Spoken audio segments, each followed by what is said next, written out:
You had mentioned Or that he reached out for your notes, Casimir. No, no, we In in one of the videos, I saw you mention that he wanted to know like how we debate private property or something now, and you had no, hooked him up with notes. it's not that type of relationship. It doesn't. Um, we we just share information. If and if he's like debating a libertarian, if he's like debating basically an enemy or like a communist, and I know arguments, I give them to him. And similarly, if I debate somebody like on another platform, then he sometimes messages me, although he's much busier. So I participate on his channel. I'm one of the regular callers, and he knows me. That's pretty So cool. it sort of comes naturally, but he doesn't have to really ask. Master_big_mage Because he's a leader, left. so people naturally like give him support whenever he fights his mutual enemies. so it's time we convert Andrew Wilson so he could go do another Dave Smith teardown, but like Unmuted. bringing the No, principles. I don't think Andrew Wilson is going to be I converted on remember. anything, to be I honest. remember. I remember when I watched the video, the Dave Smith video, and I saw the debate, like Zulu breaking it down. I was like, dude, I gotta see like Andrew Wilson versus Zulu. That would be awesome. Yeah, man. That- Muted. That would be Yeah, that way would more be fun than pretty what we saw good. tonight. Hasn't Andrew Unmuted. expressed Because interest in something because like I also watched the Jay Yeah, he mentioned Dyer Zulu. debate, and like they did, like Andrew Wilson and Zulu did have a bit of a back and forth after Jay Dyer left, and Yeah. Andrew Wilson was like, I gotta debate you on this, and that never happened, bro. Like it's gotta happen. Muted. Andrew's He's wife. It's not going to interested. happen. Um, Oh, yeah, It's not going to happen because Andrew Wilson, first of all, he totally accepts Hopianism and the Christian Covenant community, does not consider us enemies at all, like the principled libertarians, because he knows that Frank within Porter ANCAP, Bridges left. his Christian nation can thrive, can absolutely eject, all the parasites. So there's a lot of overlap, and he has active enemies. So the worst thing that happens with Andrew Wilson is that he also gives voice to some of our enemies. That's like the worst, because there's like a major alliance against the libtards and the leftists, and so in like culture war and against communism.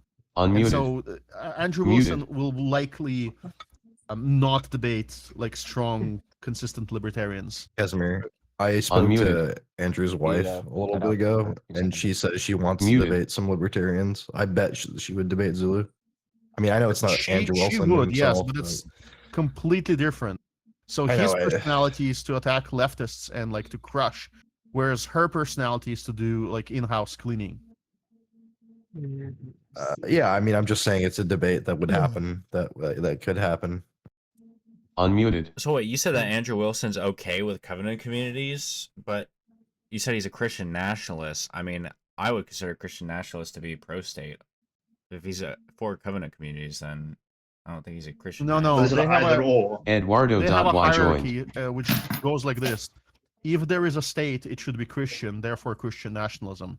But if there's a covenant community and there's no state, they're fine with that too. That's the bridge we can build. I see. It Yeah. sounds like you're saying. they're actually it sounds like you're also friends. saying Muted. if he looked around one day and found himself in Ancapistan in a Christian Covenant community, he wouldn't be opposed to that. Yeah. Yes, and so yes, you're right. He is so as anyone inconsistent, and he's not consistent. He's a bit of a prag, but what saves him Unmuted. from being like a total failure is that he has the church and the Christian faith giving him some very strong moral instincts. But he does these things where he does cut corners. Like, so obviously he's not an ANCAP because of that. I feel like his breaking Yeah, point would be Prague populist. his Kind of the same. I feel like his breaking point it would be if you have a Christian state, how can you guarantee that the version Muted. of Christianity imposed by the state is the version of Christianity Eduardo.y he left. prefers? Because that is kind of one of the things I've Jamander noticed with a lot of because Christianity is a heavily institutionalized religion, and if you look at the countries that 69 have left. Christianity as a national faith, the church just becomes whatever the religion of the state is. if it is trans gay race communism, the Christianity becomes trans gay race communism. That would be his breaking point, I reckon. I'm reminded of a point someone else made where a Southern Baptist group was trying to put prayer in school, and someone floated the idea of let's put Catholic catechism in school, and suddenly they were very, very quiet on the topic. Well, you look at the Anglican Church in the UK, like that's entirely subverted by leftist philosophy. You look at Scandinavian countries are effectively the only country in Europe with a state religion, and the churches there are entirely subverted by leftist ideology. As I'm saying, whatever the religion of the state is becomes the religion of the church, which is. I don't think Christianity can escape that either. I think Christianity is inherently institutional, and institutions in a state flow from the state. I mean, I guess legal authoritarianism is the primacy of consciousness applied to law, so it's kind of hard to escape that. I mean, wouldn't the institutions just be churches? That's only the Vatican. But let's say maybe you look at South America. None of the South American countries have integration of church and state, but they have the Vatican as being their main institution of the Christian faith. That's also how they avoid that whole thing of the religion of the state becoming the religion of the church. Yeah. So there's a difference there between Lutheranism is very, very Books 1199 left. I don't think Lutheranism has any defense to just being completely opted in by the state. Yeah. Kafkas.crow What about left. Presbyterians? I don't know. What about Presbyterians? This is why I'm a Marcionite. I'm not a theologian. I pay attention. I'm not a theologian. Yeah. I mean, I like most Christians say, what about Presbyterians? You know? They're all funny people. They're all I wish I knew more about the other branches. Unfortunately, I grew up LDS, so. Oh, you poor bastard. I know. What's that? It's a Latter-day Saints, Mormon. You know Muslims, Utah. you know? Yeah. Combine God and extreme food prep. Imagine if Islam was set in the Midwest. They should invent a holy land that's not the Middle East. With the soda shop. So I was listening to the debate, and I noticed how Dave Smith really, really dug into the kind of self-evident kind of idea. It made me reminded me of in Leonard Peikoff's lectures on understanding objectivism, the third side to the rationalism being a fucking intrinsicism, which is a result of holding beliefs or holding ideas in this rationalistic kind of Platonic world. And I think that helped me understand it better. So you're saying that Dave Smith just made you a better ANCAP? Yes. Dang it, man! You just lended credence to his argument. God damn it! God damn it! Fuck is wrong with you? He's right. Darn it! Damn it! It's like a damn fiddle. Don't tell him he conceded. He'll bring it up every 10 minutes. Nonzik joined. Yeah, but have you considered being disavowed of that idea by him calling you weird and autistic? True. I can't handle that. I already get rid of all my principles. Yeah, Dave makes this point about he has the optics and Liquid Duo doesn't. But the reason why he has those optics is because he never bites bullet. Like he will never say anything controversial at all. Like he will always lose his principles and what does he get? Liquid Duo talks about speaking to the women, and I don't think Dave ever actually addresses that. He just flies right over his head, and Like, it's just so fun to watch him do that. Well, he says Yeah. he addresses it by saying, "Yeah, I mostly agree." I hate it when people just say, "I mostly agree," and then try to ignore it after that. Yeah, like Weasel I Ward. mostly agree with that. Yeah, I mostly agree with that. I mostly agree with that. Unmuted. I don't know. One of the things You're right. I hate a lot about debates in general is like two people will have like be in agreement on something, but they'll be in agreement on in like completely different ways. Like they'll have completely different premises for their conclusions. Oh yeah, and it's like yeah. 90% I of call it- debates on the internet are we agree, but you talk like a fag. Actually, that's the that's thing. Is that Yeah. we I can have a have theory of it. we can have the same conclusion relatively, but like the premises are different, and thus you can get some sort of different conclusion. And Yeah, like, I it could call it- have a That's something Peacock recommends in his polemics lectures. He recommends taking it down to the base philosophical premises as soon as possible. Just get the nature of your opponent and just go straight for the kill on their premises. Or Oh, just yeah, I mean, that's the thing is that most people don't even care about metaphysics at all. They just only care No. about epistemology. But you Yeah, I get call it means being then right you for should the get wrong pushed over when it reasons. comes to it. You Like, can oh, you assert can't whatever prove you want, and existence if you say they're contradictory in their metaphysics, then they'll just say yeah, sure, and then you can just use that to kill them. Well, that's the thing. You can say they're Metaphysics is so contradictory, weird. and they'll just be like, "Yeah, whatever. I don't care." Blah blah blah. And it's like, Agree to okay. disagree. Well, here, real quick. This is the danger of being right for the wrong reason. If you are correct about something for the wrong reason, and you find yourself in a group of people who agree with you, but your reason is different from their reason, right? When you go to use that heuristic of finding truth in the future, it's bent. So you've arrived at a correct conclusion through the incorrect pathway. You have to examine why is this thing right? You got to find out why is this thing right, so you can work backwards and find out, like, are other things also correct for the wrong reason? Am I getting other things wrong for the right reason? Or I'm sorry, right for the wrong reason.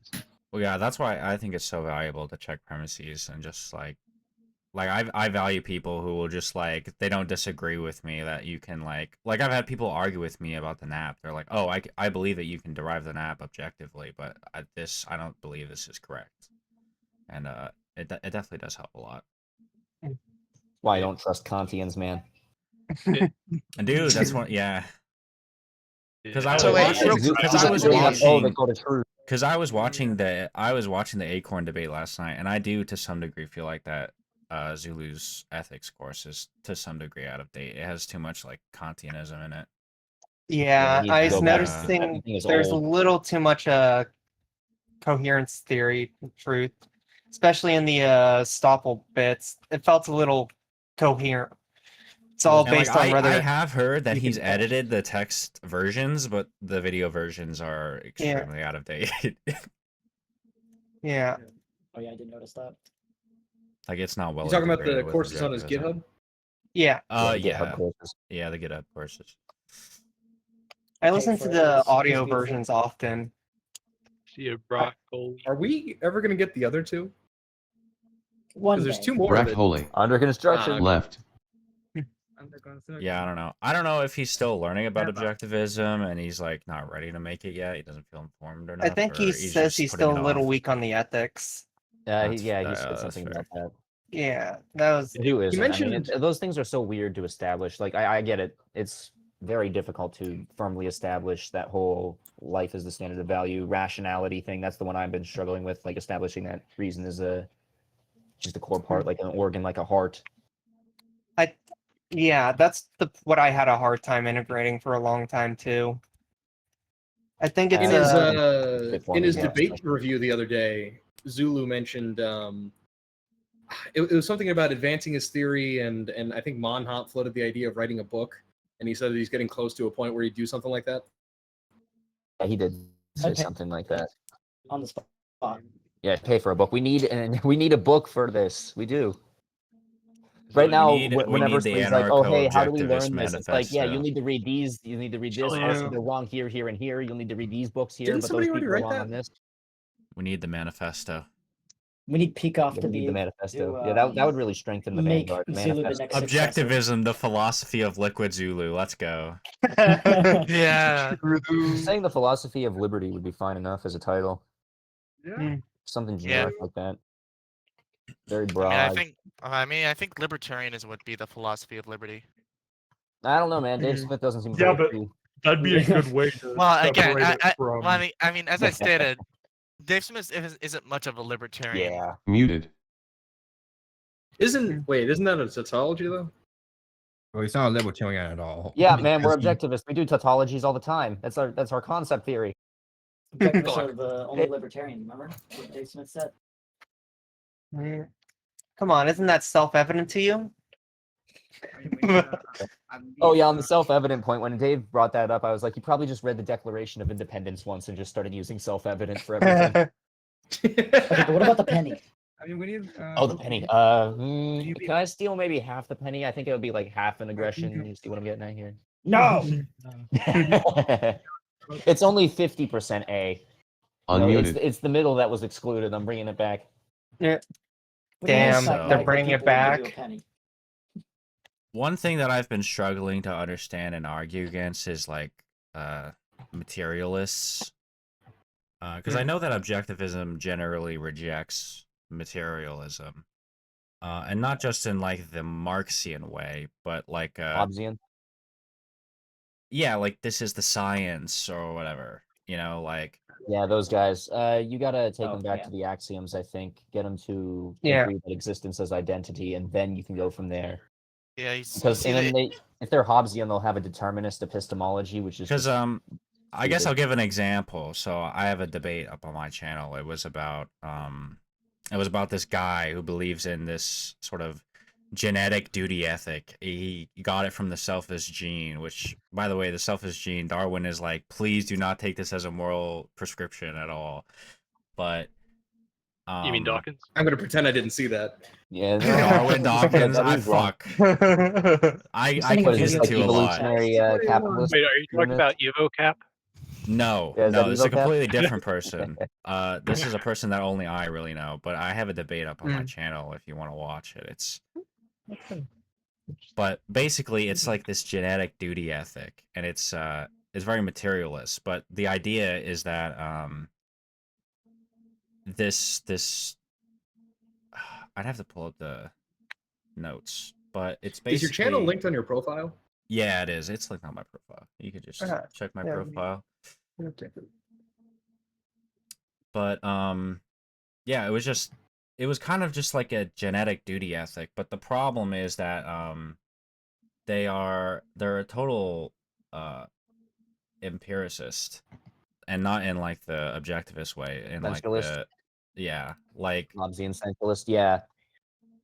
I mean, like, I've asked them about So Hume's is it like- guillotine, and they're like, yeah, I agree with Hume's guillotine as like a whatever, and it's like, okay. Yeah, okay, so essentialist, yeah, that's where Hume got it from. Yeah, I Hobbes. have his position right here. So humans have selfish genes. These genes want to reproduce and want to live on by any means possible, produce more of itself. That is the fundamental core of everything. It wants to survive and live on. It encourages our Okay, bodies I'd via ask him, how does he reward. know? It has positive effects as it has made us leave the Stone Age. Therefore, gene intrinsicism is morally good. Yeah, but how does he know? Did you ask him that? How do you know that? fucking love How does he know what? If it That How sounds does he weird know about that we have autistic. I don't these like it. selfish genes? How the fuck would you know?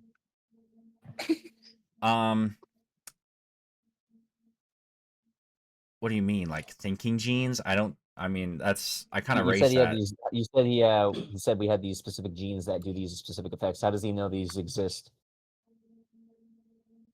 He's just read Dawkins' book, and he's just like, oh, this is amazing. This is morally Primacy of good. Dawkins' consciousness.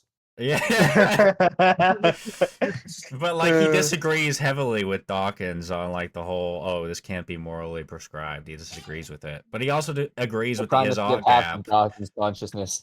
And this is what I mean is that so many people are philosophically illiterate. They don't think about the deeper metaphysical truths of philosophy at all. They just they try to Mammon.Holler joined. because I think it is. I think it's just they see something that they don't like, and they're like, okay, so I don't like this. So how do I get from this ethical prescription back to metaphysics? And it's like, you shouldn't really be doing that. You should be starting at metaphysics It's and then rationalism, yeah. epistemology, and then go to ethics and figure out, okay, based off of metaphysics and epistemology, how do we get the correct ethics off of this? How do we get to like a logical, ethical framework from these conclusions? But not a lot of people do that. They're just like, okay, my conclusion is that gays are bad. How do I get from gays are bad to it's objectively wrong to be a homo? And it's like, Yeah, That's it's a just the categorical rationalist imperative. thing. Yeah. You see, because everyone will die. If everyone in the world were gay, everybody would die. So it's a categorical It's imperative, and I not think you're Emmanuel Kant on universalizable. that one. yeah, and that's the thing. It's like there's never going to be 100% gay people in the world unless we literally have like state mandated homosexuality. Like, Not yet, anyway. not yet. What if Not Martians yet. told you to punch a gay man, and if you didn't, then they'd blow up the Earth? Would you do it? No. No. Oh, that's such a good point. What if Zulu asked Dave? How many What if autistic the kids did you aliens? kill What if the with aliens US made military on you the border? block all of your Christian Wignat followers, or they blow up the Earth? Your Michael Christian left. followers are gonna nuke everybody. What are you gonna do? You had to denounce God. I'm keeping my friends. Would you denounce God to save the universe? God won't do anything. He's gonna say bye-bye. You know, There's gotta be basically, like one Christian person in this chat just fucking seething at that joke, right? and another One of the thing, lurkers, another yeah, who thing, popped up. another thing that was said was that this gene ethic and the life as a center of value ethic can be compatible with each other, which I thought was funny. 'Cause I Yeah, don't we have no really- volition, but we can still have values. Yeah, it's just Because I bet he's determinist epistemologically. Is no, probably he's very- not. He believes in he's free not. will. He's like, oh yeah, you have free will. You don't have to believe in this. It's like, okay, bro. Oh, And it's like that's the Uh-huh. thing is that how can I follow how this can I debate ethic? somebody who contradicts themselves? Yeah, exactly. How do I do that? Do I just Big not problem. do it? Yeah, I think what Zulu had to do. you point it out, and if they don't address it, then there's not really much you can do. Yeah. You can't debate somebody If they- who's not going to use reason. If they don't address it, you lay out the contradiction and say, "Therefore, I win." Well, that's the thing is that I win. because my core question was, can you judge people for things that they can't choose? Because you know, if you can, it's like a category error. You know, morality is about choices. It's not about non-choices. We can't judge Mhm. people for their height or whatever. That's not what morality is about. But he insists that it's a choice, and he gave an example. It was so if I take pills that change my neural pathways, then I'm choosing to change the neural pathways. Which you can choose to take the pills that then do the neural pathway changing, but you're not consciously choosing to change those neural pathways.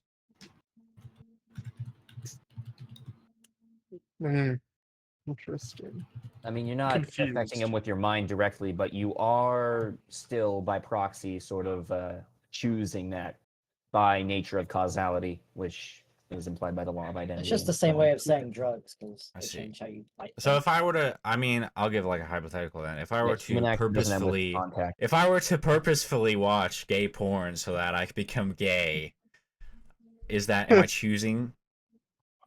I mean, you have the goal and you've got the praxis there. I would say that yes, you are. Ludwig von Mises was approved.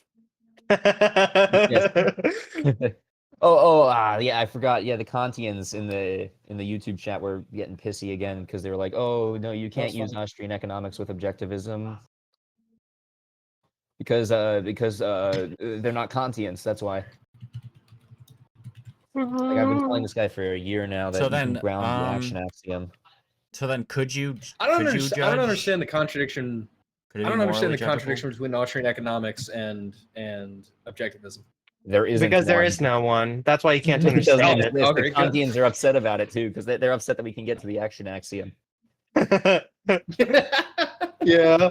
So they go, yeah, there's a contradiction here, and you ask them where it is, and they say, well, you're not using the Kantian method. It's like, no, I don't need to. As long as I get to the action axiom, we get of it. Metaphysics. Well, I had Who asked needs that? Shin on one of the streams, like, do we need to like, does some objectivist scholar need to go in and try to like make objectivist praxeology or something? Who's on it? Just I think making a book just building up from objectivist premises to there should suffice to the action axiom. I mean, Yeah, literally just title it "How to Get to from the Primacy of Existence to the Action Axiom." That's literally it. That's all the book would need to cover. Yep. Well, yeah, It'd be like free 100 will. pages. Free will comes right before it, I think. Yeah. Well, man exists. Man has Well, volition. no, There you go. 'cause- Action axiom. Yeah. Yep. We are undeniable. Literally. Well, guys, I'm glad we solved philosophy just now, but back to Dave Smith. we just Yeah, solved yeah. philosophy. I need a mind number right now. Oh, friggin' good. Let's make more AI generated content of the debate. Yes. It should have happened. Yes. Yeah, Dude, do have you one- guys seen all the videos that Do Tiger one where Shark has Jacob been inflates. making of Zulu? Oh, where? Tiger Shark. He's been making like a shit ton of AI videos. Yeah. Of Zulu. It's In this hilarious. Discord server, we've seen them all in the channel. They have a thread dedicated to it. Oh my god. Yes, they are amazing. I It's love them. amazing. I love all of them.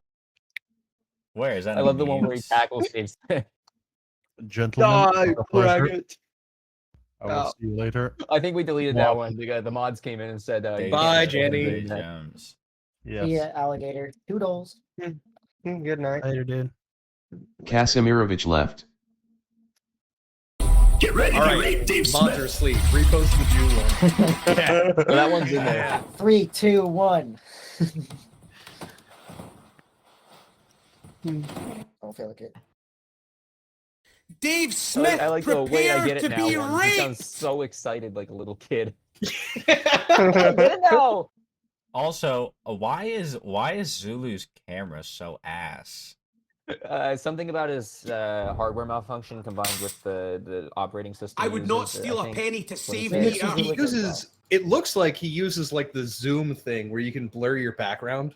Yeah, Somebody during yeah. the Yeah. debate, I think it was something like It that. looks too. like- Somebody in the debate was like, "Oh, Zulu has like loser's posture or something." I'm like, how can you even see Zulu? Dude, I'm looking at the You Dave can't Smith see him debate below the notes. neck. Pragmatism Every time and he moves, philosophy he of goes Dave back. Smith. No, the reason Listen, this video guys, feed was so guys. shit. I forgot about that because of all that stupid Pragmatism editing. is when you have good posture, guys. Yeah, that's a Like- non-pragmatic posture. That's very idealist of you. Yeah, if you don't have Yeah. if you don't have scoliosis, then you're a pragmatist. But the reason Yeah. the reason Zula's stream was so shit, like for one, Scottish internet is terrible, so that was pretty That's obvious. so true. They said it looked like a bank security camera. But like the other bit of it was also because he was streaming to, I think, an application Input error to Jacob's application, and because they would have been using like a different compression. So Yeah. YouTube has great DR compression, Anarchivist left. so you don't get that much. And they have quality AI of on top you. of that. Yeah. So when you stream directly onto YouTube, the quality drop isn't all that bad. When you stream to like a third-party application, which has a much worse compression algorithm than YouTube, yeah, you notice the difference. It's like if you were streaming directly on Discord, you know how terrible the videos are. It's the same. But yeah. Can I mention, by the way, in the VC of this Discord chat, fucking 8-Bit and Fen are just typing novels. Yes, dude, they are gone into. I mean, I don't know if I'm typing novels though. No. Dude, there's a Great, I like fucking They are image. duking it out. I've had the chat. This is the debate I wanted. Well, since you guys noticed, what do you guys think of Christianity? Wait, and I get it now. I get all of it now. Liquid Oh, is here. boy. I knew we always They had it in can them. come together. They're but mutually it's incompatible. hard. I think you can only be compatible so far as you're inconsistent with your Christianity. Prag up death. I It don't is trust possible, hypocrites, but man. I you don't have to trust bend them. over backwards with your theology, because if Yeah. if you just Okay. read it like it is, like you will find contradictions. But of course, I mean, most Christians do read it in a special have theological traditions, even Protestants and Protestants Yeah. do There's this. a word for that, isn't there? I said earlier that legal authoritarianism is just the primacy of consciousness applied to law, and as long as they're holding the primacy of consciousness as true, I just can't trust them. Yeah. So you can find the compatibility, but if you look at it in a way that you don't have a duty to punish. So, for example, you have a sin, somebody lies, and obviously, according to Christianity, that's a sin, and they will be punished at some stage. But you yourself do not have a duty to punish the liar, even if by some extension you would have a right to do that in some interpretation. So if you were going to go, okay, we're going to move it on to on a libertarian compatibility mode, then you say, well, if it is a sin or a crime against me, then I have not a duty, but I can exercise my right to punish. So you kind of get it, you can fit Christianity within into a compatibility mode, but Christianity itself doesn't really work all that well if you go by that pure interpretation. I think with enough Christianity death of is the author, good. you can. With enough death of the author, you can just cram Ayn Rand into that one David speech where he talks about the evil of kings. I'm still waiting for the Hegelian libertarian to show up. All right. Oh God! As the non-aggression principle for us. The next Dude, one guy in the debate chat liked my thing, and his name was in Greek, and I just thought, oh God, the Greek Orthodox are here. Yeah. Damn. I show humble respect for their position. Why do you sound like Alright, Custer here we saying go. he respects the Here we go. natives? _Mordian left. The Hegelian libertarian comes in. He's like, I'm gonna do some Hegelian dialectics to prove the. I just like how consistent they are with their. I just like how consistent they look with their Christianity. They do have the best strip. That's true. Yeah, that's really my only reason. I think the most consistent Christian was Saint Augustine. Yeah, probably. Well, like the man said, the last Christian died on the cross. So. Mm-hmm. Yeah. Yeah. Close Like, the even objectivists he be didn't like, think- Ayn Rand died on the cross for our sins. We need to believe. Oh yeah. Thank Rand. Thank Rand for Zulu. Yeah, I fucking named my Yesterday, ship you Saint just told- Rand just for her. Ayn You Rand guys are needs like to a be upon religion. her. John Galt died on the cross. John Galt died. John Galt did not die for this. Mr. Gall I never think- made that move. I think if we were to take Christianity and replace all of the commandments from God with just libertarian principles, it would be a good thing. Because I think the main point of Christianity is to get people who are too stupid to realize what they're doing is wrong, to fear retaliation from some divine being, so that they actually do what they're supposed to. Actually, Peikoff uses this as an example in his polemics or series on logical fallacies, like argument from intimidation. It's just divine intimidation. Yeah. Oh, dude. Well, yeah, it's not logically consistent. It won't work for us. But I mean, people who are too stupid A lot to of people actually look into stuff, like the whim worshippers. If they truly think a giant from the sky is gonna torture them for infinity if they Violate the do some nap. sin, if they violate the nap, then they're probably not going to violate the nap. Yeah, we just tell them that everyone has billions of McNukes, and then they'll fall I in don't know, love. man. I think Thou Shalt Not Steal was pretty clear, but I don't know, man. I just don't seem to be reading that one anymore. Must have been retconned. No, but Jesus was totally like a new age democratic socialist, bro. Oh right, yeah, I forgot about that one. When he was on the cross, he said that. Speaking The of _legend nukes, is it true? 27 'Cause left. Dave Smith said that Rothbard was like Rothbard was like Is it true? Because Dave Smith said no. Privacy. I want to know what the answer is. I want to know what the answer No, is. I don't want though. Hegelianism. I want to know what Please the finish answer the is, question. though. That was just so fucking funny.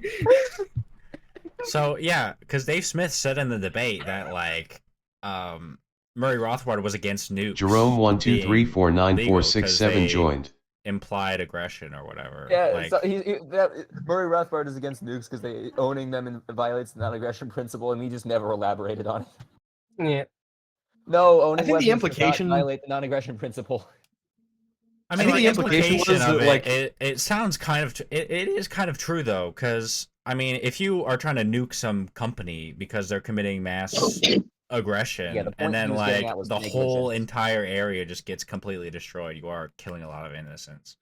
The point he was trying to make there was negligence. Like, if there's the potential for risk, where do you draw the line at negligence and just having risk?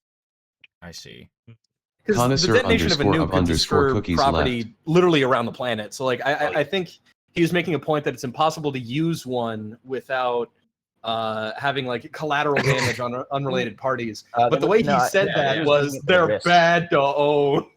They're bad to own. You get Rothbard owned. said- The primacy of Rothbard's consciousness. True. Rothbard said so. Rothbard said so is an argument this time.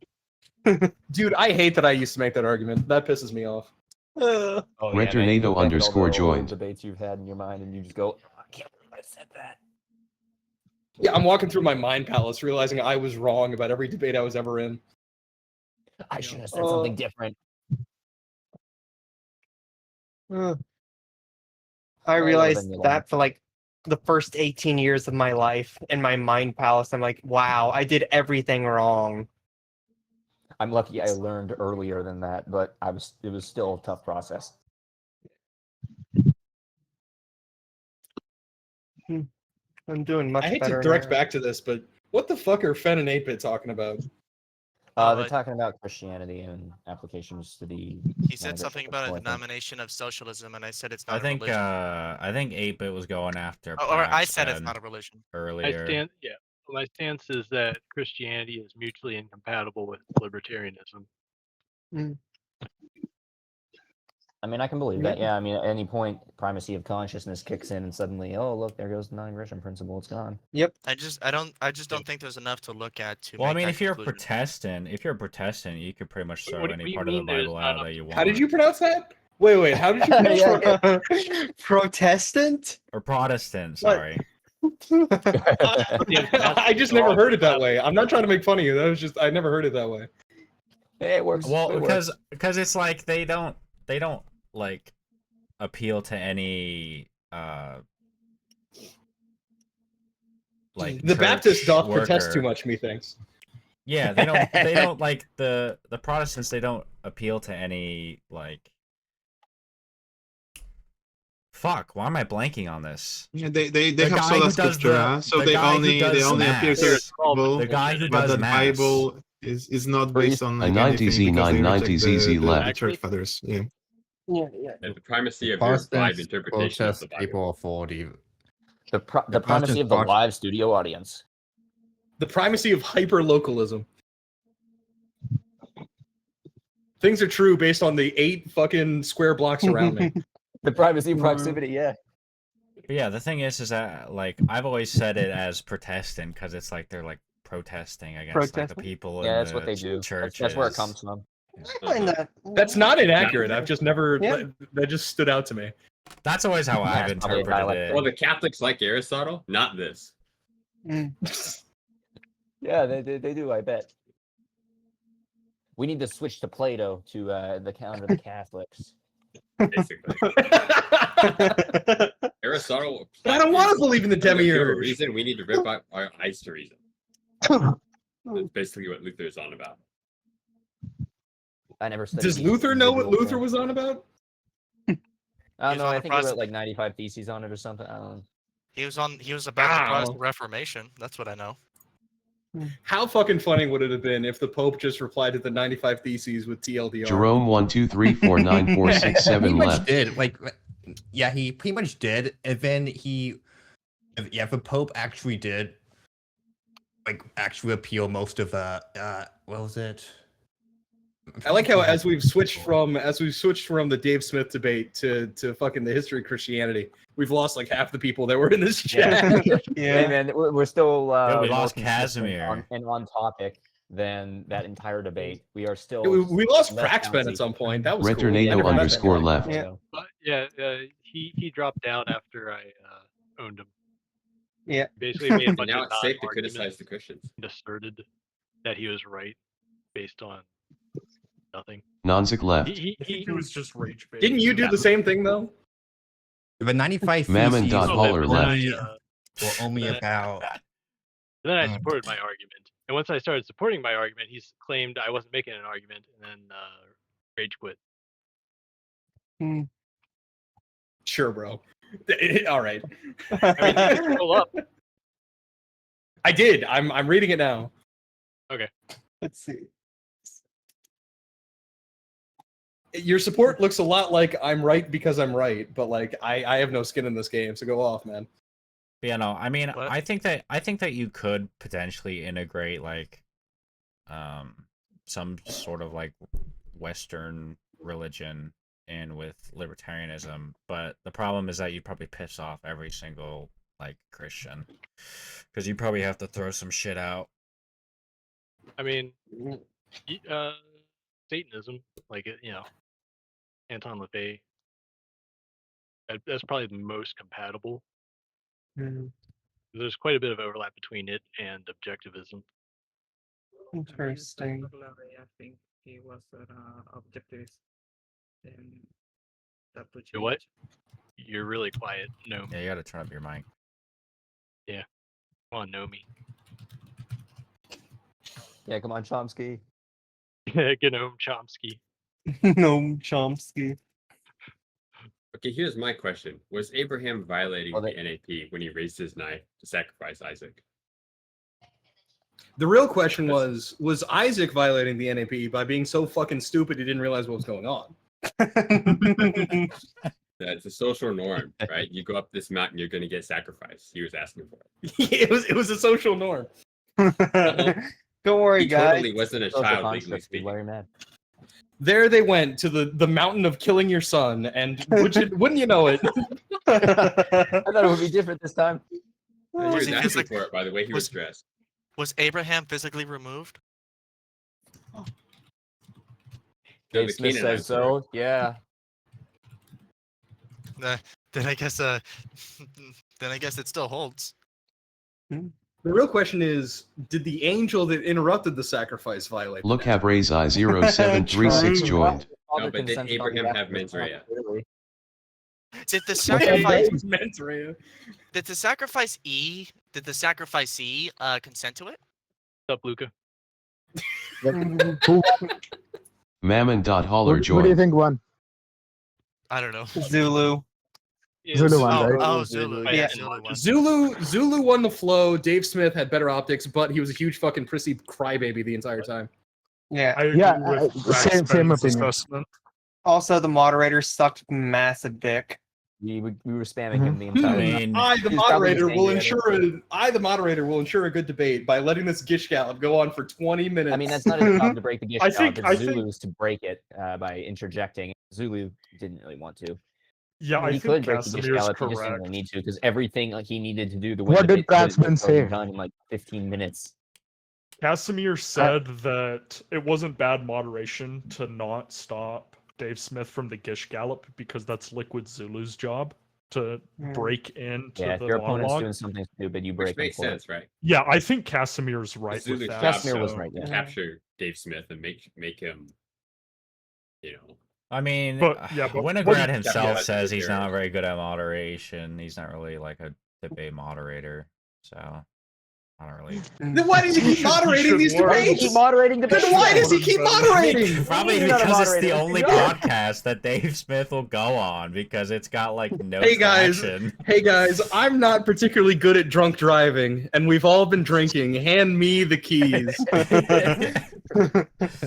It's more like you're in a group of like pals who have no driver's license at all, and you're like the only guy who can drive, but you're drunk as The fuck, so you 15-year-old, give have it to to him. drive, basically. Yeah. And you know, That's kind of it's what like it is. I wanted Zulu to go harder on the blood sport side of things, like interrupt more, you know, catch someone in contradictions. Like That's he what still Casimir won was on the saying. logical flow. he That's still half the won on the fun. logical flow, you know. But Yeah. Yeah, but he it, won in the it first looks 15 bad. minutes. Yeah, That's half the yeah. fun of He the Zulu debates. yeah, that It's like just it wasn't a Zulu debate. It was an academic discussion, far more, and like it was an academic discussion from Zulu side, and it was like a Zulu debate from Dave Smith's side. And so like, and Dave Smith No, was no, too you see, stupid to what it actually how really do dare it. you compare what Dave Smith did to what Liquid Zulu does? He I does. mean, No, Like, what it I'm really not all was, the it was logic removed. it was an extended diatribe about a non-existent penny. That's all it fucking was. Yeah. Mammon.holler left. And Geez, see, that Nick News like guy is still going on in even like general about, Zulu, garbage. yeah. What? And you This know, Nick like News even guy who was Zulu in was. general after the Oh, debate. you go ahead first. Yeah, you go Yeah, ahead first. he's going on about how law is not a subset of ethics, and then just never justified it. Dave No, Smith I doesn't mean, know the meaning of the word justify.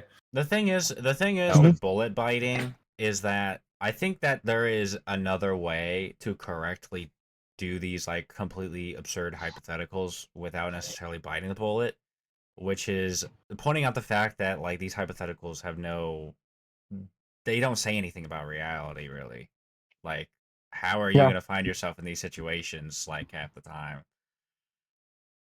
Well, especially, you know, I don't know if Liquid Zulu made this point, but it's like, you know, how do you Especially with the expect these alien people to one, be? it's like if there's some sort of Liquid Zulu alien was the alien species one, that he just can handled it. have time travel that assumes that they have the correct ethics or whatever. Well, Dave brought Well, time the travel point into I this. was gonna make is that the only way these hypotheticals work is if you assume that you were virtuous up until the thing. Because the example Zulu once gave is he's like, if you like raped someone's daughter and now he's coming to like murder you, to kill you, do you have the right to kill him in self-defense? And it's like, well, you didn't do all of this other crap Yeah, it's cold before, open. so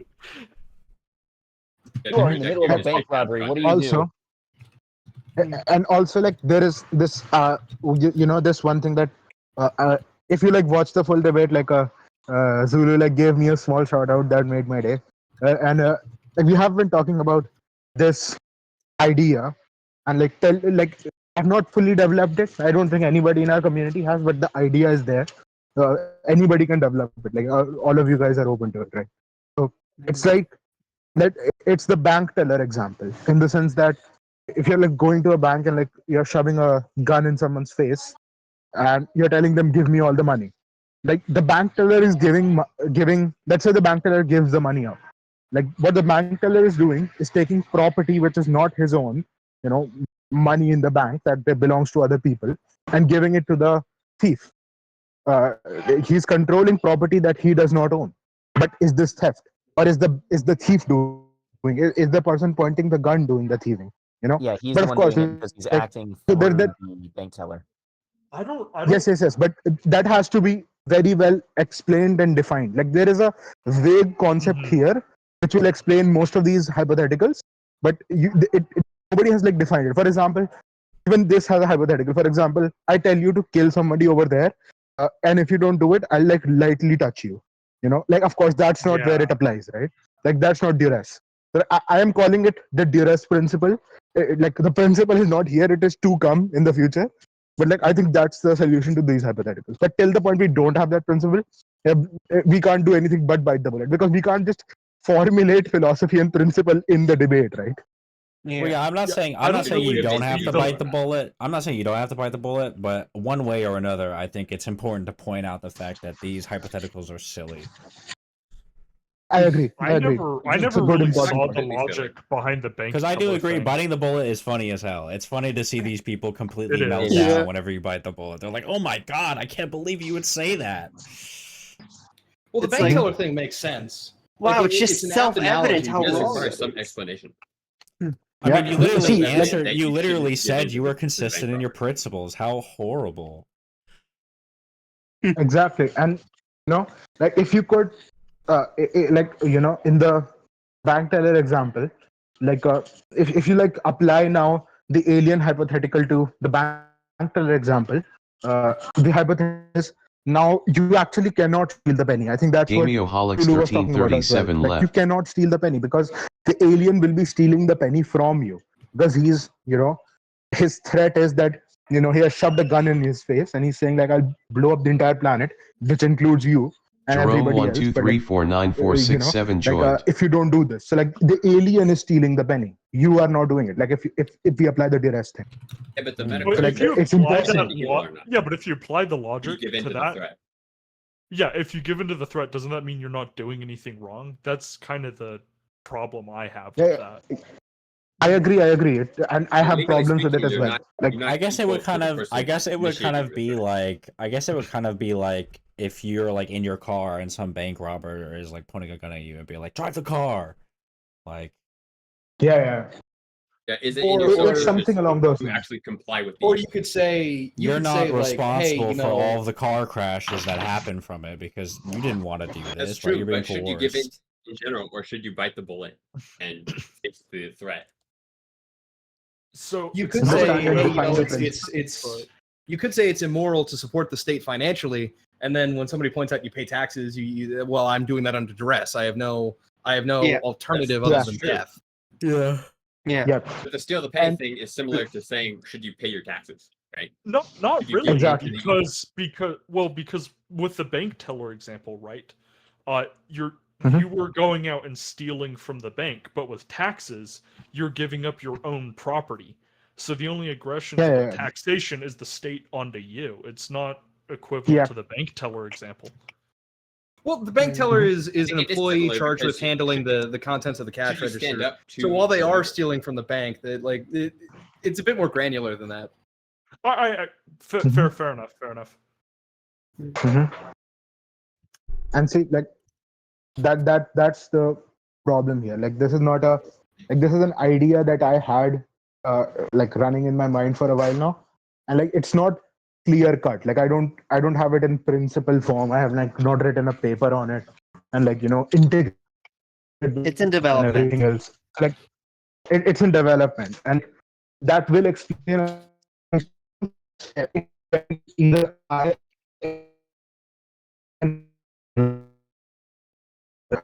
you're open to it. Like whoever the feds develops got it 'em. first, yeah. Damn, they went all the way to And, like- India for that. We didn't hear like anything Yeah. you said, bro. Yeah. You bought it out should hard, repeat- man. Oh, You should okay. repeat that.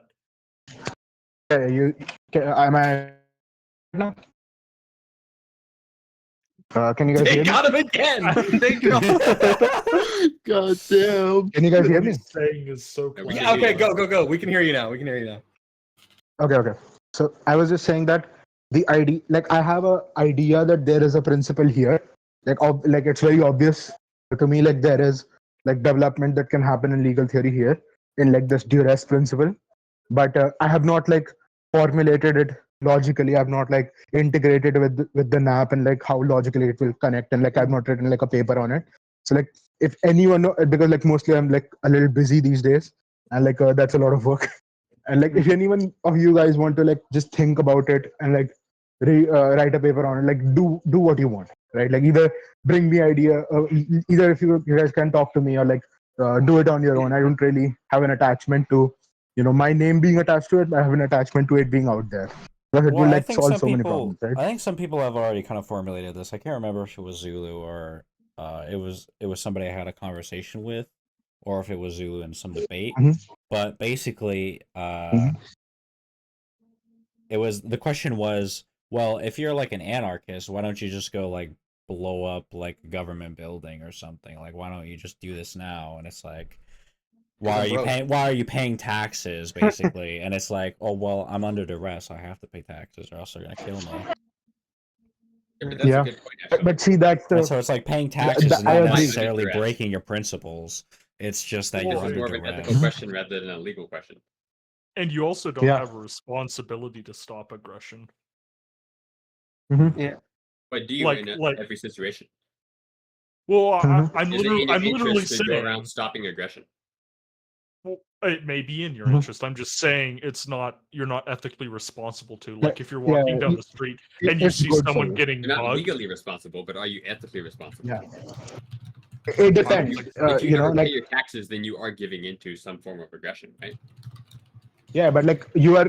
That's the thing. Like, are you giving into it, or are you just taking the Well, like, yeah, hey, that's don't because you hurt don't me, have take the my money. means. You don't have the means to fight back. Yeah, don't have the means. Exactly, But in the like, same- then we can apply that to the stealing the penny, right? You Yeah, have yeah, the means to yeah. fight the alien. So That's can what we- I'm trying to can we do. say Like that that's you what I'm trying to steal do. the penny? Yeah, that's exactly what. Yes, I'm and saying, that yeah, and then the moral responsibility of that theft is not on me; it's on the alien because he's The legal coercing me to responsibility do is not on you, but is the ethical question is separate, I think. Mhm. Right? We can't find you legally responsible for paying your taxes or giving into the mafia or whatever, giving into the mugging. Yeah, yeah. But is it in your ethical self-interest to actually supply the looters with the loot? It depends compared to what, right? Like, I if you think, can be, I think if we're you have hitting the on means to some be kind of hostile, yes. distinction. This I think we're this hitting is on a some kind of harder distinction question. between what you ought to do and what you should do. No, like that's a silly question. like the complete ought, like, you know, the ought is there that the, you know, you should like stop aggressions against yourself, but you have to see if that's Yeah, but at what currently cost? possible and plausible, right? Exactly. Like Exactly. there are, yeah. So like a Like to complete not pay your analysis taxes would would probably include be a lot. immoral because the state will just crush you, right? And that would destroy your, See. your life. Imagine this. Imagine this. Like if you had like the biggest private army in the world and you were still paying your taxes, that would be moral. Correct? Like if you could stop it at any point, Yes, and like you I had the agree. ability to.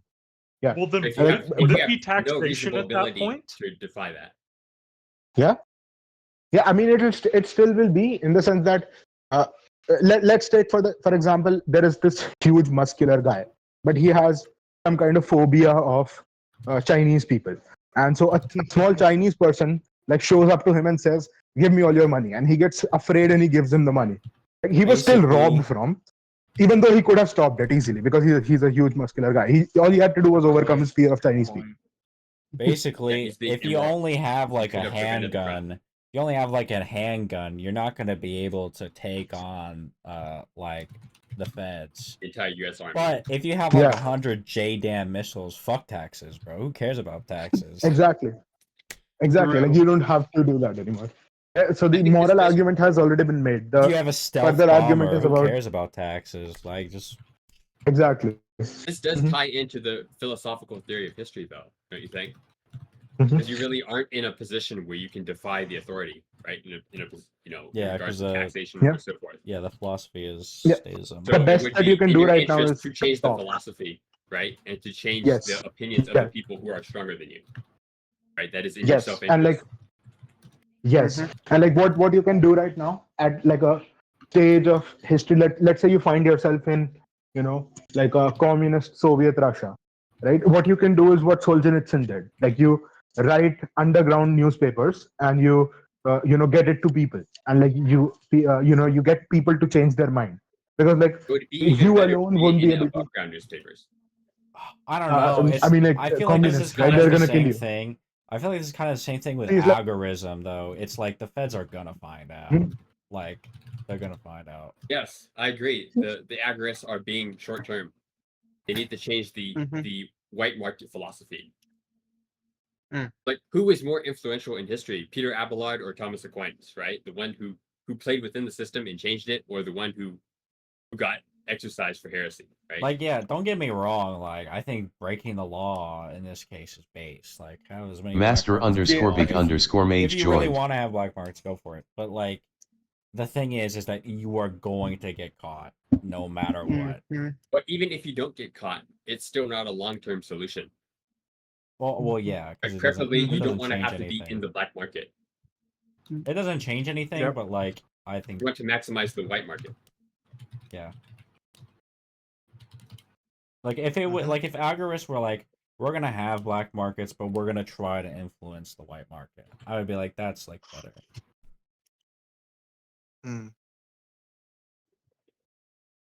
Because you're getting And, your you free know- trade while also trying to influence the restricted trade to more free trade. That's a bit better. But they And, don't like- they don't care about strategy or voting at all. They're just like, we just want to sit in our little corners and break the law. Yeah, well, who lives the It's better like, life, okay. the person trading on the black market, or say a politician who legalizes entire portions of the black market? Mm. It And seems we to have me to, the like, politician just is doing be better careful. off, right? He's not scared at every moment of his life that he's going to be raided by the feds, right? Yeah. He's just more scared that he's gonna be like killed by the CIA. That's his fear. Or that they're gonna use statistically the speaking, like, how compromising often does material that with even children that they He's made of him. gonna get Epsteined. He's gonna. It's like, you know, it's really funny to me because I'm in India and like I read about this almost every day, like on Twitter or like on like the internet. It's like they raided the house of this particular politician or that particular politician in the US, and like in the they found like 15 terabytes of child porn in their fucking computer. I'm like, are literally all of these people pedophiles? Yes. What's going on? Are there zero non-pedophilic politicians in the US? Even if you aren't, like they will like have you have it for to join the club. Which seems more plausible to me. Like probably they're just like carrying the same goddamn 15 terabyte hard disk and like they just shove it the moment they come in their door. Hey, now it's in your computer. Now we're gonna fuck you up. It's like the same fucking child porn everywhere. And then let's not talk about this more. Yeah, so coming back to the debate, I still think on the flow and on the resolution, Zulu won. But I wanted him to be more persuasive, for lack of a better word.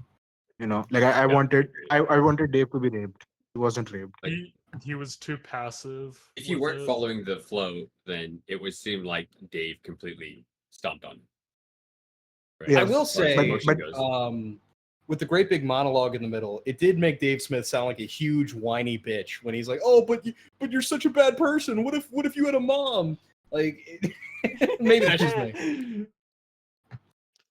Correct me if I'm wrong, but that wasn't really addressed. Like, why should it wasn't be more important than your mom? Yeah, I don't think Zulu strictly addressed that point.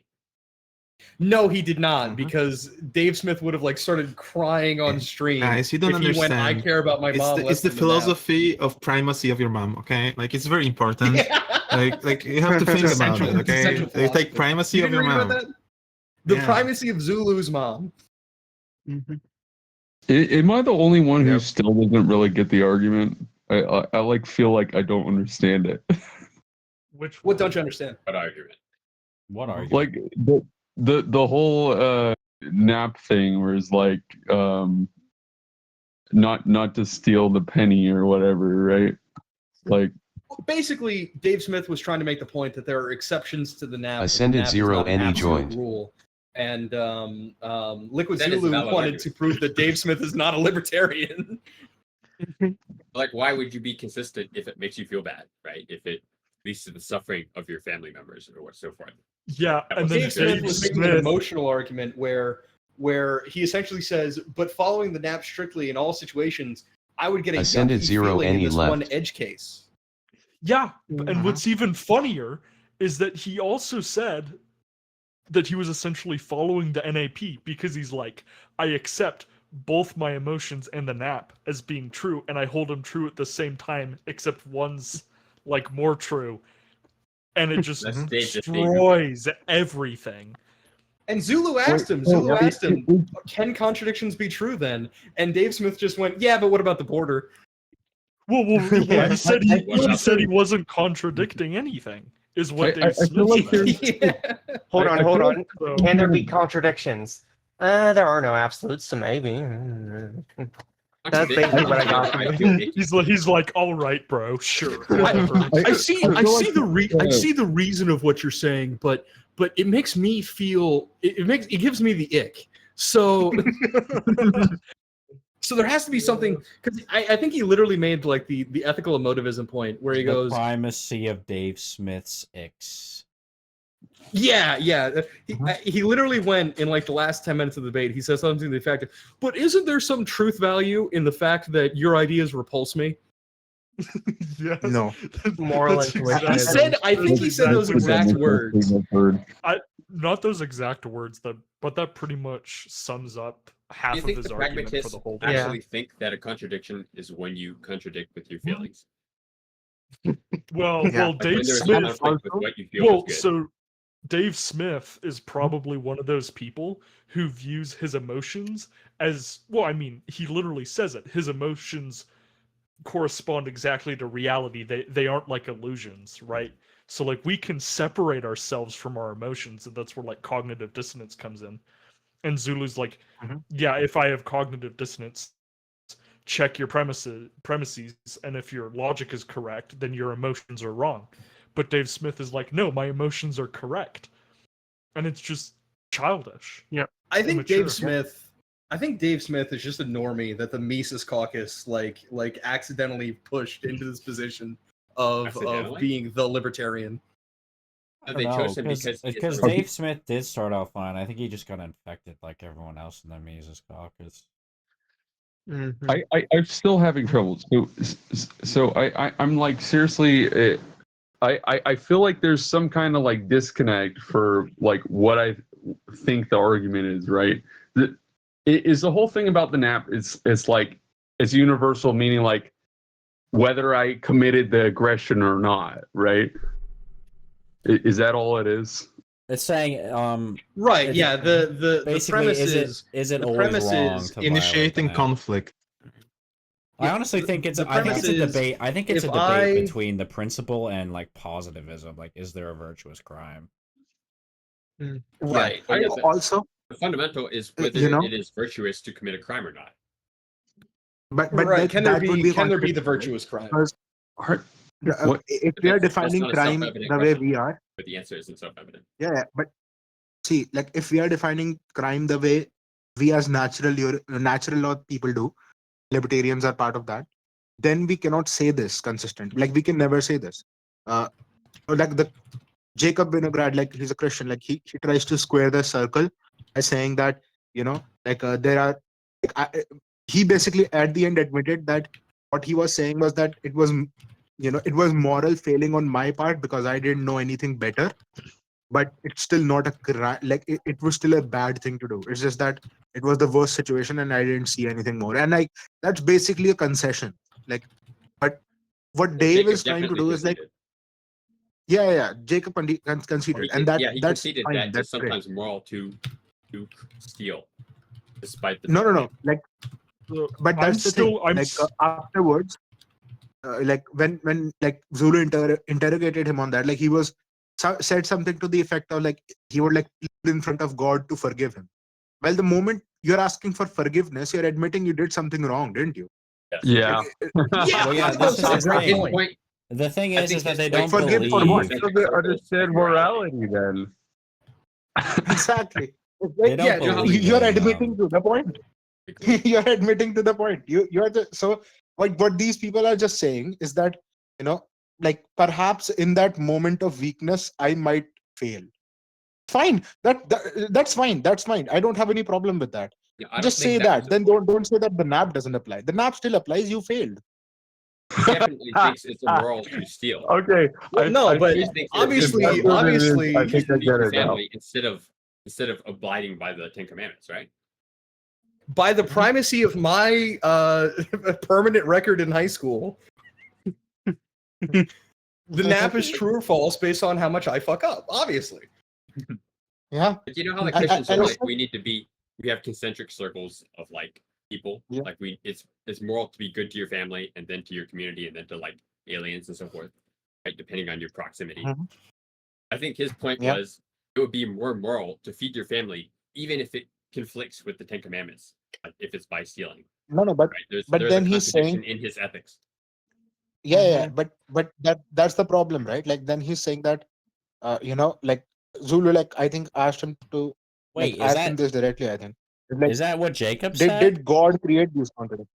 That No, you no, should like steal food? yeah, Jacob said something to that. Yeah, Jacob said that. I think. Wait, he Obviously, straight he up knows that believes. stealing is So against the he Ten straight up. Commandments. That's like some commie bullshit, dude. He believes in positive rights. No, That's no. so gay. Like that's What not what weird. Jacob Like said? lots of Christians See. affirm that. Like he's coming from like a Christian point of view, right? So like what Jacob is saying is that like I will just tell God that you told me to take care of my family and take care of and not to steal, and I failed to do both. Like I saw in this situation that I couldn't do both, so I did one and not the other. Please forgive me. So I'm like, if that's your prayer, then you're admitting that it's a personal failing, and like you're asking for forgiveness I don't because think you it did would something actually be wrong. a personal failing. He's actually assessing that stealing would be less moral than or it would be more moral to steal than to allow his family to starve. I think that's his point. He's making that calculation. I agree, and that's wrong. That is but his like, even point. then, That is his point. But he's making like a tacit admission that, hey, God, I'm actually telling you that I was right, and this was the best option available to me. But I'm sorry. Who knows what sorry means in this context? I won't do it again now that I'm dead. Sorry means Well, I because think what's he's happening admitting here that he's is doing moral the best in weighting, this right? situation. I think so. I don't know Exactly. why he's apologizing. Why would you I did the best I apologize for could, doing but I'm something? sorry. Sorry for what? So Exactly. I think I understand like where exactly this is happening. It's like there's this moral weighting going on. It's basically like the trolley problem, right? It's like do I flip the switch for the trolley to like kill the one person instead of the 5? So I feel like Dave in this situation is like, yeah, I'm gonna flip the switch to the trolley. Because Zulu Plays in brought it really up well with that Christian there's- ethics, right? Christians think there's original sin and that every ethical situation is both morally wrong, right? So you're trying to weigh which one is worse and which one is better. But there's Yeah, no true, exactly. correct white and black situation, right? That's kind of the whole foundation of Christian ethics. I think Dave is playing into that, and I think David Winograd accepts that. Like he swallows that pill. David There's Winograd. no true correct situation, no true correct answer. Wait. So, like, are you saying like in Christianity, like, there's no difference between sin? So it's like, if you steal, it's like equivalent to murder. No, No, I'm no, no, saying like, there that are if you penal sins steal, and mortal that would be weighed against worse crimes, right? Obviously, Yes, yes. since you have It's original a sin, main everything you point. do is going to be tainted with some sort of selfishness or pride or some other original sin. But some actions you do are less bad than others. That's my. There's also the interpretation. aspect of Christianity where there's a level to it where God ultimately has a plan for everything, and there's a fuck. I completely lost my point. I'm killing myself. Goodbye. No, don't kill yourself. Like I would with spit your on your trolley grave because problem, of that. right? Like your from a chunk Christian is perspective, if you have a trolley Someone problem, joined. both Do choices not are kill bad. yourself. Rand did not die on the cross for that. The one is less bad. They never did that move. I'm back. All right. Rand never did that move. John Galt did not die on the cross for this. He did not die for our freedoms. For that. I'm sorry. Continue the point. I'm sorry. John Galt died for his own selfish interest.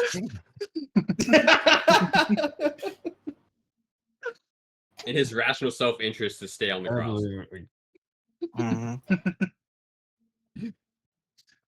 So like, why would Zulu not like of course like, this moral weighting situation, like why would Zulu prefer to follow the nap than like make the the thing that he prefers the outcome? I don't know, like that he would consider more morally weighted. Because he This whole believes he moral can't weighting gain thing a is a value Christian by notion. Yeah. This whole moral So- weighting thing is a Christian notion. Zulu, as far as I understand, sees that the nap is the only coherent, logically from first principles way of living, and so to way of living violate in that the would be to country. counterfeit and cheat existence. And yeah, Liquid Zulu Isaac, doesn't I came up believe with a good joke. he doesn't believe you can have a good outcome through illogical ethics. The example he gives all the time is he's like, what good can come if you operate off the premise that gravity isn't real? Yeah. Not much good can come from it, right? It's Side like thing. I think Side thing I want to ask. it might be more You guys accurate probably to know say, better than like, me. come from lobotomizing yourself. Go ahead. You guys can confirm better than me. Is this the first Zulu debate where he didn't talk about the stick? Yes, Yeah, I think probably. I think didn't- it's the didn't first know one. about Debate that. where he didn't mention raping. No. You mentioned raping a baby. You missed He it. did mention rape. Yeah, he mentioned Yeah, he raping a did. baby offhandedly. He did. Dude, what's the law? Dude, what's the law again? It's like, When Dave Smith was talking about the penny and biting the bullet, Zulu said, "Well, I wouldn't rape a baby, therefore I wouldn't commit aggression." Blah blah blah. And Dave Smith cuts him off and goes, "That doesn't sound like biting the bullet." Oh, I got a bingo after all. No, what's the law That- again? that It's like was- the it's like the that amount was of time good. that the debate goes on. You the more literally of a bit the chance there bullet. is to You literally reference bit the rape. bullet. And it's like, you know, and he was could have been explaining more to him, clear. like explaining to him like why biting the bullet doesn't mean like this terrible thing, and he's like, well, that doesn't sound so terrible, so like you must not be biting the bullet then. No, no retard. It's like fucking idiot. You didn't do it how I wanted, so you're not biting the bullet. Trexamon left. Exactly. It's And, like, all primacy you of know- Dave's consciousness.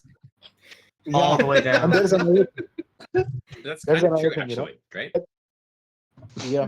Like the way Dave sees Pragmatism, the right? They're not, philosophy of Dave Smith's consciousness. they're not principles over time. I right? mean, Every yeah. every single instance is its own, completely disconnected event.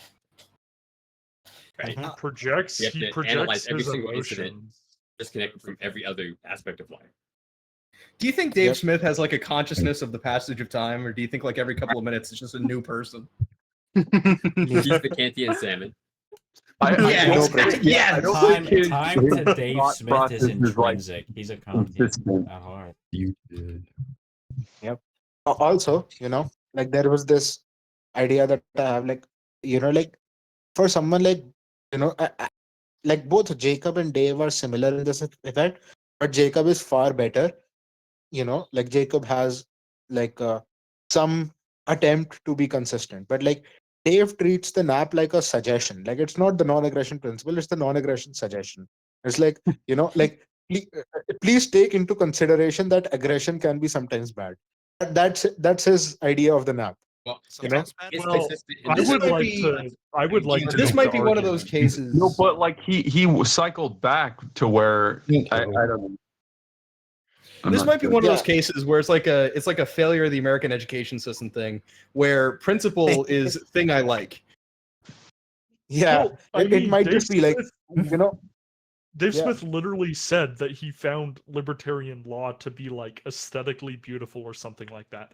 So he may Yeah. just find the nap emotionally appealing, and that may be the only real Yeah. reason he follows it in certain situations. Oh yeah, if it's just an nap to if him it's is just an like a legal aesthetic, then theory. So that just means that doesn't mean like, okay, another thing like nap when he was So saying wait, like, did Dave Smith? you know, Did Dave Smith just watch a little Dark Age edit and like?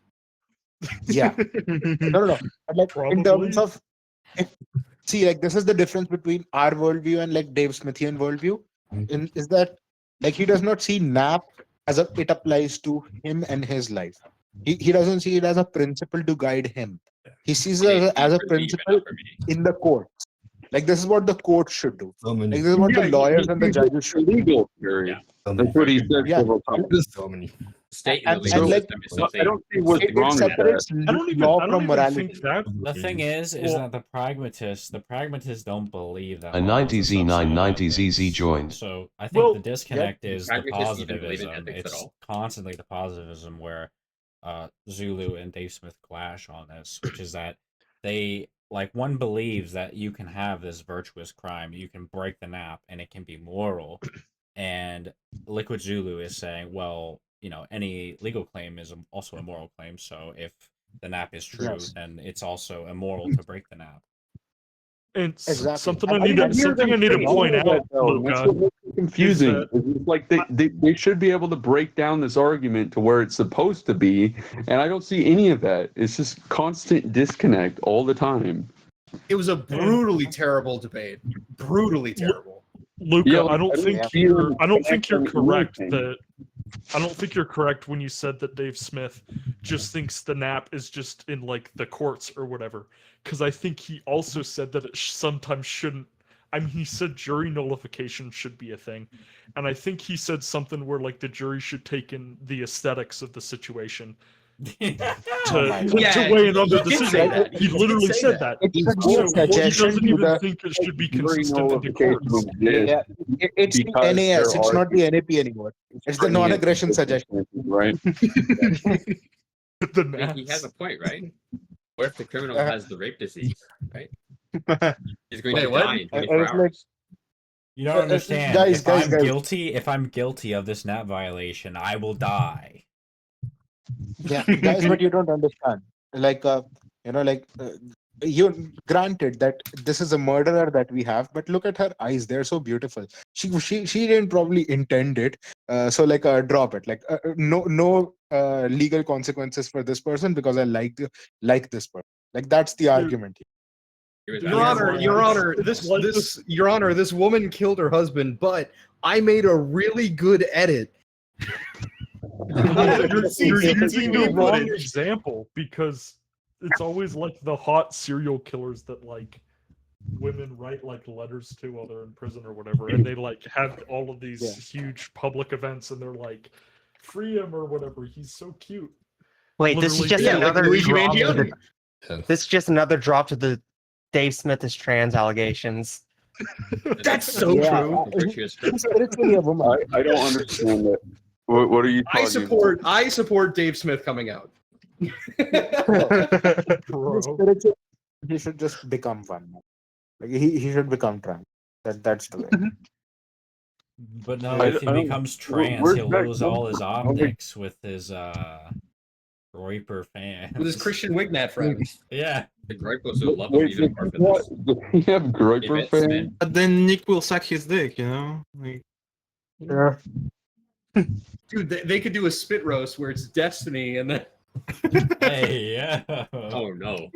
That's crazy. Oh no. Yep. I feel like I still like. You're talking about it in this way. You haven't drawn. Wait. Wait. You haven't drawn the meaning of that whole debate from this one Discord call. I got a shocked. question though. Well, Based hold off on, the what- evidence, do you guys think that Destiny has committed a NAP violation? Yes. Of course. Wait, in which situation? Did he beat his girlfriend? I don't think he beat her. Well, I want to hear what Mage has to say. I want to answer. Look Mage's at Raise I 0736 left. Go on, Mage. What do you still not understand? Like, so I there's like different perspectives of this. Like, I feel like so.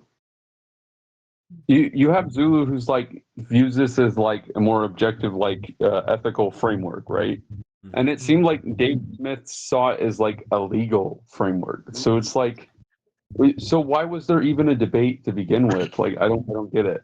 Yeah, again, there's a Yeah, very I don't fundamental think disagreement they about got ethics. down to it. The underlying problem. The underlying problem under the whole conversation is Liquid Zulu made a 3-hour video saying that Dave Smith is not a libertarian and asserted that the primary conceit of libertarianism, the core premise, is that the NAP is the ultimate guide of human action. And I saw the video. Yeah. Dave Smith then talked around that topic for the entire debate and his review of Zulu's video, and not once addressed the accusation. So essentially what it boiled down to was Zulu was waiting for Dave Smith to talk about whether or not he's actually a libertarian. And instead, Dave Smith tried to weasel in a bunch of workarounds to the NAP that made him feel good. Like this is done. This is Yeah. done. Okay. This is like is not new. Yeah. I think Dave Smith. It's like the NAP is a Do legal not commit principle, aggression, but but I think Dave Smith projects the modern legal system onto the libertarian one because it's like obviously there's a lot of laws in our legal system that aren't actually moral and should be ignored in certain cases. But it feels like he's projecting that onto the NAP, and he's like, "Oh, it would just be the exact same thing as in our system."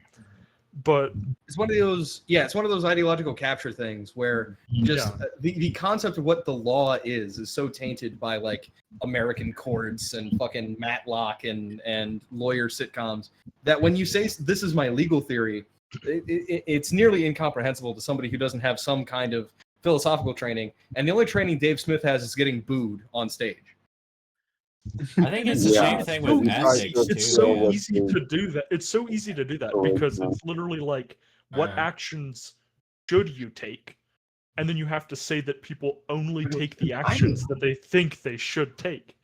But Dave Smith doesn't understand that.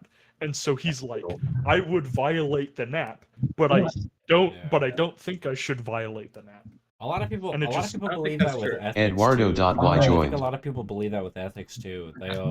They'll believe that like all moral prescriptions are like subjective, and then they'll make a moral prescription about I don't think you it's- and say you're immoral for it. And it's like, okay, well, by what standard are you judging that off of? Like, there's nothing here. It's meaningless.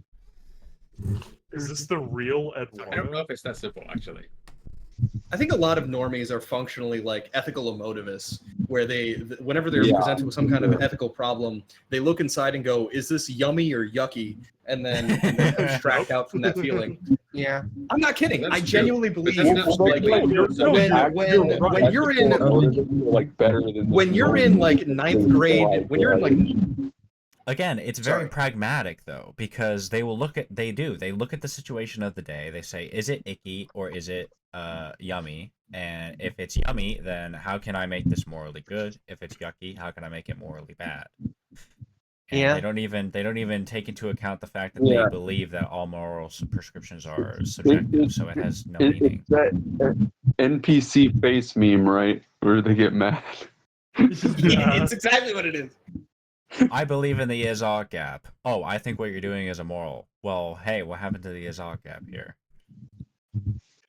Yeah, And, yeah, they get mad. Yeah, when you talk to a communist, there's this one, like, what's Natalie on Twitter, and they're like, "Oh, well, I'm like a ethical nihilist," and then you say something, and then they get mad or whatever. Yeah, like a lot of them I'm an are. ethical- a lot of, I'm a an lot of ethical communists, nihilist. because a lot of communists they are. I love when a communist positivists. goes, "I'm an ethical They are- nihilist, but being mean to gay people is wrong." Yeah, it's like because a lot of them are positivists, and they'll be like, "Oh yeah, I believe that you can't commit a virtuous crime." So it's like, okay, so if I break your law that we can have no hierarchies, is that virtuous?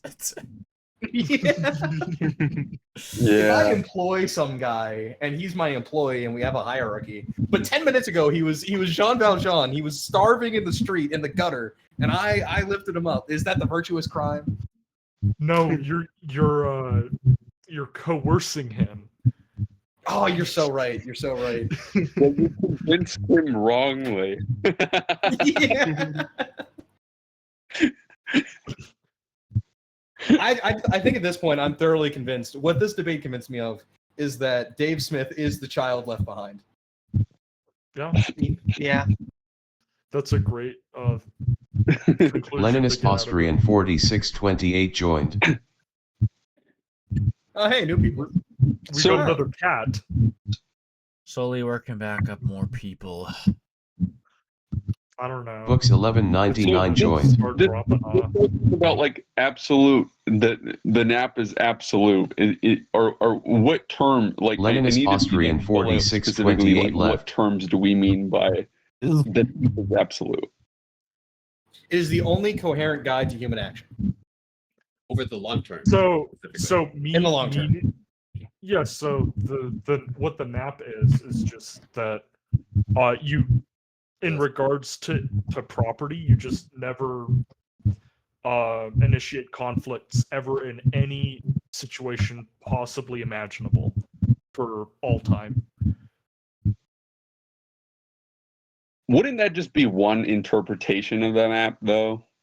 I mean, That's it's by the best. definition. It's the best principled. It's the best legal principle because it is naturally just it perfectly I understand fits. that. It perfectly fits what law does, which is to avoid Yeah, conflicts. I would say it's a very good legal principle. But like what I Like obviously you don't- can accidentally aggress, like for example, like car crashes, right? If I crash into your car, I didn't mean to crash into your car. But that wasn't but aggression, right? It That's was just an natural. aggression. I think what Mage is going on about is that why should this be your personal guide to life? Yeah. Why should you personally yeah. never aggress under any situation, Uh-oh. even if you 'Cause, think like, it would be really bad in the short term? There's two ways we can take this. And like I was told that I need to shoot some guy's dog. Like I would shoot the guy's dog. Like I don't give a fuck. Like if Well, that do you meant think it's a immoral chance- to do that? Do you think it's immoral to do that? as well as illegal. Like, do I think it's moral to kill the dog? No, but like my moral weight, and it would not be legal. But my moral weight of my family dying, I would care about I think you're the getting into dog. trouble here. Like moral just means you ought to do it, right? Like, if Well, you that's the think you thing should is do it, that then law it is a moral. subset of ethics. So if it's illegal, it's also immoral to do. So Yeah, if no, I we're not worried if I about aggress legality on here. I mean, I guess it's Yeah, it would be fine if immoral. But like my moral weight calculation is that I don't care in this situation. If that makes sense. Bismarck Hold on, what do enthusiast you- left. I'm gonna do the annoying philosophy student thing. What do you mean by moral? Well, I don't think morality. I don't think objective morality exists. So yeah, but what do you mean by How did you get morality? here? That's fair. Wait, how did you end up here? I'm so curious. No, but no, what do you mean by objective? So you might mean intrinsic. No, what? Well, no. We still need to Are you a understand what you mean Kantian? by. I think so. The floor is yours. Tell us Do how you- you think reality works. Oh no! Explain yourself. Like, are we speaking in terms of ethics first? We're just saying. Start what wherever do you need to think start, should- buddy. What do you think you should do in general? Like how should I? What? How do we get do I- values? How do we get values? Hold on. I have a question. I have a question that might clear things up. Do you think ethics and morality are synonymous with one another, or do you think they're different? You do? I think most of us here would say yes. I think it's different. I'm not sure about the clear distinction of it. Objectivists are very clear that that morality and ethics are synonymous. Okay. I personally like. I honestly, because I don't like. Is ethics to most people like more subjectivist or? So the guy who owns the server is an anarcho-objectivist. Yeah, I know that.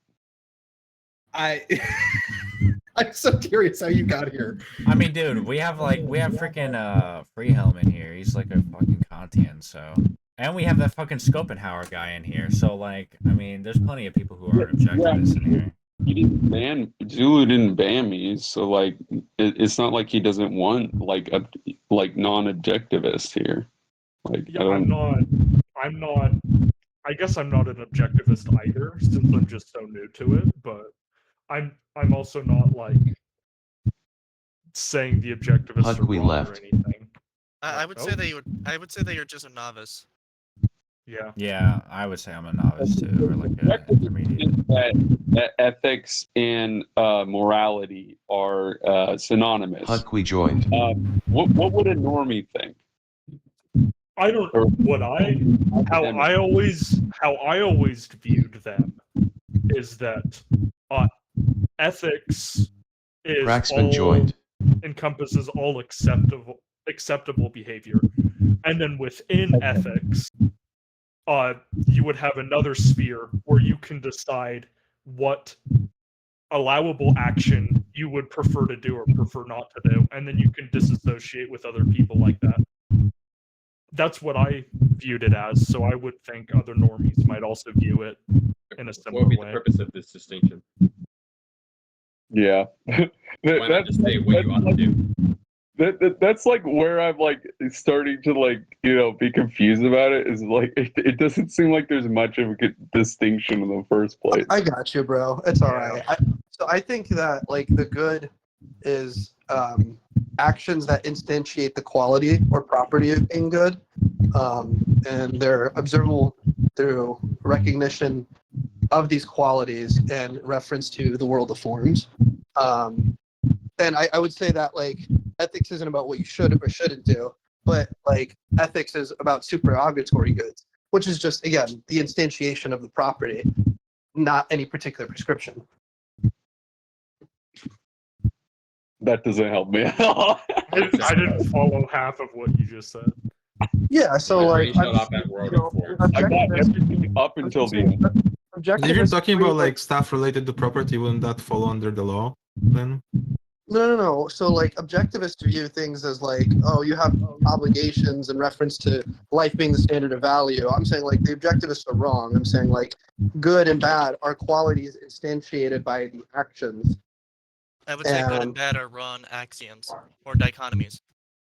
Hold on. Did you mention the world of forms earlier? I did. Yeah. Yes, you did. Are you a Platonist Platonist? detected. I'm a Neoplatonist. Yeah. Oh no. Oh my god! Oh my god! We caught one in the wild. Wait, what's wrong with Got you a live guys? one. What's wrong with Neoplatonism? Well, I was just. Rich, we got the demerge. What's wrong with the Neoplatonism? This is a whole other conversation. I'm just helping. I'm helping Mage out here, you know. Asking if why Mage is in the server. I wonder why Nap Debunker's in the server. Because I debunked the Nap. What do you mean? For me, I was. For NAP is the platonic form of the good. All right, real quick, because it's in your name. Debunk the nap real quick for us. I'm so curious. Well, what's the argument for it that you want me to debunk? The standard Rothbardian, the standard composition. Boilerplate. Let's hear it. What's the? I don't know what you mean by the standard. Whatever you just said. Like, what's the argument for the non-aggression principle? How do we avoid conflicts? That conflict should be avoided. No, that's what the claim is. Like, what is the argument for it? I mean, That this is aggression really should be server. avoided. Like, surely you've heard it before. You just reiterated the claim. That's like, what is the nap argument? though. No, I know what it is. I asked what the He argument wants to hear the for it is. Like, justification. what do you think substantiates that it is true? Natural law theory. What is the argument for that? That life, liberty, and property are inherent and should be protected. Inherent? Oh, are you an Inherent. intrinsicist? Oh no. No. I said. What does natural inherent mean? If not We're asking you. intrinsicist? We're asking Books you to debunk 1199 that left. particular argument. The And that it intrinsicist comes one. from Well, I'm trying to indirect- understand it, but like he just said, he said it's inherent, and then when I ask if he's an Because- intrinsicist, he said no. because Like, what does that mean? because it's natural. It comes from nature. What the fuck is happening? Oh no. He said because it comes from nature. Yeah, it comes from the nature of man. What is the like? How do you derive a prescription from the nature of man? Indirect inheritance of reason. So you can reason, therefore NAP is true. There will always be some form of reason, no matter how small it is. We're not God, so we. So like have to- premise 1 is man has a nature. Premise 2, reason is part of his nature. Conclusion, therefore the NAP is true. the NAP is what the NAP is derived from the natural law. Yeah, what's the argument for that? The All right, mind if I cut in? Yeah, please. Somebody help him. I'm gonna try out here. To my understanding, the standard justification for the non-aggression principle is argumentation ethics. Essentially, when two people have a material conflict where they have intents on actions that cannot coexist in the same universe, these people have a conflict that needs to be resolved. And there's 3 methods of resolving this conflict. The law of the jungle, where whoever happens to be strongest or in an advantageous to physically win E contrario. wins. E What? contrario is what it's called. Yeah, thank you. You can reside to the law of the jungle, you can reside to mixed law, or you can reside to property law. And the non-aggression principle is the what's the word? Cohesively, it's what cohesively follows from a proposition of property rights. And in such case, because you and I are trying to resolve our ideological conflict through speaking rather than through violence or some other method, I tried to transition into argumentation ethics, and I'm not good at Yellow that. left. Never mind, I'm shooting myself by. Krusk 2.0 left. I'm familiar with. Oh, he actually left. Oh, dang. Yeah. Plato wins again. It's over. I'm gonna keep it real with you guys. I'm not a Platonist. I'm an objectivist, but like I do still think I do think he. Like I do had a think the- feeling. There's no way mean, that here's the Nap Debunker would come in here and have a conversation. He would just immediately get into the nitty gritty of it all. For me, I was trying to go. I mean, the trademark seems kind of sarcastic, right? For me, I was trying to go into mine, where I started mentioning indirect inheritance of reason. Word salad. Yeah, but that one can reason doesn't follow that the NAP is true. Yeah. Well, you are born with life. Life is your first natural right. Yeah, but like, what do you mean by natural right? Wait, how is life a natural right though? Because you are born with life and you can defend by the first breath you can defend your life. You can control your body. You can do all the things that gives you natural right to life. You start with living. That's natural. That's the natural right to life. It's the first right. With liberty and property, you demonstrate it by self-sufficiency. So, as a child, you are raised by someone who can defend liberty and property. But as you grow up, you will start to gain the reason and power. You will start to gain the reason and free will, and the mature mind to defend your property and liberty. I would think of that every time I step on a bug. I don't think a bug is. I mean, a bug is primal. It can't do liberty and property. I'm primal too. You're primal too. You're a bunny. Wait, so would you say that's living is a negative right, right? Well, we haven't even established like a theory of rights yet. Like, Yeah. we just established that man has reason and free will. Yeah. What is a right? What are you talking about? Back just to rage bait. Well, That's why he's the goat. Zulu's conception of rights are conflict-avoiding norms, but the objectivist conception of rights are moral principles sanctioning action, or a range of action within a social context. I mean, wouldn't Liquid Zulu say the same thing as well? I mean, he's an anarcho-objectivist. No, he would say that rights are conflict-avoiding norms. He has his own theory of rights. Interesting. Mm-hmm. Well, then Wait, I why would is agree with nobody here? that. Hold on. Why is there how many people are in this chat right now? Nobody was capable of defending the NAP. I'm capable of defending NAP. Look, I've just been I, quiet. like it really depends on like what framework we're talking about here, because I can defend it on maybe a legal principle framework, but not like inherently. What do you mean by inherently? Like I'm saying I can protect like the reason like for why the NAP is important, but like I wouldn't be able to necessarily like protect the idea that it's like absolute or anything like that, because I'm uncertain about it. Valid question. Like, why should you personally uphold the NAP? You know, if you're challenged by the aliens and so forth, why would that be in your self-interest? You naturally you naturally defend the NAP by upholding your natural right to life, liberty, and property. So the reason why I would say you should uphold the NAP because it creates a society where it's more voluntary, and in those types of societies, it's without coercion or force. So in that way, less violence. You know, there's less like drama, and Yeah, but why do you want that? What if I want violence and coercion and drama? Why would you? Then you're contradicting yourself. if somebody wants violence and or if somebody wants violence and drama, then I guess they can have it if they want, but it's not going to be very productive. Yeah, but what if they don't want to be productive? What if they like chaos for its own sake, as an end in itself? Well, I guess that's their pejorative or whatever. I don't know. Like, So there's no argument there. Total Dave Smith W. Yeah, Dave Smith. Chaos wins again. Dave Smith won on both rhetoric and substance today. That's crazy.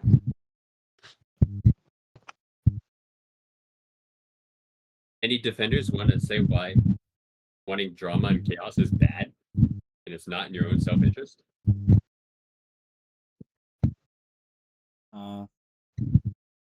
Bro, I thought this was a server full of ANCAP. What's going on right now? What? 10 ANCAPs in one call. We can't defend self-interest. We shouldn't say why violence is bad. Or just the NAP, like, you know, You come have to on, stand up it's like small. something. Yeah. Well, I mean, yeah, I that's- would use the Liquid Zulu defense. What's that? That law is conflict avoiding norms, and all the other. Yeah, but why do you want that? What if I want conflict for its own sake? That's supremacy of consciousness fallacy. Why is Well, that? explain yourself. Because it doesn't align with reality. You have to. Yeah, it does. And I what punch someone in the way? face. That aligns Ow. with reality. That's No, not the like the reason it's primacy of consciousness is because you're projecting what you want onto reality instead of following its logic. That's why it's Yeah, we all project what we want onto reality. That's not weird. Yeah, I would agree I with want a that. glass of wine right now. I can project that onto reality. Just because we no. project it That's doesn't not. mean- That's not what I'm. That's not. Let me clarify what I mean. Like, I really want to be able to fly or like shoot laser beams out of my eyes, but I can't just like assume that that's possible because it's okay. That's not what reality is. But that No, doesn't but it is apply to possible for me everything. to mug you and take your shit, though. Exactly, right? Like, it's possible for me to punch someone in the face. That's not defying reality. Right? It's true. It's not it's initiating conflicts though, which are Yeah, contradictions. but why should I avoid That's the initiating Liquid Zulu conflict? defense. No, this gets into the debate from today.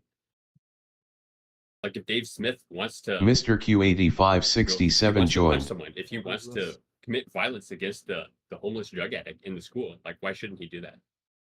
Why is it in his self-interest to allow this to happen?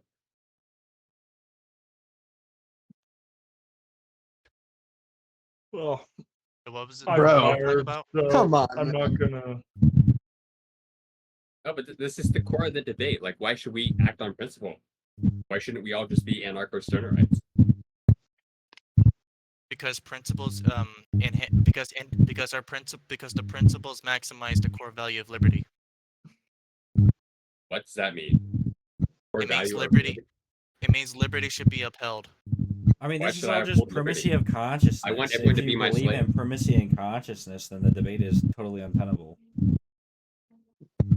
What? Why is it How's primacy of consciousness if I want to punch someone in the face? I can do that. The reason why That's not weird or you hard. wouldn't want everyone to be a slave is because you could be enslaved. It's not that you can't. It's not that you can't do it. It's just Well, if I become king, I won't be the slave, right? So That's it's just irrational. like basic It's- Machiavellianism. But if somebody dekings It's you, good to be the king. and now you're not the king anymore, they could make you their slave because that's the order you established. But it sucks to be the loser then. It doesn't establish that it wouldn't be good to be the king, right? Yeah.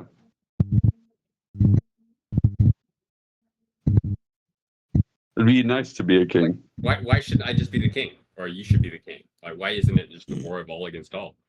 Why is there a king at all? The Hobbesian says. Like, why do you want to be a king? Because it'd be cool to be a king. Yeah, I don't know. You can That's just free create. stuff. Well, then just make your own property. Well, then just take your own property and and just proclaim yourself the king of it. That would be calorie inefficient. A 90Z990ZZ left. Doesn't mean you should mug someone. That just means you're the king of your property because you proclaimed that. Yeah, well, I'm defending that Mike makes right here, right? This is the Dave Smith position. Like, why doesn't Mike make right? Why shouldn't I just get what I can get away with? It's your own property. You don't if you shouldn't get away with it because it violates the non-aggression principle. Like, why do I care about the NAP? Age. If I can be king, why would I uphold that? Because you have natural rights to life, liberty, and property. Mage can turn your Yeah, mic off. I get life, liberty, and property by being king. No, you get it from indirect inheritance of reason. What does that mean? Oh, so he'll have it anyways if he is the king then. Like, if I'm king, I get to live. I get my life. I No, get you property, always have I some get form freedom. of reason, regardless of what you are, and regardless where and regardless how small your reason is. Uh-huh. What? Like, how does this debunk that being king is good? I wasn't saying that being king is bad. Good and bad are bad dichotomies. King is just a style in which I'm seeing you say, in which I'm pretty much seeing from you, because clearly, if you wanted to be king, you could just take your property and say that you proclaim yourself as king of that property. No. Yeah, that's not Misunderstand. what he's I'm saying saying, I want to though. be king over subjects, Over other subjects? people with free will. Is it voluntary? No. Well, then you're violating the non-aggression principle. Yeah, I'm saying I don't care because I would ridiculous. prefer to be king than The to be reason you're convicted violating with the NIV. non-aggression principle is because you're violating their natural right to liberty. I don't care about their right to liberty. I want my right to liberty. Well, then you're gonna fuck around and find out. Yeah, Isn't this is that just my insane. risk? This is actually insane, dude. Come on. I'm just saying, like, I should. Might makes right. Yeah, might makes right. Exactly. No, it doesn't. What if I die at the age of 80 with a wine So full what of, if- with a belly full of wine, Hmm? right? And I get away with it. Like, are you saying that I lived a bad life? What is that supposed to be? I don't know. That's for you to contend. So what if you ate so many limes? It's your choice. So it's just preference then, and Dave Smith wins the debate. No. I get to be king. I die at the age of 80. I Eating get a tax full revenue from everyone. eating all the limes does not mean you does not make you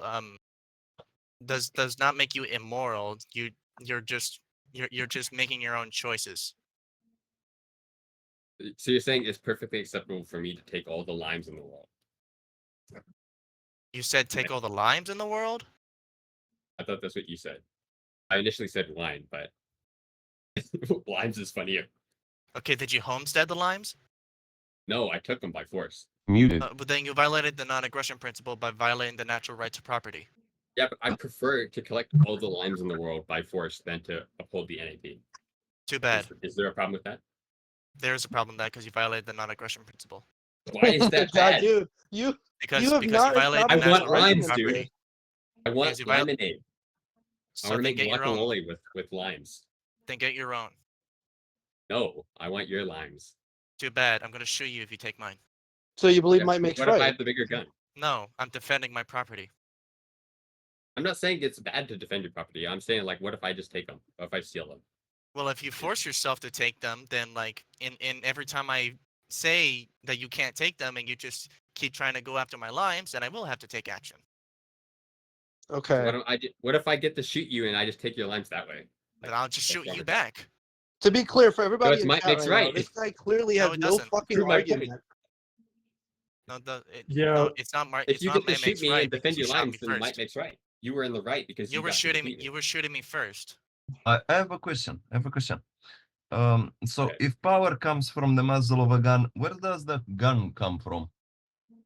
It comes from the people who made it, and they sold it. Sold it. They sold it. There we go. What if I threatened them or I stole the gun from them? Then you're being coercive. Yeah, I don't And? care. I'll get the gun now. Then they'll not do you any service, and maybe you'll get excluded from society. I've got the gun now, so I don't care. I got what I wanted. Well, then you violate the non-aggression principle by violating their natural right to property. This is a dead end, but bro. God's You're on my not side, gonna, you're so- not gonna get an argument out of this guy. Sorry, I would join in if I wasn't so tired, because I tried talking with you guys, but my mind went blank. I'm too tired right now. I don't blame you for that. You should take a nap. It's a very mind-blanketing argument. You should take a non-aggression to- principle. I can't believe in a that server full is- of objectivists, no one can argue against might makes right. I am arguing against my mate's right. No, you you're haven't not. made a moral argument. I am. Not very You just well. said makes- that the only I- reason why I shouldn't take your limes is because you could shoot me. That is literally might makes right. No, it's because it violates the non-aggression principle. Why do Still- I care about that? Because it violates my natural right to property. What is a natural right? There are no natural rights. Rights come from nature. What does So that it's mean? inherent. It comes from Can I my go out nature, and- from indirect Can I go out and inheritance of pick reason. a right off of a tree the way I can get a lime? From a tree. Did somebody homestead that tree? I don't know. Bro, he is so off course. He's not. You're not Well, it gonna get an seems- argument from him. It seems like it seems like nobody is around, and so it seems like that tree is unowned. Like it's obviously there's something different about rights and like fruit.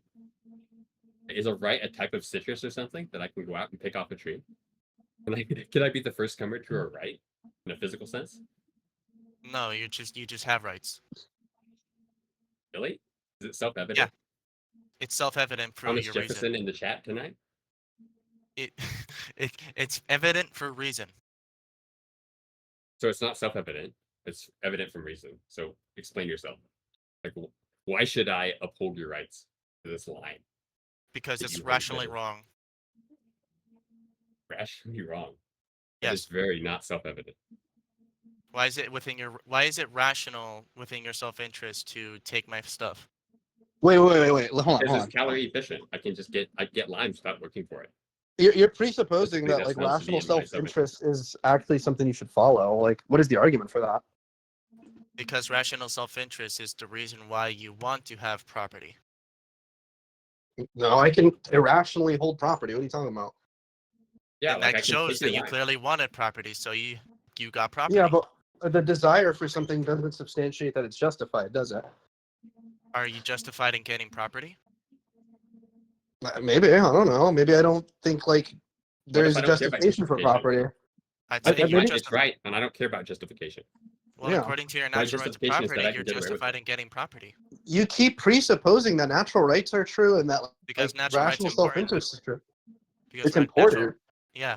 In respect to what? He's like a theist who thinks it's just self-evident that God exists. I was I only just making have to that accept point in that the God general exists. chat. Bro, Fen, dude, why don't you even know Zulu's argument for the NAP? Like, how long have you been in the server? Why does that matter? Because like you're not able to articulate an argument. Like by default, at least try throwing out Zulu's argument. Can you define an argument? A set of propositions that leads to a conclusion, preferably sound and valid. Okay, the natural right to liberty, the natural right to life, liberty, and property is important. Therefore, the NAP is true. Important in respect to what? In that it comes from your indirect inheritance of reason.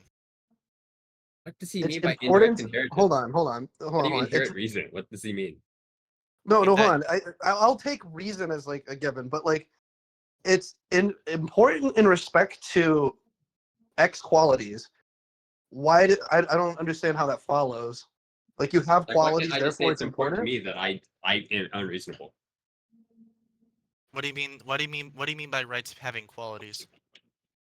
Bro, why can I defend the NAP better than you? What do you mean? I mean, like right now, you're not able to articulate an argument like defending the NAP, but I can do that better than you can. I just made an argument. No, you didn't. You just keep appealing to things you haven't justified, like natural rights. I said the natural rights to life, liberty, and property are important. Therefore, the NAP is true. What's the argument that? What's the argument that like they're important? I don't even important in respect to what? Like, what does that mean? Because they come from indirect inheritance of reason, and reason is important. Okay, so Very reason distinct. reason entails these particular qualities. Therefore, how do you bridge the gap? Like you have these qualities. Now, how do we get to prescription? What do you mean by prescription? You know, like Unmuted. How do you bridge the is-off Should. gap? How do you bridge the Should. thought? How do you Should get drugs from a have drugstore? to. Muted. Because it is rational to defend rights. What's the argument for that? Because rights are inherent in nature. Oh my god, dude, that's a circular No, they're argument. not. Master and- underscore oh, it yeah. underscore Also, mage life left. is an- Where are the li- rights? Life is an objective So value. do you know what Zulu's argument is for the NAP? What is Zulu's argument for the NAP? I'll take that as a no. Well, maybe I forgot. Hey, I can give it to you. I just can't defend Zulu's it for argument you. is Because it's the authority trichotomy. of Zulu. This doesn't matter. Like, what's your argument? Just saying, well, He doesn't rational. have one. I was trying to help him out at this point. I did. I said natural rights to life, liberty, and property are important. Therefore, the NAP is true. I mean, again, this Important just means presupposes very rights. distinct, though. Like, what if it's important to me that I take your lines? Well, it shouldn't be important because stealing Like, is is it wrong. just a conflict of interest? Are we forced to fight? Like, there's no way around it? You and I cannot hold the lime simultaneously. Therefore, it's conflict. And I held the lime first. Therefore, I'm right. What? I don't care about if you're right or not. I want your lines. I'm right. I'm right in holding those limes because I used it first. It's important to me that I make guacamole like right now, so I need your lime. I don't give a fuck about your guacamole. And I don't give a fuck about what's important to you. I want my guacamole. I don't give a fuck about what's important to you. So might makes right. We're just gonna have No, to it fight. doesn't. I don't give a fuck about what you do or whatever you do. I will defend my property though. Why is this happening right now? Do you know what a circular argument is, Ben? Can you please describe to me what a circular argument is? So I'll take that as a no. Can you please we describe need to me to- what we a need to circular teach him- argument does? Yeah, circular argument. A circular argument reasserts in the conclusion one of the premises. So I don't see how that is a. So I don't see how that is a problem. Unmuted. Well, a Can you please describe to me why Hold that is on. a problem? Hold on. The You only don't see how way- reasserting in your fucking conclusion the premise, one of your premises, you don't see how it's a problem? The only Please way. describe to- Can you please tell me why Well, it is? hold on, stop asking me questions, nigga. I've asked you a question. I've asked you You are multiple questions. And the okay. only thing You you are can do is you are refer to over me. Like, you are over listen, exaggerating, and you clearly are not telling me why a circular argument is a problem. So I'm here to learn. no, I get that. I'm trying to help you out, but what I'm saying is like, Okay, you help just me. be honest. And when I Muted. ask you a question, instead of asking me in return the question I fucking ask you, just say no. I don't know what that is. I'm pretty sure I've heard it before, so I clearly know the term. What do you mean by it though? What do I mean by circular argument? Is that what you just asked me? Yeah, why is it a problem? Because you don't prove anything. Yo, maybe he's like a Calvinist, right? And how they're just like every argument is a circular argument. I'm an agnostic atheist. Yeah. Unmuted. Agnostic Basically- atheist. Basically, a circular argument is saying like X is Y and Y is X. It goes. Well, It's like I an would Ouroboros. I would have worded it that way, but Well, I don't either know. way. What do I? I Walk don't it see 12 anything joined. wrong with that. So like is what your ends up proposition happening is if you self-evident? hold on. Is it If you, self-evident? if you no, hold on, it's not hold on. So if the conclusion is what is being contested, you're only asserting that the conclusion is correct if it's one of your fucking premises. You're supposed to build an argument justifying the conclusion, not use the conclusion as a premise. Yeah, I justified the conclusion. It comes from natural rights. No, you didn't, because you gave a circular argument. Why is the circular argument wrong? I just answered that. I don't see how. I don't get how you. Because the explained it. conclusion is what is being. Oh my god! The conclusion is what's being contested. All you're doing is reasserting the point. You're saying I'm right because I'm right. So, how is it wrong to justify the conclusion? How is it wrong to justify the conclusion? Do you mean how is it Yeah. wrong to use the claim as the conclusion? Can you please tell me how any of those words are equivalent to how I'm using it? Yeah. So like you had a claim, and you then used that same claim not only in your premises but in your conclusion. The conclusion is supposed to be supported by the premises. Yeah, and the premises is that natural rights come from indirect inheritance of reason. That was maybe one of your premises. Okay, and then the other premise is that the natural rights in question are life, liberty, and property. But what do you take a right to be? I think of a right. I take a right to be something that is of rational defensive, or no, that is of. I think of a right that is of nature. A right? You take a right to be that of nature? Yes, I am. you said it I wasn't here. Just to be clear, you didn't define what a right is. You just said that of nature. Like, what does that mean? A right is something that maybe I should look it up just in case. I have autism. Okay. So Zulu's definition of rights are conflict avoiding norms. Definition by objectivists would be actions sanctioned, like a range of actions sanctioned by or sanctioned in a social context. Sorry. So, from what I looked up, a right is a legal, social, and ethical principle that grants. Or, It's- yeah, that's what that Why do you is. have your camera on? Who? Hello. Oh, hi, Praxben. That's that is. Hey, how you Hi, doing? Eduardo. Blow me a kiss. Unmuted. No, I'm That is Praxben. not Praxben, bro. I'm That is- literally that- Praxben. What are you talking about? That is literally Praxben. No, dude, what are you talking about? Like Praxben's. This is Praxben. Oh fuck! Hold on. Damn it. Never mind. Sorry. No. Anyways, yeah, I'm sorry. No, this is Eduardo. Is what I meant to say. I'm sorry. I've been drinking. That's Eduardo. Oh, shit! There's two of oh, them. There's Wait, two of them. actually, two separate people. I'm Prax Ben. That's NAP debunker or Eduardo. Oh, really? Just pointing it Well, I out. think. Well, I think you both X-Men look in the one same. essence and two Actually? forms. What? I think you both look the same. That's well. I hear that a lot. Yeah. But you do look I, cute though. I refuse to believe that that was Eduardo talking to 8-Bit because it's too much like Ben. What do you mean? You think Ben's an objectivist? No. Cracksman left. We can fix it. In the general for the server. What? It wasn't even the you just general. been- It was the side chat that I was. Oh, yeah. Yeah. Or He's whatever. being a faggot. He's like, you where do I want the baby? It's like, dude, why do these fucking faggot sub 65 IQ people come to me and go, you where do I have to debate me? I'm like, I don't respect you. You're not smart enough for me to debate. And they go, oh, what's like you've considered the debate? Like, no, you're a faggot nigger. You're not smart enough to debate me. You should kill yourself instead, actually. And you're useless to me. Like, frankly. I thought Ben, life this was is Right. why One you- by one. This is why you're my favorite libertarian. I thought life was Whoa, vital. whoa, that's crazy. You're crying. I thought life was vital though. Why does he have to kill himself? I never made that claim, actually. But didn't you just It's say inherent that he in should nature kill that he himself? should kill himself. No. I didn't make the other claim. I did make the Look claim. have Raise Eye 0736 joined.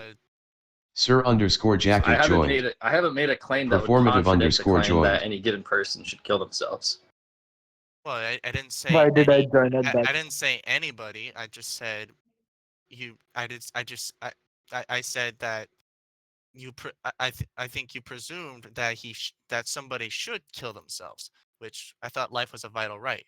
Dead Pixel 18 joined. I thought life was vital. Blood Glow left. You're. You know what right is yet. What the fuck are you talking about? Like, this is not contradictory to what I said. Life could be a right, and somebody could still kill themselves, justifiably even. I mean, yeah, they can kill themselves, but it's wrong. Wait, what does that have to do with it being a right, though? Not in all cases. There's definitely some cases where it's justified for me to Yellow assert to joined. somebody they should kill themselves. I mean, sure, if you're making it as a I think it's joke. definitely justified that they should. Oh, I wasn't joking.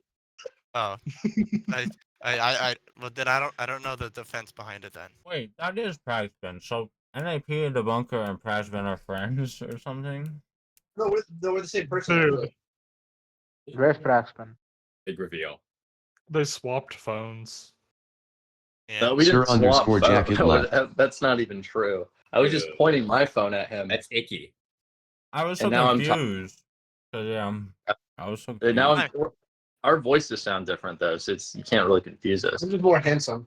Yeah, that's not true. Well, no, I because mean, I yeah, was confused. I was confused because I heard the other guy's voice, and then I hear Praxben's voice. I'm like, wait, that's Praxben's voice. He has two voices.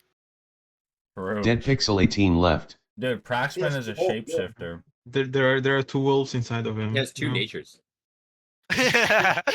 He's both A and B. And he has Yeah. two Bro, what was holes. the There. debate resolution? Praxben. Wait, what?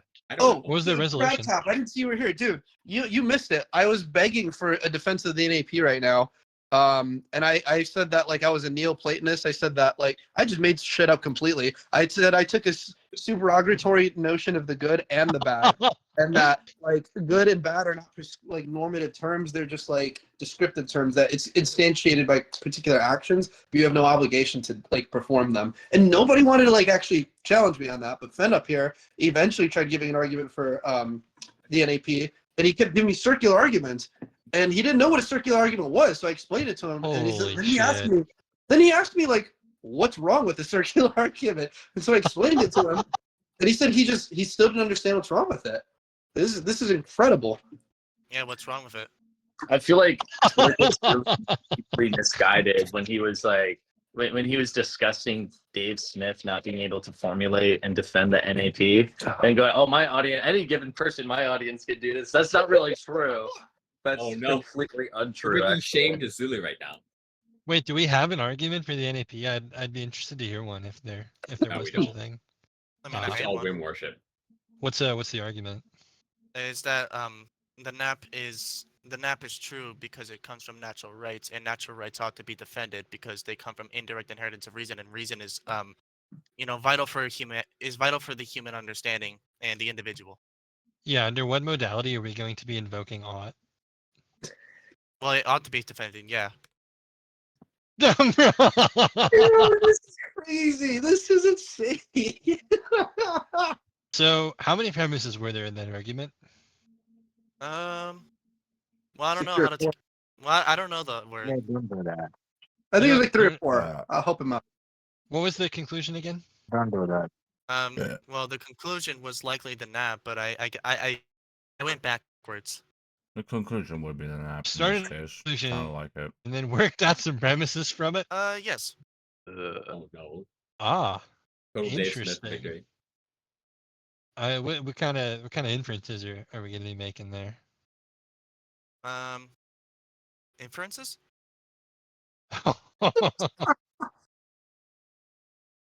Yeah, Sometimes yeah. I sometimes forget words. Faker so- 4851 joined. Why is nobody helping him? Inference is going to be the method by which that we pass from But this is all premises Zen, to man. conclusions in a logically valid way. Dude, if you want to justify the NAP, just go for E contrario. It's so easy. What's in contrario?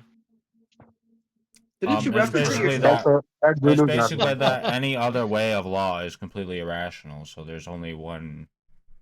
There's only Yep. one that can avoid conflicts. That's crazy. If Why should that only be irrational? somebody, really quick, Does just somebody- to be clear about this E contrario thing, it's like if only somebody would have challenged Zulu on this argument and like exposed the flaws, like, almost 12 months ago. If only. I mean, Does somebody want to give the E contrario? Is there a refutation of it? Yeah, I got one. Is I that a got several. refutation? Is that what you just said? Yeah. I was referencing the defeat fact that I did like refute it. Like I debated Zulu. Mhm. It's like on his channel. Yeah, anybody want to give the E contrario real quick? What's the name of the debate? What's the title?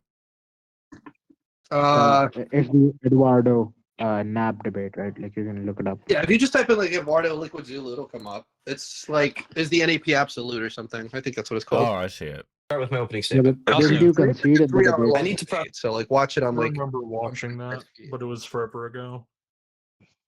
Mm-hmm. Yeah, I Like, think I've not substance wise, gone I to- did win that. Just to be clear, like I don't think rhetorically I did because I didn't. Okay, I'll go back and watch it. Like it's been a while since I have. I don't know. Preface that the premise of this debate is that I care Zulu about believes the that his substance, arguments right? Like, that's what justify I the get out of it. non-aggression I'll principle. go back and watch it. I'm I've taking not the gone negative. through Liam's entire Because Zulu is an argument objectivist, yet, I'll be using my so I knowledge cannot of comment on objectivism to that. guide this conversation. But like so where far, Zulu has disagreements with Well, objectivists, man, I'm most not of let me clarify. what you'll learn is that most of my validation. It's like a argument proof is is a- what Liam also arrived at on his own. Like I didn't Yeah. even tell him my conclusions, and he arrived at the same conclusions. But then he like arrived at several more conclusions and digs harder. But like you'll notice that like much of what I say is what Liam says in his article too. yeah, that's fine. That's fine. Yeah, I and watched what both of he's those. saying is he's basically the goat. He came up with that shit first. Liam Mhm. stole his intellectual property type shit. This is true. Still, though, if anybody wants to give the contrario a try, Sure, you could. Like I could see. Like I've not seen Liam's entire argument. So like I could do it, and I could like have a debate on the fly here. I don't know how that will go. Like probably I end up losing because these guys are more prepared, and I haven't like done my homework on this. But like I could do it. Like I don't really care if I lose or not. So But my so far argument. that Yeah, continue. I'm just saying like so far from what I've seen of like so far I agree with Zulu's argument, like Zulu's contrario, and we can go into it. Like why not? Let's go into it. Like So yeah, let's yeah. go into You it you blind. give the argument the way you think it goes, and then I'll evaluate. Okay. Rather, let me give my argument instead. Like it's based on Zulu. It's my understanding of his. Like I'm not referring to his article here directly. Right? No, it's okay, man. So- Honestly, like the fact that you're even going to give an argument is so much Faker better than what I've been 4851 dealing with left. over the last half hour. So please. Oh, by the I just came here to see like what Praxman was doing, and like the moment I came, he left. So, Sorry. so he's right there. Yeah, Bradman's Yeah, still he's still here. Damn. yeah, he's still here. He's Oh, he's just right got here. he's got his clone. And Okay, and all there's right. oh, Look at that him. cat right there. His name's Murray. Oh fuck it, never mind. Oh, and that's his third clone, the cat.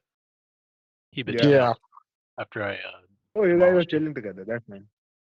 Okay. All right, man. So let Yeah, let let's me hear it, man. give my. Mhm. So, how much do we start? Like, are we are we in agreement with egoism? Like, tell egoism, can we assume objectivism? Yeah, we could do that. That's fine. Yeah, I love it. Yeah, okay, yeah. They're okay, Yeah, yeah. no. There are like two ways I'll respond. We haven't established that yet. Okay. No, we're in So let propositional me harmony. start How from we establish rational. like and from egoism, I would simply just say that like there are certain conditions in which the human being uh like is able to function properly, right? And that is like discovering the principles of proper human life would be ethics. Do you agree with that? Like, so in ethics we come to Sure. egoism. That's the whole thing. And so, and then also human beings have to if we have other human beings around, both of us are volitional beings, both of us are actors, both of us can we are we are physical beings who We're need ruling out P zombies. yeah.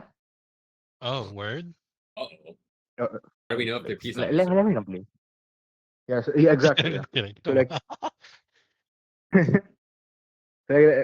both physical beings, and we have to use material, like physical material, in order to forward our own lives. Now the thing with physical material is that it has like everything else, it has identity, and part of identity is that you know uh, it can only be like it's limited, it's finite, and maybe like there's a lot of it, but it's scarce, right? In the sense that no two people can use the same object in the same respect at the same time, right?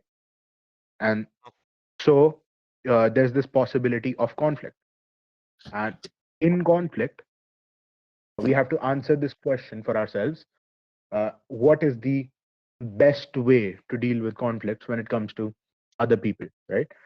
Well, we can see there are broadly two ways. I think in Zulu's Contrario he gives three, but like the mixed law and the law of the jungle, they're in principle one. They're just more explicated, right? So there's the initiatory, like a way to deal with conflicts. There's a non-initiatory, and like of course something in the middle, which is also which just means initiatory, right? Because like that just means you sometimes want to initiate, right? Mhm. And keyword I'm using here is initiate, right? Initiate conflict, not like if someone else is coming on to you, like someone else is aggressing upon you, that's not correct. That would flow from, like, if we prove that initiation of conflict is wrong, then self-defense is just a further explication of that. So there we can see that for human life, right? Like the human being, like what kind of animal is the human being? Well, he's not. Like he's a rational animal. Like he's an animal based on creation. He's an animal based on uh, developing some sort. Like I'm sorry, I'm like just coming up with this on the floor. So like it might meander here and there, right? So like he's a rational animal. He is not. He's a being of reason and production, and we Needs can to see use that. reason to survive. Yeah, and like we can see that for reason, for production, for like human life itself, aggression, like initiating conflict with each other, like if we are doing that all the time, we're going to be less flourishing, we're going to have less of the good things in life, than if we can figure out a way in which we are able to cooperate with one another and not initiate aggression and force upon one another. So how about and of course, this, right? Okay, Yeah? here's what I'll do, right? So we granted, obviously, that egoism is true, right? I think that if we can make that move, or like subsequently validate egoism against criticism, right? Then it seems like then we're dealing with like a eudaimonistic ethic, right? And then since egoism, of Yes. course, is broadly consequentialist, right? It's just going to be consonant or not Crust consonant in a truly 2.0 joined. dichotomous way with your flourishing, right? And if non-aggression is in your flourishing, right? Like not initiating force against other people is going to be either constitutive of or instrumental in achieving that goal, then it seems like flourishing is Yes. going to be a relevant activity that's been ruled out, of course, by like the ethical system. So you could just make an argument like that. In particular, though, I have one joke argument, obviously, and then a like serious objection. The joke argument is Yeah. just going to be, so you think it's contradictory to initiate violence? Mhm. Okay, Do I are contradictions think false? Yeah. Why? Our contradictions false. We're going into epistemology. We assumed objectivism till then. Oh, so okay. Well, if we're not assuming, if we're not assuming the rest of objectivism, just egoism, I was going to run dialetheism. No. I was saying like I am with agreement on metaphysics and epistemology. I'm starting from egoism, that part of ethics, and then building from ethics and egoism to the NAP. Okay, so here's going to be my real criticism then, if we're just going to like shoehorn the discussion into like roundabout agreement with objectivism. If we understand that egoism is a downstream conclusion, probably through some like inferential process, like modus ponens, right, from understanding that it's like a eudaimonistic ethic, then we understand that the reason that we don't initiate force or aggression against other people is because it won't be consonant either in a constitutive or instrumental manner with the way that we as a particular kind of being have to flourish, or the bounds set by like a biocentric notion of like teleology, right? So if that is the case, and there is some further justification for egoism, or not egoism, the NAP, Walk then at the 12 NAP, left. the justification is of course going to yield back to those metaethical implications which give rise to it. So then when I say, for instance, if I were to ask, why should I adhere to the NAP? Right, and you just say, Because it's good for the you. NAP. It's just like a deontic No. principle that I've Because done it's this. good for you. Yes, exactly, right. But okay, we understand that if we're not going to use the contrario argument, and if we're not going to just appeal to some vague deductive argument by No. which we've established these The norms, contrario is not. The contrario is not. is the The contrario contrario? is starting at a point. Like, see, like you can't just like start at everything. Like let's begin at existence exists, and like after like 50 pages you But you get to the literally contrario. can. Like That's what induction is. You literally can't. Rand did that. no. See, Rand did that, and then she wrote like she didn't do that in every book, right? Like, she didn't No, do that of in course not. everything She she ever systematically said. built up her philosophy. Sure. Yes. I agree, and that's what I'm saying. Like, I am, and like you might disagree with me saying this because like, do you hold to closed or open objectivism? But like, I don't find a better word to describe my own personal philosophy than objectivism. But like the way I am building to the NAP here, and the way I am integrating what Zulu is saying in the contrario, is that it's good for me. Like the non-aggression principle is good. Like if I follow this and I follow this in my dealings with people, it's going to lead to good things for me. And why? Because of what he has explicated in his contrario, in the sense that it's like when we say contradictory, right? Contradictory to what? Contradictory to man's life as a standard, right? And like so. No, that's can not the see way it's used. where It's literally used in the contrario. Unmuted. Headphones real quick. Muted. All Lock right. in. That's crazy. Yeah, I'm gonna lock it fuck in and give you guys the Zulu E contrario. Hold on one second. Bro, you have fake E contrarian right Walk now? at You 12 don't even know the joined. argument off the top of your head? Is this real? Bro, actually fake E contrarian, fake Zulu. Did you say crazy. Israel? No, I didn't, bro. I saw a TikTok ad for Israel today. Lightning.McQueen.95 joined. dude, check the chat that I'm sending this. tell me, like, if am I imagine, like, I'm sending it to like VC chat here. Tell me if I'm imagining this, but is this what is this? Why is the Ayn Rand Center UK having Ascended 0 this NE joined. Did you guys see Lightning it? dot McQueen point 95 left. Others are more oppressed. What's up with the thumbnail? Loverophanim joined. It might just be me. It's the but, Jew like, if versus you see black it, person oppression it's the Olympics. Jew Let's go. versus black. The Jew Eduardo, versus Versus black. black women. Who's You more have your oppressed? headphones. All right. Yep. Let's do the e-contrario. So the e-contrario, for those in this fucking chat that could not articulate the fucking defense of MVP, this is Zulu's own defense, his original one, sort of. Unmuted. Borrows a lot from I'm Sincere. smarter than any of these expert opinions on what the law should be. I completely body them all. None of them can Crust stand 2.0 a second left. of debate with me. They all crumble under my might. None of them can stand up against me. Imagine if Zulu got a low taper fade. Imagine if Zulu got a low taper fade.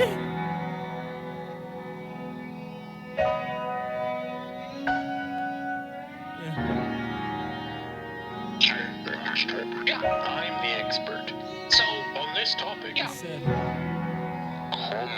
Imagine if Zulu got a low taper fade. So Undefined. resolving this, there is Muted. The law of the jungle, which means conflict avoiding norms or conflict engendering norms are like the standard essentially, which just means that there is no regard for whether you ought or ought not engage in conflict. Again, conflict or aggression being, two actors enacting mutually exclusive action.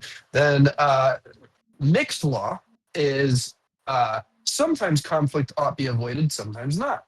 And the third system is the non-aggression principle, which means conflict ought be avoided. The law of the jungle, per Zulu, is a contradictory ethic because when two actors engage in a conflict, both presuppose that they ought control that same scarce means. So Crusoe and Friday are fighting over a stick, and they both say, hey, I ought control that. Let's say Crusoe, or Agent A, is the one who had the stick first. B is like, hey, give me that shit, bro. I'm finna fight you. Well, when they, per Zulu, again, I don't endorse this, per Zulu, when the two engage in such a conflict, they're both making ownership claims over the item, which in the law of the jungle, since conflict engendering norms are the standard, there is no concept of ownership. Might makes right. I do whatever I want. I take your shit, it's mine now. When the two actors engage in the conflict, even though B is trying to take the stick from A, and he's saying, I should be the one to control it. Zulu believes this is an ownership claim to say that I should be the one to control it. But that's a contradiction. You can't have two people who should be the one to control it. So by doing so, they are engaged in a contradiction, engaged in a, well, I guess you could say a performative contradiction, because he is disregarding the distinction between ownership and possession, while also affirming it, because again, I should be the one to control it is a ownership claim, not a possession claim. He says, even though you do possess it, I should be the one to control it. Though you do control it, I should be the one to control it. So might makes right falls under the contradiction that there are two claims that are competing with one another, saying they should be the one to claim it, while one of the two agents is both reaffirming and denying property rights.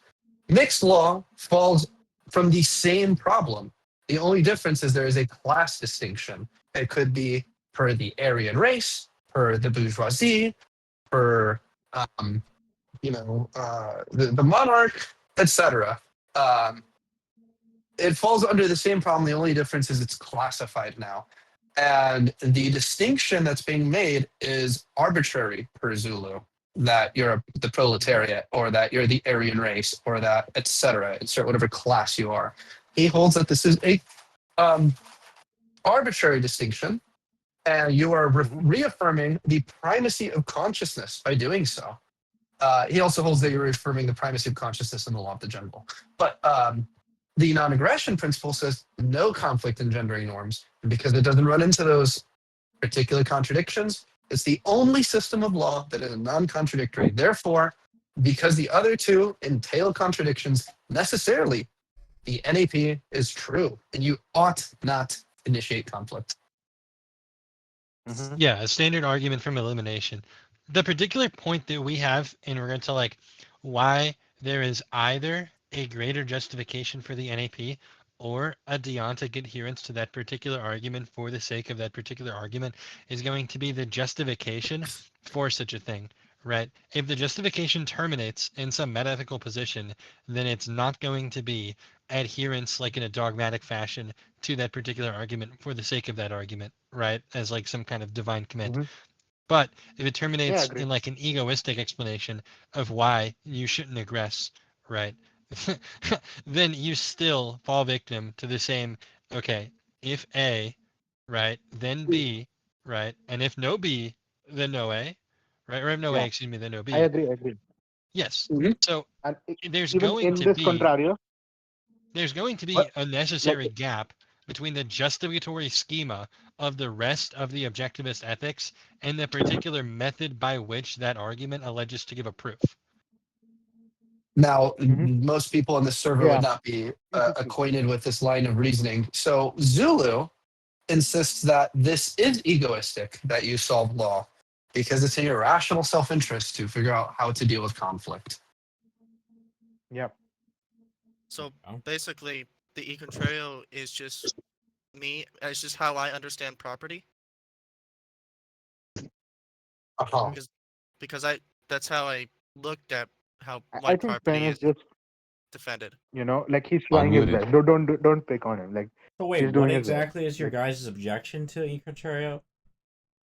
We're getting there. Hold on. Oh god. But the question is, why is it Okay. egoistic? Yeah, like one would have to grant a couple of pre-assumptions from objectivism to make this egoistic. And like, let me know if you guys think I'm wrong here. But if we grant, let's say, reason as man's means of survival, if we grant ego, like if we grant further that in metaphysics that contradictions cannot be true, and like if we grant a couple of things here, then the argument works, in my opinion. Do you guys disagree with that? But the argument kind of fails because we still haven't even established if property is something real or egoistic. Well, we're running off the basis that we in like Zulu's hierarchy of law, like property comes after the nap. Man, so another We're going another thing. We're going to Continue. justify property after the nap. That's the hierarchy. Okay, yes. The e contrario, although I hate defending the argument because I think it's wrong, or at least doesn't satisfy what it aims to, right? The problem with the e contrario in its limited status, right, is it's not going to be a justification like a proof for private property. So there has to be some things that are granted to use that particular argument in a sound and valid way to get out of it what you want to. Okay. But in I don't disagree. particular, Eduardo, are the premises ordered in such a way where they have ought claims in them? Yeah, the negation of an ought claim is ought. Yeah, sorry. The negation of an ought claim is an ought not. So like when the aggressor in the law of the jungle says, "I ought take your shit," and it's if that entails a contradiction, he ought not take your shit. So first thing that's going to be question begging, and I know since Man said most people here aren't really acquainted with philosophy, there's this, how do I want to put it? There is an idea or an entire subset of like metaethics where they don't claim that that moral propositions or alleged moral propositions actually are cognitive. They have propositional content, right? So we're skipping that, and this already puts it into the realm of like a realist argument. Like we're brushing aside non-cognitivist concerns, because if it's to show the other way around, where there are no ought claims in the premises, then by the structure of such a deductive argument, then you couldn't derive an ought claim. And if it's just to show without using the term ought in any of the premises, right, that like anything other than the NAP leads to contradiction, there's invariably the question of like, why ought you Muted. not do contradictory action, right? And the appeal to that under the objectivist or hopefully Zuluian framework is going to be egoism, right? Because contradictions are anti-life, right? They don't further your goal. They're not eudaimonistic. They're incongruent, or they're not consonant with this particular goal that you have. But the justification, whatever it is, if you have a justificatory schema that's not dogmatic adherence to the e contrario, it's necessarily going to be something else. And if it happens to align with objectivism, like the founder and creator of the argument claims, then it's going to be egoistic, right? And if it's egoistic due to the rule of hierarchy, then there are going to be limitations imposed on its usefulness and particular parameters in regard to context. So, and then that gets us back to the conversation that Man and I just had like 10 minutes ago. So to be clear, before we advance to that stage, you're saying, for those in the audience, that even though aggressing may entail a contradiction, the only relevance of such performative contradictions is the fact that it impacts your life in such a way where it does not align you to eudaimonia, right? Yeah, it's not going to be an action which is consonant with eudaimonia, correct? And for those in the audience that might wonder what eudaimonia is, that is Aristotle's characterization of the end goal of ethics, happiness. Others may describe it as flourishing. Rand called it happiness. I don't know if she ever used the word flourishing, but I'm sure objectivists do in general. Smith does. Yeah, I mean, so the end goal of ethics is you treat your, at least in Rand's view, you treat your life as the standard of value. There's certain principles which enumerate your range of behaviors you should adapt in reference to your life, and then by practicing such virtues in respect to those principles, you will lead a good life towards eudaimonia, happiness, flourishing, etc. And Groundcap is saying that the only reason to give a fuck about whether you're performatively contradicting yourself is that it benefits you, right? Yeah, so Unmuted. again, there's again a real problem, right? Dogmatic quick. adherence to argument or egoism, correct? But Real what? quick. So, are you saying that E Contrario doesn't establish how Napa is life flourishing? No, I'm saying that there's I'm saying there's a choice, right? You have to make a. Personally, if you were, imagine I was a communist, right, and we were arguing, do you present the e contrario in a way where you're like, Radcap, you should not aggress and you should not take my private property because it results in a contradiction? Or do you say because it's not egoistic, and then you can add in the part about contradictory, right? But what do you appeal to, right? Because in philosophy, right, there's metaethics, normative ethics, applied ethics, and then Zulu contends law, right? Normativity or normative ethics is made possible specifically by some, in particular, metaphysical commitments, right? And it's a downstream conclusion. So if you Right, it's understand the hierarchical. e contrario to be law, right? Law is going to be the fourth thing I mentioned. So it's going to be at the very bottom of that hierarchy in which we go back through applied, normative, and meta, right? And your justification for it is going to be something else, unless, again, it's dogmatic adherence to non-contradiction for the sake of non-contradiction. Really quick though, just to Can I clarify something? Well, the Yeah, thing hold is on, that really quick. non-contradiction. I'll be super fast. Yeah. I just want to be Bloom super left. quick. So the original question that you asked, I want to answer that a little more directly because you said a lot of things that are important. The short answer to what you asked is, yeah, Zulu's e contrario does not establish in any capacity this can do towards flourishing. It does argue from egoism. It immediately starts with the assumption that you ought resolve conflicts. Now Zulu is or at least identifies as an objectivist, so he's presuming egoism, but this is not established per his article. Yeah, sure.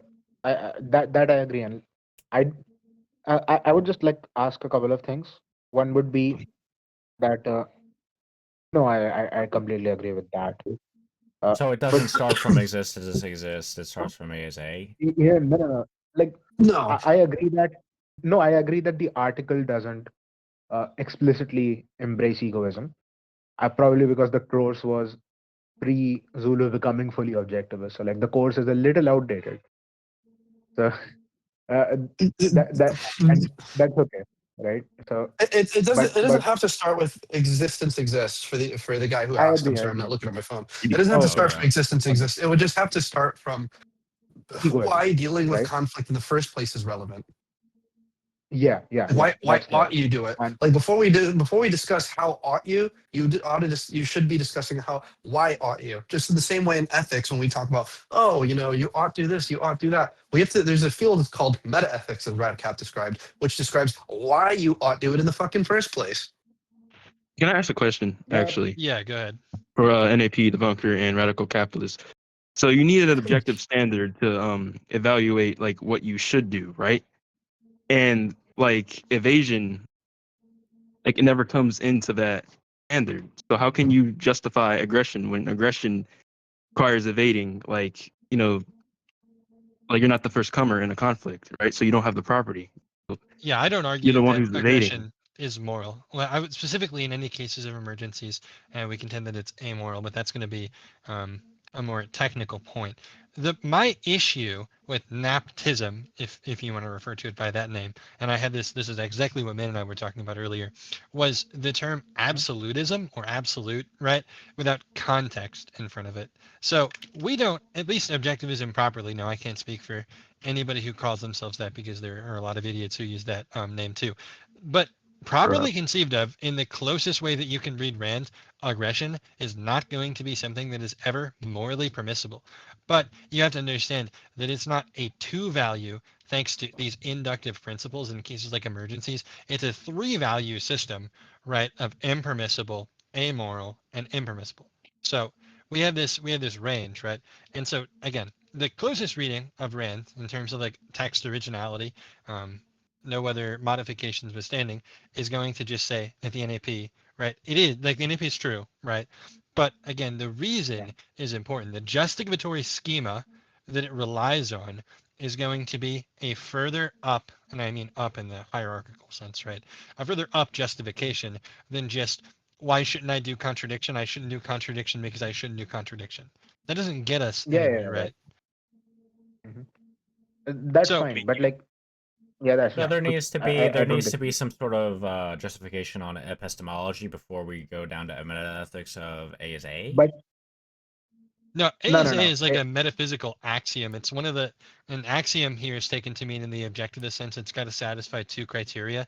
The first criteria is going to be the test of reaffirmation through denial, and the second is going to be in the direct realist sense that it has to be self-evident.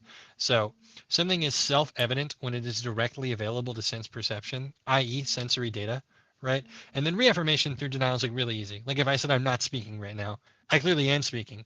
Right, that's like reaffirmation through denial. So if it passes those two criterion, then it's going to be satisfied in the objectivist metaphysic as being an axiomatic concept, or and I mean propositionally stated, just an axiom, right? So it's not and important to note, it's not a deductive system where Rand goes, existence exists. Here's A is A. Here's non-contradiction, here's the axiom of consciousness, right? And they don't do some deductive process. I had someone ask me this, I was lecturing to them on epistemology. They asked me how we get from the objectivist axioms to their epistemology. And it's not in a deductive way, right? You need to integrate through sensory data. And I mean, if you've read ITO, a lot of this stuff will be covered in there, right? But it's this particular process. These things aren't strictly in a logical necessity nor first or second order notion entailed directly within these axioms, right? And Rand stresses this all the time, that for induction to be totally and completely valid, that you need to also accompany it with a process of reduction, right? If I've induced a concept, I need to reduce it and integrate it into the sum whole of my knowledge without it contradicting anything else. Yo. Okay. So if you are really quick, hold on before you go on. You're welcome to speak. I just want to say there is something I'd like to dive into about the e contrario that everybody else should know that is pretty wrong, just to be clear. So I just want to throw that out there before the next point's established. Yeah, whoever else had a question, they can go there. Okay, so if you are the aggressor in the conflict and you know that you can never be the non-aggressor while being the aggressor, right? It's like what you said with the re-information through denial thing, right? Like it's self-evident that re-information through if you have shown exclusionary action, you have the property right. The aggressor never has that. So like what standard would make the aggressor have the property right and therefore make aggression okay? We Like don't what contend standard? that aggression is okay. Yeah, what'd you this say? like so. I think the main it's- argument, you know. I'm just gonna say this. This is gonna get into a more technical point we don't need to get into exactly right now. But the objectivist would hold that under emergency conditions, there's something that is neither moral nor immoral. It is amoral, and that would be one of the things we're hinging on for a discussion like this. That it's not this like odd binary that Zulu gives. Yeah. Well, what It's standard do you Well, get that from? mean, Because if you've when- identified that you're not the first comer, how are you just magically the first comer because of some emergency We're not. scenario? That's not the claim. That is Well, not the claim. We're Eduardo, not making. Eduardo, Hold on. you debated We're not him. making the claim. You Correct. debated him. So, does he say that death is immoral? That chasing after death is immoral? Yeah, let's go down this rabbit hole real quick. Yeah, he's certainly so. To be clear, the point he makes is that in an emergency situation, when you aggress, you are reifying death. Death is a null. You can't reify. For anybody that's wondering what reification is, it means attributing like a status to like a non-existence. So like if I talked about non-existence as a thing, like existentialists will do this. I think Sartre is responsible for some of this stuff. Non-existence like precedes existence. It's like a quality that allows for existence to happen. This is the reification of a zero, a null, a non-existent. This is treating nothing as a something. Zulu is saying that by acting in an emergency to preserve your life, you are reifying death, which is he says by doing this, you're acting on the standard of death. You're just trying to survive, which is not like in line with objectivist ethics. The objectivist ethics holds that you not only ought to survive, but pursue flourishing, act in reference to your principles, and live the good life. So he says by doing this, you're reifying death, treating a null as a something. That is Zulu's argument here, which is wrong as fuck, just to be clear. Yeah, that doesn't sound correct.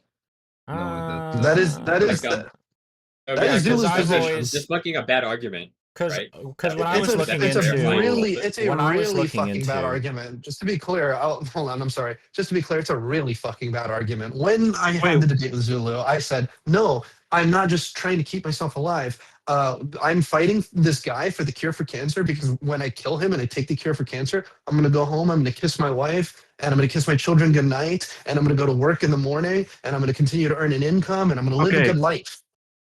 But see, you cannot live life parasitically. You cannot just aggress somebody. That's not living life. That's And not under swinburne. what modality? Like evasion is not commensurable with Walk at 12 left. values. What you should do. No, Right? hold on. We're equivocating on the standard. The standard isn't just a pulse, right? Because you certainly can have a pulse being parasitic. Yeah. The standard is something more all-encompassing, right? This eudaimonistic notion of flourishing, right? It's like this particular instantiation of this moral quality, right? So the way that we test or talk about moral things isn't going to be with regard to a pulse. So stealing would be life flourishing then, in this cancer case. I don't agree with Eduardo's point. I think if he still holds his No. Hold on. I didn't say you ought do it. I'm just contending with Zulu's reification of death point. Like that's just not true. Like I'm not treating death as the standard by doing that. Like I'm actively telling Zulu in the debate, no, I'm not just doing it for my survival. I got kids and a wife to go home to and a job to work in the morning. Like that is simply not true. I think the reason why you said you're choosing death is because you're not choosing life if you're acting parasitically. Like you cannot be. Because if you're choosing life, that means that you're following your values, which have to be based in I am following. Hold on. standard. I am don't have following to my be values. based. They don't. You can value. But aggression can't be a value though. Yes, it can. Okay, there are two notions. Okay, this is from the Hey, there's an Peacock, like equivocation two here. definition. Yeah, there are two senses in which Rand uses value. The first one is going to be that which one acts to gain and or keep, right? You can think about it like the object of value, like the what do you value?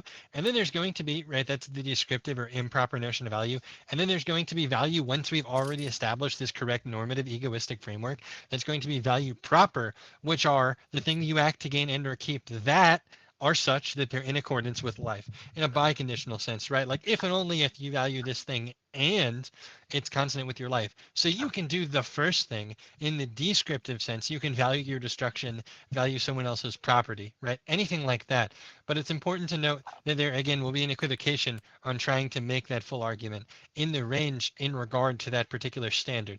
Because the standard, right, takes into account the consequences that the standard has for the theory of two definitions on the term value, right? And then virtue fits into it because virtue in the improper or descriptive sense that Rand writes is how you act to gain and or keep. What is a value? If you value money, right, do you want to gain it honestly or dishonestly? And now you certainly wouldn't say dishonesty is a virtue, right? So you're like, huh, that's a head scratcher. But again, for normative terms, and normative in this sense can be taken to mean roughly like advice seeking or implying some kind of like action, right, where there's choice, right? There's going to be a sense where virtue is just how, and then there's going to be the conducive sense where virtue is paired with the proper notion of value to be the way that you act to gain and or keep things in accordance with the 7 recognized, although not exhaustive list of virtues that Rand lays out. There's, again, 2 senses for every normative term in objectivism. And these 2 in particular are very important because if you don't differentiate the 2 definitions of values, right, then you're just like equivocating and the argument's fallacious and wrong. So it's like of paramount importance that when invoking a normative term, we understand the descriptive or improper and then the prescriptive proper sense of the term. I think he also conflates with I'm life actually- and flourishing. I'm actually really curious because I've never heard of this. Obviously, Can there's you biological life. Can you and tell there's me? flourishing. Can you tell me exactly what the argument is from the objectivist standpoint of how we bridge this the Izot? So the Izot Hold on. is I'm so sorry, dude. Really quick, before you move on to that topic, does anybody else have questions about the E Contrario? Because I have something to say about the E Contrario. Oh, you can No, say I whatever just you want think- about the E Contrario. Why do That's- we care about being logically consistent? No, I just think. Yeah, I, ju- Why not just go for polylogism? I just think Well, all it was just how I understood property. So really quick about the E Contrario. So in the Law of the Jungle, he says there's a contradiction when Agent A and Agent B are beefing over the stick. And he's like, oh, I should control it. No, I should control it. Well, Zulu holds that like 2 people shouldn't be the one to control it. Like that's a contradiction. You can only have one who should be the one to control it. But here's the question, and I implore all of you right now to try and answer this question. When you say I ought be the one to control it, or I should be the one to control it, what the fuck does should or ought mean? I invite you all to take a It's because the proposition is like, the containment the premises, all right? Like proposition is composition I'm of just the looking. concept. Listen, I'm just looking for somebody to tell me what should or ought means. What does that Could be mean? an What does that It's a word moral. mean? It's a moral prescription. It's a moral. No, I know it's a moral. It would be in his I know best it's. interest and Friday's best. I know it's a moral claim, but what does the moral claim entail? What does it mean to say I should or I ought? That you should own it, or just I should. Well, It means it's not if you sacrifice. invoke Like, that's the what it term means. should in the definition of should, that's circular. No, we need to know what should means. What does should mean or ought? It means that it's not a sacrifice. It doesn't entail a sacrifice, right? It would mean it would be Like in if you the have like interest certain for the morals. future to occur. Should I look up the No. definition? I mean, you're welcome to. I don't think it's gonna help you. So the objectivist, in particular, when trying to define a concept, they don't. Wait, endorse the before. Google Oh yeah, no, sorry. I thought you were gonna answer the Bro, question. we're at Kevin, so he's like mad right now. He's seething. Used No, I as thought an you was gonna. auxiliary I was gonna verb say, to yeah, express- Radcap, don't answer the question, fam. I just want to see if. No, they I do. was just Go going ahead. to explain that objectivism endorses the Aristotelian notion of the genus and differentia method to come at a definition. Like the Google definition that you get won't satisfy the philosophically robust or rigorous sense in which objectivism employs to arrive at these definitions. But you're welcome to Google it. We can go from So there. But Radcap, you should follow that when like you should realize that the first comer is not the fucking latecomer, and you cannot justify aggression. I mean, it's so easy, bro. motherfucker, we haven't established what should means. What does should mean, bro? It means it's not a fucking sacrifice, dude. That's Yeah, what it but means. it's Hold on. So wait. When I say you should do something, you mean it's not a sacrifice? Like you should make me a sandwich means it's not. I'm telling you, it's not a sacrifice to make me a sandwich. I'm not commanding you to do it. Well, one, it would have to be done on my values, right? What does like that mean? Done on morality your is not about values? should not, right? Listen. It This should is not going to apply be to easier. duty. Hold on. Dude, listen. This is going to be easier if you just try to answer him directly. He's asking you, when you say you should make me a sandwich, there's no prescription in that? It's used as an auxiliary verb Again, to express a conditional or a contingent act or state, or as a supposition of an actual fact. Also to express moral obligation. Yeah, Yeah, but but if what we're is- going to use should, and then we're going to define it by expressing moral obligation, again, that's going to be a circular account of should. That's why I looked up. Yeah, but it's I not. hear It's you. not It a could be, like, moral wrong. obligation. It's the opposite. It's telling you that You it's don't not a think moral should is obligation. It's prescriptive? not a It's not a sacrifice. Bro, That's what Hold it's on. about, right? Hold on. Bro, Do you no, not it's not. attach That's some not what it's notion of a about. command with like should or ought?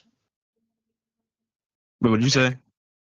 Okay, so if you think that it means is not a sacrifice, then by virtue of something like transitivity, anytime where we say should or ought, we should be able, and because again, they have the same identity conditions, they mean the same thing. We should be able to swap in that phrase as opposed to the particular term. So if I say, you should make me a sandwich, again, by virtue of transitivity, we should be able to say, you would not be a sacrifice to make me a sandwich. But we lose propositional meaning and content in that linguistic expression. So that shows that's going to be an incongruent notion of what the definition of should or ought is. Should and ought entail the same thing. Yeah, should and ought are synonyms. We believe that. They're synonymous. Yeah. But again, there's circularity in terms of defining things synonymously. Yeah, If there's I asked several you different what, ways of. if I asked you of what good normative was and you indicators. told me satisfactory, even though you're not using the same term, you're still invoking circularity in the definition of that. We can give the answer if nobody wants to. Try one more time. Anybody want to try one more time before we give an answer here? I'll No, try. I want So, you to just. Tell me the question again. No, I started scrolling on I'm just- Twitter. I What does don't should know. mean? So I'm guessing we're saying that every What are you guys talking valid or every valid should be rooted in life. Yeah. No, this is a It's a good justification action. for what. Hold on. This is just a justification for prescriptions. We're asking like what should means. Oh. It's funny because like this is a very common term, right? Like why you oughta, or you should do this, or you shouldn't do that. Like what the fuck does that mean to say you To be should fair, or it's shouldn't very hard do? to define broad abstractions. Well, it's a You know, command. it- It's like it's basically broadly saying an like advice. Like it's basically advice, right? Like it's that if you choose a particular set of actions as opposed to another particular set of actions, certain good things might happen. Like So- like or no. That's the egoistic definition of it. Like what's the broader concept? Well, the broader concept would have to be that in a choice between alternatives, you go with this one rather than that one. So That's just descriptive though. One thing to clarify. Context Yeah. dependent. I'm describing what should, like what does should mean when people say should. Hold on. Like, One thing and to now clarify. you could have like a duty ethic, or you could have like a egoistic ethic, which describes why should, like that, why why that particular way of using should would be better, right? Like a duty ethic would say, like, why should I do this? Like, okay, like why choose A and not B? And the duty ethicist would simply say, because it's your duty, or like it's the It's inherent. categorical It's- imperative, it's God or whatever. Yeah. Right. And it's like, so like it's advice about choice. something along those lines. That's what should is. So No, it's part of the context problem. dependent, right? Hold on. I'm sorry. Hold up. Radcap, go ahead.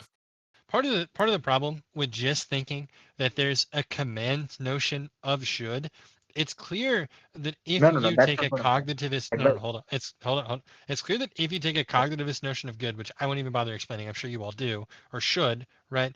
Then that's going to employ some term that implies that you should do a particular action, right?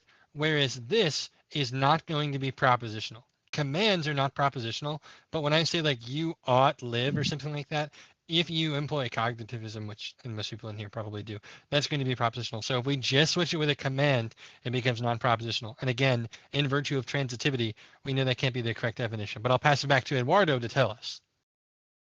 So the should part, I mean, Radcap might be able to explain this better, but because I don't know how to do this via the principle of two definitions, but I take should and I get Zulu in our live debate to agree. Should means that it is good for you. So if you say you should not do that, it means it's not good for you. If you say you should do that, then that's the what? Oh well, Right? I just see That's that the as ego of inherent in the a moral, right? moral Go to the claim. broader I didn't realize that's what Oh, you guys no, were getting wait. at. Okay, really quick. All I'm saying is the word should just means, because like we've mulled through a lot, the word should just means it is good for you. And And we can get into like means it's bad. where the authority behind, or like where's the normative force behind this. We can get into that in a minute. I don't think we Yeah. actually need to be honest. But Wait. But this wouldn't capture Kant, right? Let's take Kant. Kant especially says that, like, you must not care about the good at all, right? I'm sorry, say it again, man. This is, by the way, I agree that this is the correct way to use should, in the sense of like the principle of two definitions, right? Like value is what you act to gain or keep, but the objective value is things which are actually good for you. Like heroin, I might act to gain or keep it, but it's not a value, like it's not truly conducive. Yeah, Like, yeah, that's yeah. what I'm Value saying. in Like, the proper sense. So yeah. And let like me what you is should in the proper sense, but like people Let also me- can use should. Like for example, you should sacrifice for your parents' desires, right? Like Yeah, that is a contradictory way of using should, but they're still saying you, among many alternatives, you should choose A over B. Yeah. But So Lucas, really quick, guys. I just want to wrap this back to the original point. So Zulu, when he says in the Law of the Jungle that there's a contradiction when two different agents say they should do this, there is no fucking contradiction because two people are both saying it's good for them. That actually is possibly the case if two Contradiction agents is are in the arguing. thing. In the what? The contradiction is in the thing. Like both people can't have the same thing, right? Like if you are No, claiming, but that's not. But that's not what Zulu argues. Zulu's arguing that should means it's good for you. He agrees to this in the debate. He's not saying it's a contradiction for both people to use something that's mutually exclusive in its usage. He's saying the contradiction is entailed by two shoulds. And so I say, well, how is it the case that if both agents have cancer, that it is false that for either agent they would benefit from the usage of the cancer cure? Zulu's response to this now is the reification of death argument. So, just to be clear, there are two opposing should claims. And again, Agent A and Agent B are both saying, I should control the cure to cancer. I should control the cure to cancer. All that means when we reduce these terms is it is good for me to take the cure for cancer. It is good for me to take the cure for cancer. Sometimes it is true. That's not strictly correct, is it? Sometimes but it is true that If just they're really fighting quick. over I just want to cure- say what? Go ahead. I was Yeah, just go gonna say sometimes maybe like niggas ought fight, bro. Like it's just that simple. It is when you say you I'm should. just saying you ought to initiate a conflict. Okay, all right, hold up. I'm Like, saying you ought to should fight. Like, why would that be good for you? Why would the Bro, who's cure for speaking back? cancer be good for me? No, why should you fight over it? This 'Cause it would cure my different than just cancer. Possessing the cancer. It would cure my cancer. Yeah, I agree. It would be good for you to cure the cancer. The question is, should you fight over it? Well, that's Should the you- means for should you acquiring it. aggress? Should you aggress? That's the means for acquiring the cure for cancer. But you know what? I don't want to step. Just to be clear, I don't want to step too much into this territory because this gets into this steps into an amoral thing that I'm not. Yeah, I don't. Hold on. I don't want to step too much into the amoral thing. All I want to elucidate here is that there is no contradiction entailed in the law of the jungle when two competing agents say, I should control something, or it is good for me to control it. Is it still and it's there still is- whim worship though? We'll get to that in a second, really But you have quick. to But justify if it's actually good for you to start a fight over anything. maybe we can get into that. We can get into that too. But Zulu's argument is that you're reifying death, and that's bullshit. But because you're being the latecomer in a conflict. good. The latecomer That's does not fair have enough. the Well, property right. that's fair enough. That's fair Yeah, enough. So the person who said they don't care about Zulu's argument, because I'm not looking at my phone right in now. that situation, like law of the jungle, like the two individuals aren't like claiming like should as it is good for me. They're claiming should as an I am like the rightful owner of it, right? Like What? it's like different usage of should. No. I mean, Zulu holds that it means they should be the one to control. That's what he said in the debate. I'm pretty Also- sure it's because about the being the first comer in a conflict, right? So they should have access to their property because the latecomer is the one who does not have the property right because they're infringing Well, with somebody else's Hold on. exclusionary. It's good How is it for irrelevant? the hold on. It's good for the first comer to have the property. Cool. Yeah. Okay. Second comer comes around. He says I should, which just means it's good for me to have the property. Where's the contradiction? The contradiction is that the first comer is the one who always has the property right. What shows What do you the take? property Wait. right? What do you take a property right to be? There has to be some sort of exclusionary action or exclusive action, right? Has to It can't just be anything arbitrary. Wait. Hold on. That's not the answer to what a property right is. Like, what is a property right? Like I said, there has to be some sort of exclusive action, right? Nonzik joined. It's the same right. I mean, two people can't Has have to the be? same property at the same time. This right? is hold on. I don't. This is not a definition, but like, I mean, we can go down this rabbit hole really quick. Usually, property rights are described as like Zulu. He says they're conflict avoiding norms. The objectivist says they're conflict avoiding because there's a fact of scarcity, right? People can't direct the same thing at once, right? That's what means Mhm. scarcity means, right? There has to be some sort of exclusive action. That's what we're getting at. It can't just be an arbitrary floating standard void of context, right? By the way, Yeah, but wouldn't it make sense for you to like if I can possess just everything? get a word in Wouldn't that edgewise. be in your interest? Man, sorry. Go ahead. What were you saying? I'm just saying, like, I have to like go soon, so like I just want to have one small question with Eduardo, and then I'll actually just leave. Yeah, what's up? Yeah, I was saying. By the way, I'm not like saying, like, I'm just like clarifying in the sense Yeah, that yeah. the way I would approach the cancer medication hypothetical is that I would say that, you know, I would do everything in my power to persuade the person to give it, but I would have to realize at a point, like, if he just doesn't want to give that medicine to me, you know, You fucking die. like, I would say that no, like I would simply just say, like, okay, he is the creator, like he's the source of it. Like without him, there was nothing anyway. So like, I'm not losing something by losing the medicine, and I can't lose something I never had, right? Like he has, I don't. I have to convince him to give me, but I would not be. It would not be good for me to, you know, steal his life's work, just so that I can survive. Like, you know, it's like I want to survive, but not on all terms. Like there are certain things that I should not do, even if it kills me. You know. Yeah, no, I do think it's rational to try to convince somebody for sure. For sure. No, that's I agree with you, but yeah, no disagreement, man. Okay. Then we're okay. So I have a I'm question. gonna have to go now Eduardo. because I have like I have a question. things to do, and it's half the day gone. I'm gonna have to go. Yeah. See you guys. Yeah, you're good, man. Yeah, see you, man. later. See you. All right, who's asking the next Yeah, question? hold What was on. the one? I have a question. Do you think that Look have raise eye do you think that 0736 ownership and left. possession are distinct from each other? Yeah. It definitely is. Well, I mean, yes, but to be clear, what do you mean by ownership and what do you mean by possession? Well, ownership is just possession, and what? Just possession? Oh, like Or not- justified, you mean, right? Like, yeah, it's like Oh, justified justified. possession. And then possession would just mean that it's you are the person that is directing it. Directing some resource. Yeah, those are necessarily distinct. So wouldn't the law of the jungle, do you think that the law of the jungle presupposes ownership because they're trying to justify? No. If I steal something from somebody right now, I can say, no, I'm not the owner. That's why I'm stealing it and that's why I'm using it. I'm not the owner.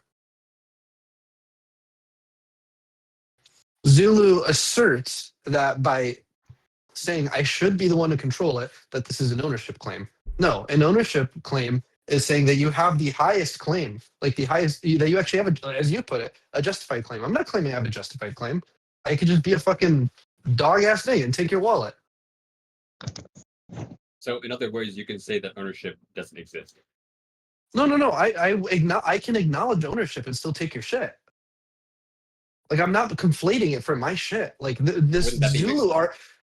No, hold on. What I'm explaining is the Zuluian argument claims that when somebody steals something and then controls it, they're making an ownership claim. No, the person controlling it could say, no, this is not mine, in fact, and I'm still using it. This is mine. Not mine, I mean, this is fucking Alex's or Tyler's, whatever. And I'm still using it, bro. I don't give a shit if it's not mine. I know it's not mine. I could try to. So basically, Zulu. This is not an ownership claim. So I'm not Zulu saying I is have the right to assuming- use it. Zulu is assuming that the law of the jungle ethicist is trying to justify what they're doing. No, he doesn't even think they're justifying it. He thinks they're just like presupposing it. But the problem is when you break down the presupposition, he's saying I should be the one to control it. And if you break down should, it just means good. And there's really no contradiction there. I could describe the difference between possession and ownership in a way. So let's say you want to. So let's say you want to like. Oh, I also wanted to get into but- another thing. So like let's say you want to. Tiger Shark use something for a certain 5639 case, joined. and then like you'll discard it. So possession in that case would be like you take a stick and first you use it, but then after your usage of it is done, then you just abandon it. Ownership is you taking the stick and you could use it and you could be using it for something, but then you decide to keep it. Is that right? I think like what's important to like know is about like like property rights are started to avoid conflicts, right? So the person who avoids a conflict has a conflict avoiding norm. That's a property right. So what shows that property right? It can't just be anything. It has to be something objective. There has to be an objective standard there, right? There has to be some exclusive action, right? How are we making all these modal claims? How was that a what? We're invoking like in terms of necessity, right? Like I don't know how we're deriving these. You So would you're derive saying them from that- the NAP. That's usually how you would do it. That's how Zulu You does think it. we derive don't. modal claims from the NAP? Well, so we 8-bit underscored boy so left. we get homesteading from the NAP. You get okay.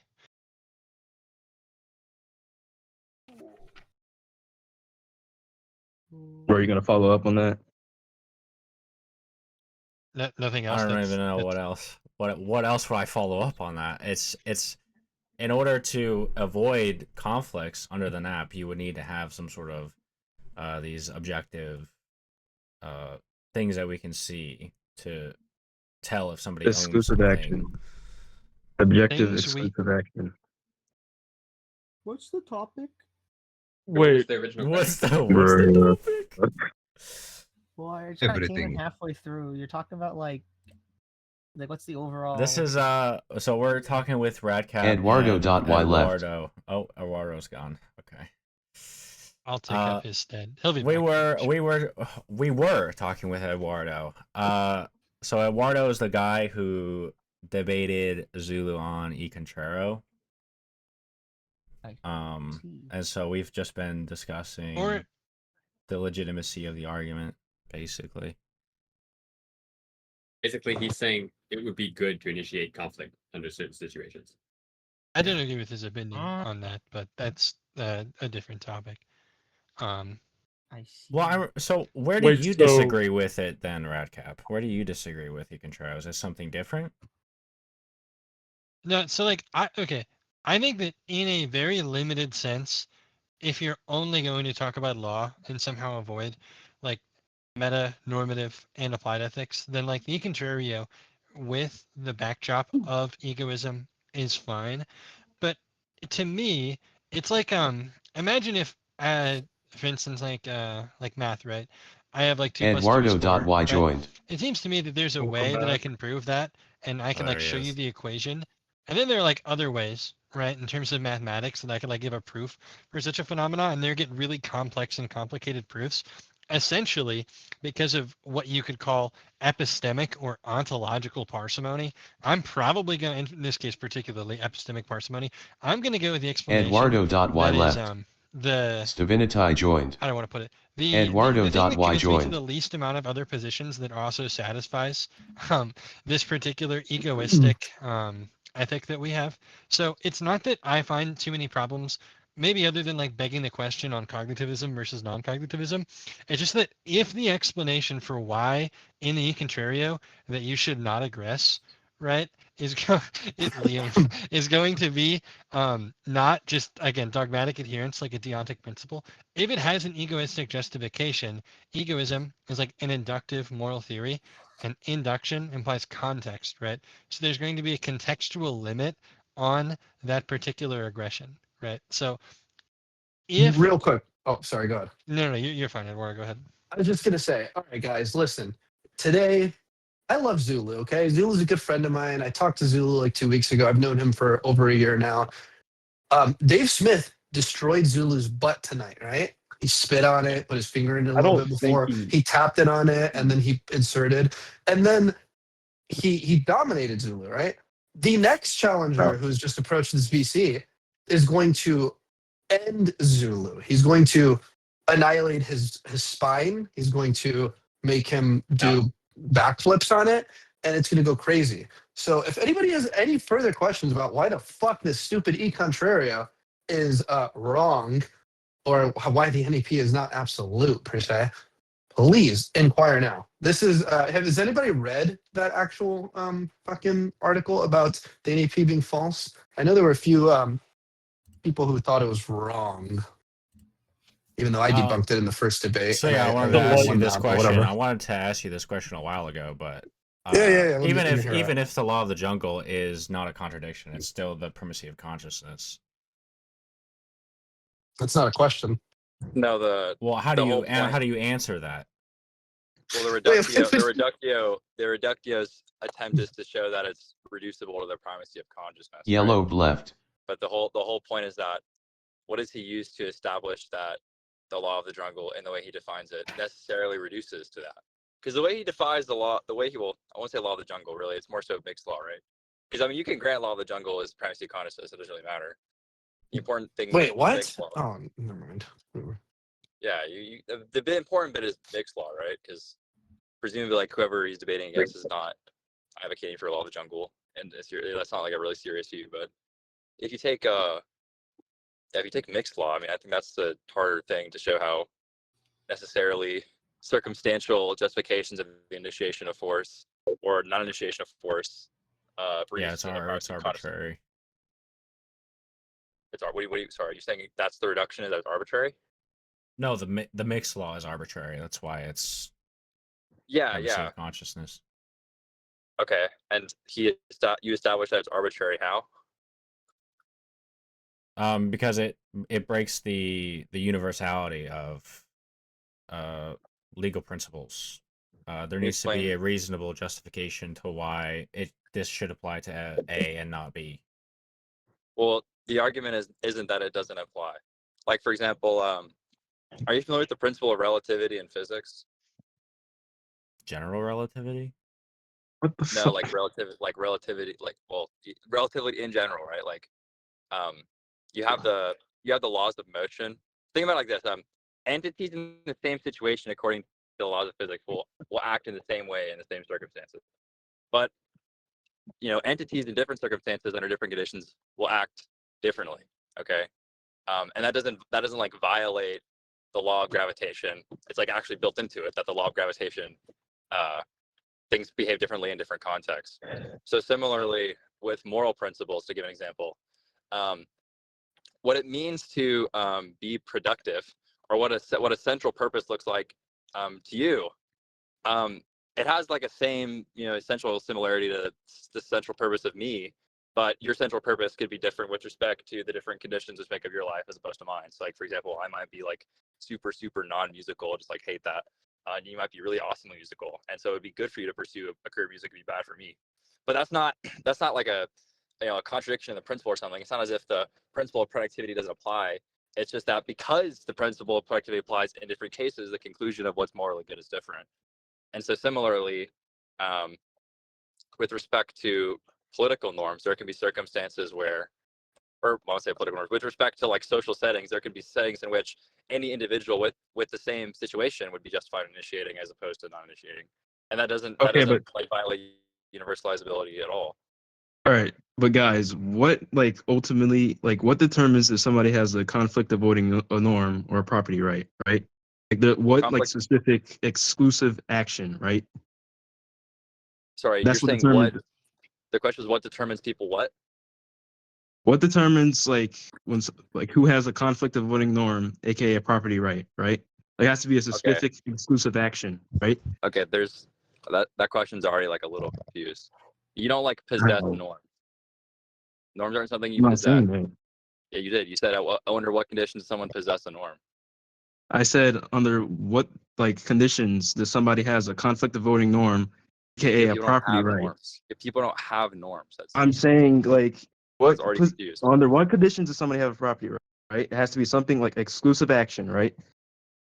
Well, okay, by property right, are you using Lover like of him objectivist left. semantics, or are you using like the standard like libertarian semantics? Those are different. They are not different. That's They are different. complete bullshit. No, they Of aren't. course they're different because in the libertarian literature, a right is defined as a justification to exclude the usage of a scarce resource, and in the objectivist literature, a property right is defined as the recognition of the requirement of man's Lover of him joined. and the with respect to the purpose of his survival. So they're obviously not different, or those very obviously are different. Scarce, right? Scarcity is what gives rise to the property rights. Like you can't use. Yeah, objectivism agrees that scarcity exists, huh? That doesn't mean they're the same thing. So are ideas scarce? What? I just said yes, it's true that scarcity exists in the objectivist worldview. But are ideas scarce? Why are we going down that road? Because we're talking about fucking in ideas. a sense, ideas are scarce. So, for example, like I have comprehension of the libertarian literature that people here don't have. Yeah. Okay. That's an example of information. That's an Ideas example are of scarcity. Ideas are not scarce. That's what that is. Wait, Sorry, if ideas is were it your scarce, wouldn't that your mean opinion? Is it your opinion that the scarcity of that the comprehension of the issue is not scarce? So ideas can be excluded, right? Like you can prevent me from using an idea, right? That's Using an idea? Well, of course you can prevent someone from using an idea. That's what initiation of force does. Of course. So if that's the case, right? Then you're saying that like I can't use your idea no matter what, which is bullshit because I can in fact. Where did he say that? What is this? What is this? I didn't say that. You misinterpreted what I said, and also implied that because you said I can prevent that's people implied. from using Did he ideas. imply it or did he say it? What's the inference? What's the inference? He's saying that he can exclude you from using an idea, but doing that would be aggression. Yeah, I didn't comment on whether or not it would be moral for me to use force to prohibit you from utilizing certain ideas. I didn't say. I didn't make a comment about scarcity, right? I'm talking about yeah, ideas. then why are you talking about okay? Why are you talking with respect to evaluative terms? You're just talking. You're talking about metaphysical facts right now. You're not talking about. I'm talking about ideas aren't scarce, right? Because I can always use the idea. True or false? I have ideas that you don't have. But that's not what scarcity is, bro. That's Okay, not what scarcity is. Okay, yeah, You sure, then define cannot scarce. fucking physically prevent me from using an idea. Do you know how just insane that define is? scarce. Like that's Just define scarce. Just define scarce. It's fine. Define means scarce. that like only one person can use at the same time, right? Well, of Like course act you like can't a use fucking my. stick. Of course you can't use my idea, right? I can't. Like, do you have What do you access think to an my idea consciousness? is? Wait, I'm. Okay, look, I don't think you're understanding. So, in the sense An that idea something's is not something like scarce like a stick yeah, is. I'm Like that's helping. Okay, so look, I'm helping you out. So, whenever Hold if on, I'm- anime girl, stop fucking moaning, bro. if I'm They're trying to- conceiving, if I conceive, Oh wait, I'm being picked up. Oops. okay, Yes, if I stop moaning, conceive- bro. What the fuck? Yeah, think of if owning I once, bro. I don't give a fuck. Okay, if I conceive of the concept chair, okay, and then you Lover of conceive him of the left. concept chair, it's important for you to understand that the concept, which I'm utilizing in my head, is not literally that we're not literally sharing a thing. We have two things which are distinct, which are qualitatively identical with respect to being concepts about the same thing. This is the same thing with if there's two chairs in the world, it's not as if they co-share chairness, right? There's two objects in the world. There's two chairs, but they're sufficiently similar so we classify them together. Similarly, my ideas may be sufficiently similar to your ideas. Like I might be a libertarian, or I might have mathematical concept that you have. Lover of an M But joined. that doesn't mean we literally share ideas in the sense that my ideas are also possessed by you. Okay. Okay, It's just but ideas in but here's the general. thing: can you physically prevent me from using an idea? Yeah, that's what the initiation of force does. Yeah. Oh my god. Okay. Yes, if you act on the premise that I'm going to walk around and do such and such, and then I use physical force to restrain you, I'm thereby cutting off the efficacy of your idea and its relationship to the world. But Of that- course, may I- I can stop may you. I That's not explain preventing. it simpler to him? Because you can't exclude an idea in the first place. It's not I didn't say- homesteadable. You didn't say can you exclude an idea. You said can you exclude someone using an idea. That's what you said. So yes, because exclusion requires homesteading, right? No, no. Oh my listen, God. he just. What are you dude, talking you're, about? You're Yes, really it lost. does. Listen, True you're really or listen. false? Okay, hold up. True or false? When I am acting on an idea, you can stop me from acting on it by using force on me. True or false? No, that's not stopping because it's whim worship. You can't exclude an idea. What are you talking about? This is not evaluation. This is okay. That's you're being a fucking nominalist right now. I don't have time for speaking. this shit. Oh my god. Oh What my do god. you you're think really- nominalism is? Okay, respectfully, you're being really retarded. But I'm gonna be You're patient. no, you're not. Okay. Yes, I am. No, gonna be you're patient not, because bro. you are- What? Look, I meant to I'm not. say, Look, I'm not. You guys even Okay. understand what retard means? Yeah, obviously. Look, so with Okay. respect, when you Is he? describe, okay, hold on, retard, just a second. Okay, when I'm talking about evaluation, and you can use terms like whim worship, right? Because whim worship identifies a kind of relationship that consciousness has to existence. Okay, it represents a certain kind of premise that someone's acting on. Okay, so the description of something as whim worship is only applicative when you're talking evaluatively. I'm not speaking evaluatively. I'm speaking metaphysically. Okay, if you know anything about the 2Y3D objectivism joined. at all, you know the distinction between the metaphysical and the man-made. So when I'm talking here with respect to the ability to stop people acting on ideas, I'm not talking about the ethics of doing that. I'm not talking about whether or not it's good or bad. I'm talking about whether or not that's a feature that's a power of human. What does exclusion require? It requires fucking homesteading, right? The state what is- stealing stop. someone's It property doesn't- is not stop. preventing. That doesn't literally No, require hold homesteading. Hold on. What are you talking about? What do you think I'm not gonna exclusion means? sit here and have y'all fucking. Listen, just answer. What do you think exclusion means? It means preventing somebody from using it at the same time, right? Using what? Like it's not a fucking arbitrary standard, The right? You term have to fucking homestead means create a prevent. border. The term the term homestead means to prevent. To prevent. people Yes, from using by creating something? a border, bruh, an objective border. Okay, do you think that you create the border of your body? 2Y3D left. Dude, are you fuck? Did you seriously fucking ask me that question? I mean, do you think that You you can do just that? answer the question, Created bro. that? Do you think that you homestead yourself? Is that your view? Yes. Why would you not homestead yourself? What does it mean? So the homestead just means to prevent. You exclude. prevented You yourself? exclude your body from other people from using In the them. definition of prevent, I just want to clarify. When you say prevent, are you speaking normatively or are you speaking descriptively?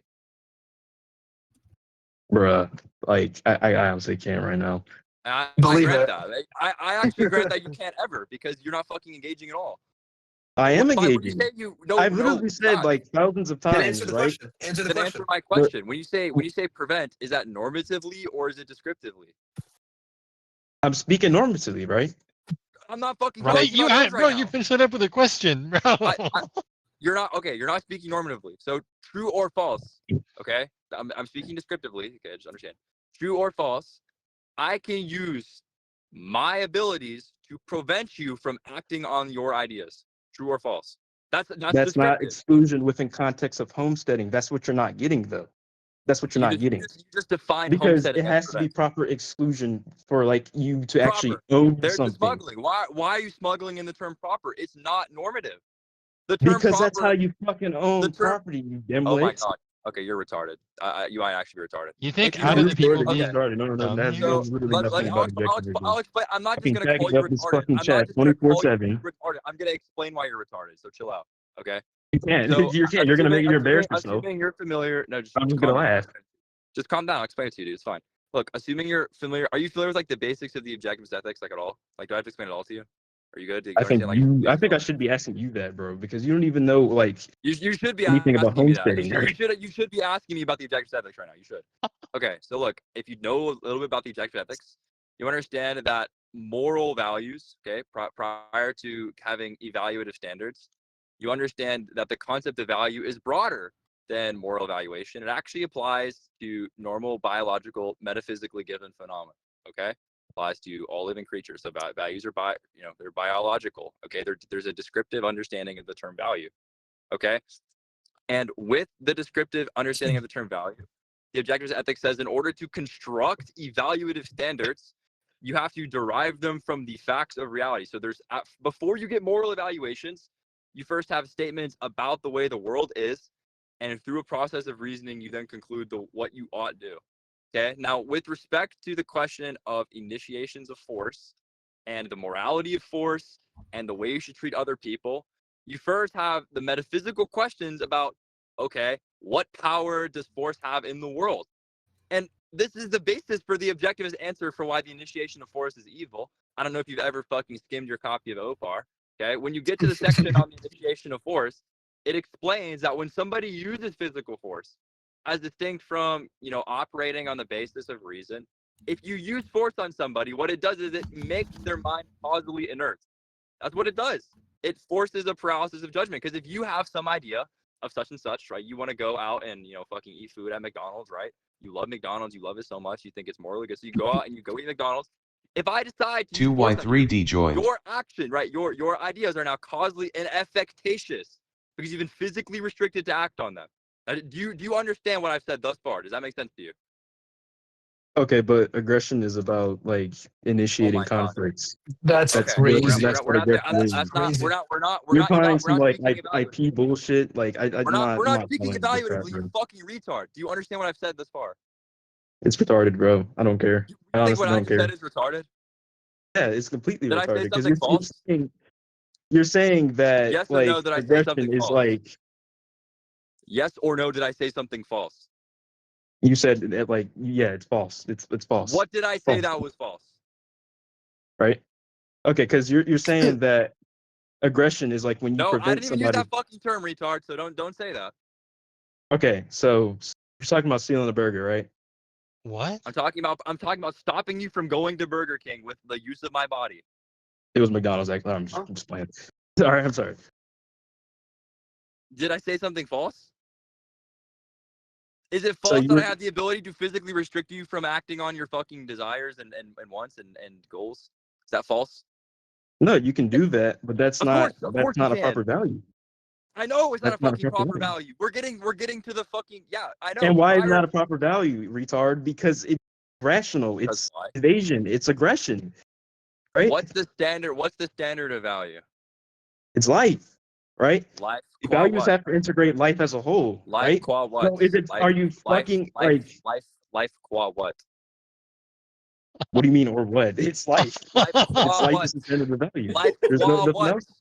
Life qua is okay. Look, Ayn Rand's ethics is not survival at any cost. You understand that? It's not just life. It's not just Yeah, living. that's what I'm telling you. Like you It's literally, life as y'all what? are literally implying that with the fucking cancer analogy, right? It's life as Do I what? need to survive? So therefore, it's rational. It's life as what? What's the answer to my question? What do you mean is the life is standard of what? value in the objectivist ethics? You said it's what? It's life. It's life. Life as what? Oh my god. This is like dude, like how do you not know this? Twin, do you have an 80 IQ? You don't Dude, know I the heard standard that of value value of at the fucking time. philosophy. Is that what you're looking for? I'm gonna fucking I'm not pop gonna this stick fucking you in a mediocrity in conclusion. here. The It's standard chill. of It's chill. value is life. I'll give you an alley-oop. I'll Right? give you an alley-oop. Values It's have to life integrate life qua as a whole, right? it's man's life qua man, qua rational being. Okay, it's not it's not any ends. Okay, It so is then life is the standard of value. What the fuck life are y'all talking qua about? rational being, retard, and not life at all. I'm not talking about life as a survival, obviously. Like that's you're not- pointed that's back not to the Obviously, entire but what concept of standard? right? You That's did not fucking clarify. obvious. How is that obvious? It's not fucking obvious if you can't tell me what I it's qua. fucking did clarify that shit from the like. Don't even play that shit, bro. Because Do anybody you have in an this fucking chat intellectual room right now, disability? Are you being bullied by Liam right now, for but you're real? not giving a fuck about your fucking dumbass value expressions. I'm talking about what the fucking It's not a value objective. expression. You're not communicating yourself. I do not consistently. give a shit, man. Let me fucking Of course you talk. don't care. Of course you don't care about I communicating. do not give a fuck what any of you fucking anomalists have to fucking say. Let me fucking What talk. What makes you nominalism? think? Like, yeah, what is nominal? Well, you tell me what you think nominalism is. And let's see if whether I'm a nominalist. When you fucking reject universals in exchange for particulars, right? Comes from the idea that reality is too impoverished to know, right? You think Concepts of reference refer to Okay, concrete, just real right? quick. True or false? Objectivism endorses the idea that there are intrinsic universals present in objects. There's no such thing as Wyatt Blue intrinsic. joined. Get that BS out of Yeah. here, bitch. I'm not even gonna entertain that Yeah, shit. of course they're not. So it's true that they reject that, right? Yeah, they reject intrinsicism. Okay, that's the way you just define nominalism, retard. What? If you're You gonna define just strawman nominalism my as the points, rejection I'm of just not gonna universals. Of debate course, with you, right? The Because problem, this the this problem. Wyatt If you Blue knew left. anything, look, debate chill. with If you you know, guys if because you you knew always anything, resort to if the you knew fucking anything about childish the shit, objective, right? Bro, I And it wish makes like somebody else would pipe up in here to explain look, how if you knew stupid anything, you're being right now. if This look, is honestly, crazy. yeah, somebody else can debate this if you shit because knew, like this is if just you for knew, fucking if you pathetic, knew, right? if you knew, Unmuted. Like fucking pathetic. This discussion was going very well until you chimed if in, you bro. know, if are we you even know anything defending about the here? object, I if don't you even know knew what we're anything about the defending. object, look, let's put it this way. Let's put it this way. Muted. What do you think distinguishes the objectivist theory of concepts from a nominalist? I literally just fucking told you. Why are you insane? No, Right? I'm not. You I didn't tell me. literally What do you think just distinguishes it? What do you think distinguishes it? that nominalists reject fucking universal in exchange for particulars, right? Concepts are reference, they've concretes and attributes, right? For As how opposed we to? know, not what we know, right? As opposed Right? to? As opposed to? I'm looking for a contrast here. As nominalists think that the concept is definition, right? Like you fucking see a goddamn table and like, you know, Okay, they no, drop the context, right? I'm looking for you to give me the essential difference between the objectivist theory of concepts. And in order to do that, you need to give me a comparison. You said this is nominalism as compared to what? So let me put it to you another way. What is true of the objectivist theory of concepts that is not true of I nominalism? just fucking told you, you No, fucking you didn't tell me retard. that. You've I'm yet to not, all right. fucking tell me anything I'm gonna about the give you objectivist an theory of example. concepts. I'm gonna give you an example. And I if, don't you, want if an you're gonna example. I want a pull, definition. no, You're I'm a gonna give rational being. Use your example, fucking and you're gonna get a abstractability fucking and give me example, and you're gonna communicate shut the the fuck essential up, and you're gonna get a characteristics. fucking example, Just right? give me the fucking definition. It's fine. Just give me the definition. I'm trying to explain this to you No, because you're gonna keep I'm not fucking evading. asking for you to fucking stumble your way through an example. I want you to give me the fucking difference. If you haven't thought about it long enough so that you can just give me a clear and concise essential difference between the two theories, then you need to fucking hit the Do lab. that, though. Did I just not to do that? I said concepts You don't refers to have real to. things, right? You don't think nominalists think that concepts refer to real things?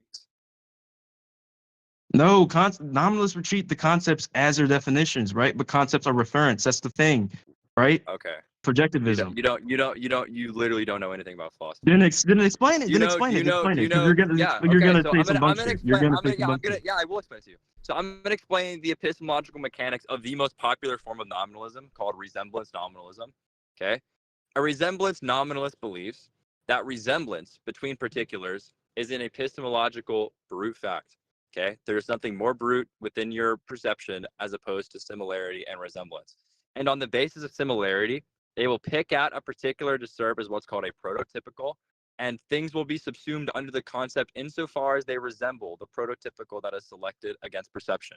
Now, is it your view that what I just described is not a view about concepts identifying reality? Is that your interpretation of what I just said? I'm not gonna lie, I was paying attention to anything you said, Yeah, bro. of course you are. But walk in. Look. So, did you hear that what resemblance nominalism was? Do you need me to repeat that? Yeah, just repeat it. I'm sorry, I was just Okay, under never mind. resemblance It's late, nominalism bro. is so resemblance nominalists, what they believe is that similarity is a brute feature of perception, and using this brute feature of perception, you can identify that things resemble each other. And so the way a concept is formed is that perception. What you'll do is you'll pick out a particular percept in your perception, and that percept will serve as what's called a prototypical, which means that what counts as subsumed in the concept is based on how closely particulars resemble the prototypical that you selected for the concept. Now, is it your view that that theory of concepts is not trying to talk about the world? Is that your view? But see, like when you say like shit, like particulars, May I it's simplify like, it it for seems him? like you're saying like in every context. It's about like in every context. Shit. Yeah, okay, so now that you fucking got knowledge, Cliff, okay, just calm down. I don't want you to be hostile anymore. No, like, I just want to explain my version of this because like Okay, I'm just saying you don't I don't get understand the thing. nominalism. You do not understand these things. Okay, Yes, I and do. Yes, I do. no, bro. you don't, because I just gave you the most popular theory of nominalism, the one that actually Peacock fucking in depth explains, and if you did a little bit more research, the one that David Kelly has a whole fucking lecture on explaining why it's wrong. Okay, but then if you understood proper concepts, why the fuck were you trying to fucking justify No, aggression? because Because you we don't know it's evasion, right? you do not understand. I just proper told you that concepts. nominalisms reject universals, right? Right? So does Like they think that objectivism. What are reality. you talking about? What are you... Yes, they do. They reject universals in exchange for particulars. No. Okay, look, objectivism rejects the existence of mind-independent universals. Okay, nominalists do that too. The difference is that nominalism have no replacement for universals. They're universal-less. The objectivist epistemology replaces what the realist has in metaphysics and epistemology. So universals are epistemological for the objectivist, based on metaphysics, but nonetheless epistemological. Whereas the nominalist has no universals whatsoever. Okay, I just fucking no, you didn't just fucking say that. Yeah, no, What you said was nominalism rejects universals, which objectivism does too. We I reject the literally said existence of nominalists reject universals in exchange for particulars, right?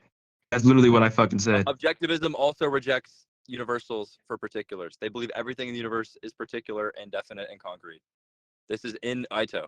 It's explicitly said in Ito. Hey, I need to go. Can I say something before I leave? Yeah, dude. Eduardo, you've convinced me that Zulu's argument is wrong. I think you're correct on that. Thank you. Love to hear more from you. in Yeah, the shoot me future a about DM. Objectivism, for sure. All right, peace out. Ask Zulu to debate us, bro. He's been dodging, bro. If Anyway, you so value intellectual okay. content. Xylan. Leotano left. Honest question, okay? You do not have It's to. Elixilin. It's Elixilin. It's what? It's Elixilin. Elixilin? Okay. Yeah. Elixilin, you don't have to fucking do objectivist like yardsticking with me or not, like level with me. Have you read personally? Have you read, like, done the reading of the objectivist literature? Yes, bro. I've literally read How We Know, right? I don't know why you're saying objectivists reject universals, okay. right? I'm not how we know. Like, have you read Opar? Have you read Ito? Yeah, I have. You have. Mm-hmm. Okay. So when Ayn Rand explains the difference that we have to nominalism, okay, it's not that nominalism rejects universals and we somehow don't.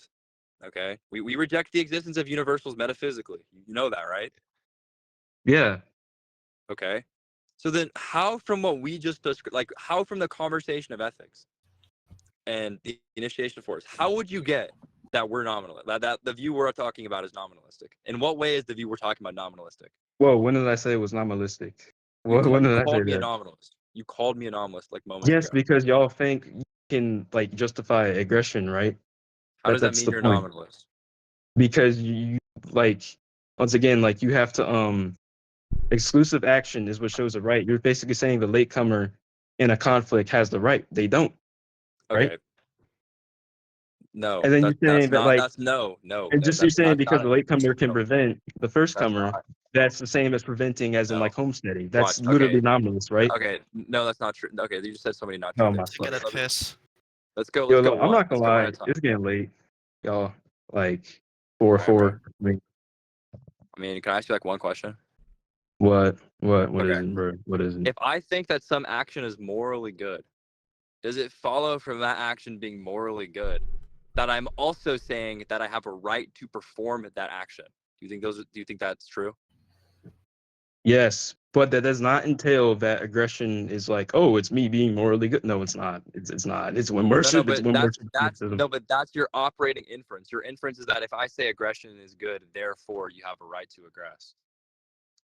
Wait, you cut out. I didn't hear what you said. You're interpreting the statement aggression is good sometimes with the statement you have a right to aggress sometimes. You're interpreting that. You're making the inference there.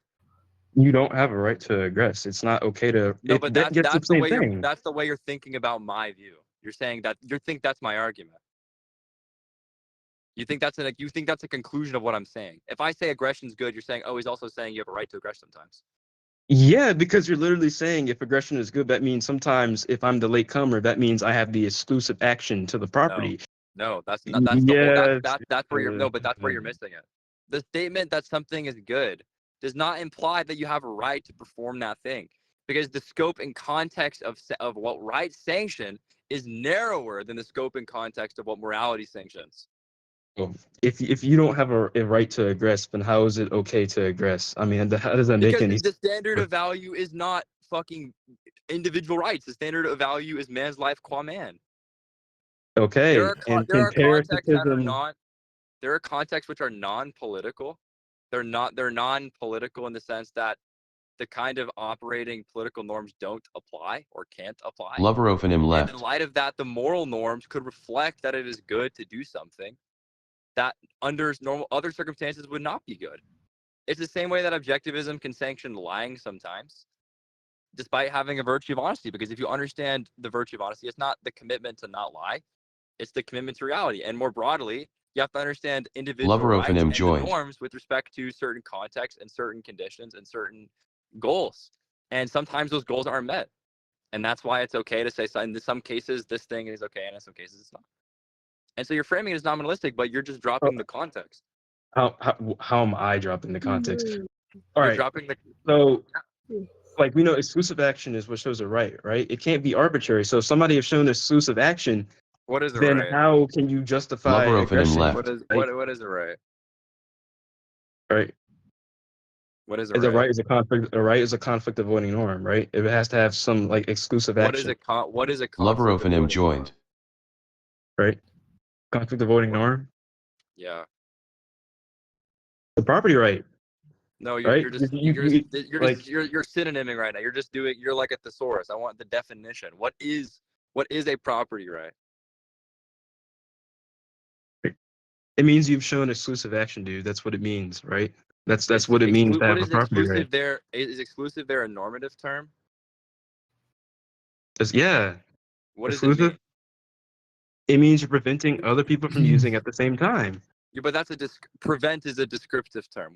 You're meaning it normatively, but you're using descriptive terms. It means you're like blocking them, like you have a border. No, like I you're know sitting there what the blocking them, right? description means, but you're saying you're not speaking descriptively. You're speaking evaluatively.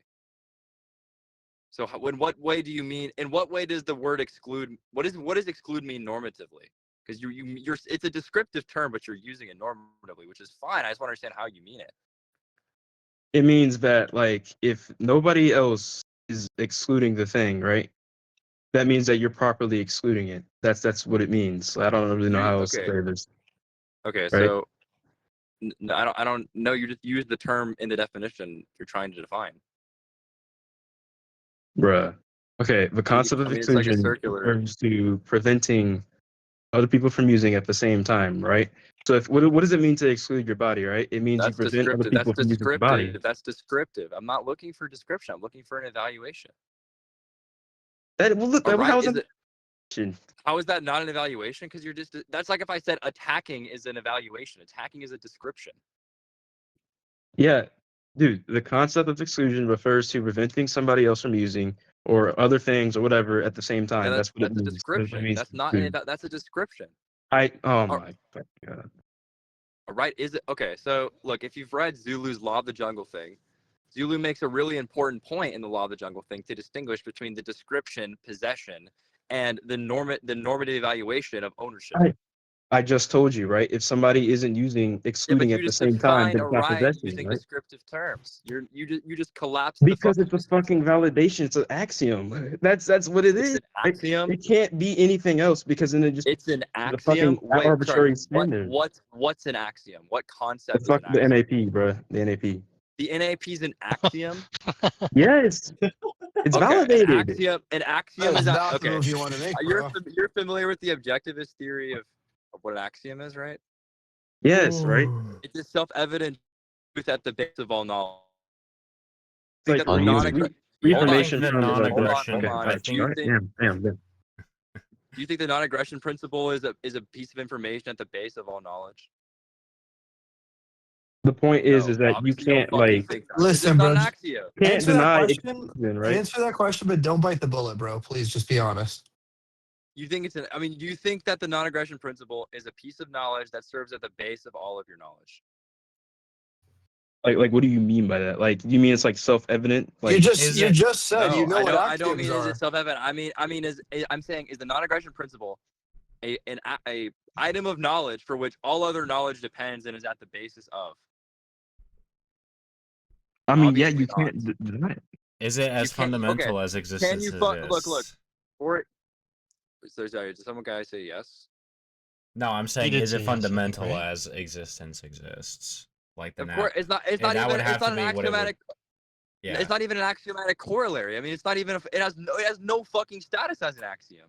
So it's not self-evident that if you're excluding something, you're like No. excluding No something. conceptual judgments are That's self-evident. not what How I is said. that not What do you That's not think? what I said. Stop. What do you think self-evident even means? Okay, look. Okay, actually, I just true or false. reformation Okay, from hold on. denial, Muted. whatever the fuck.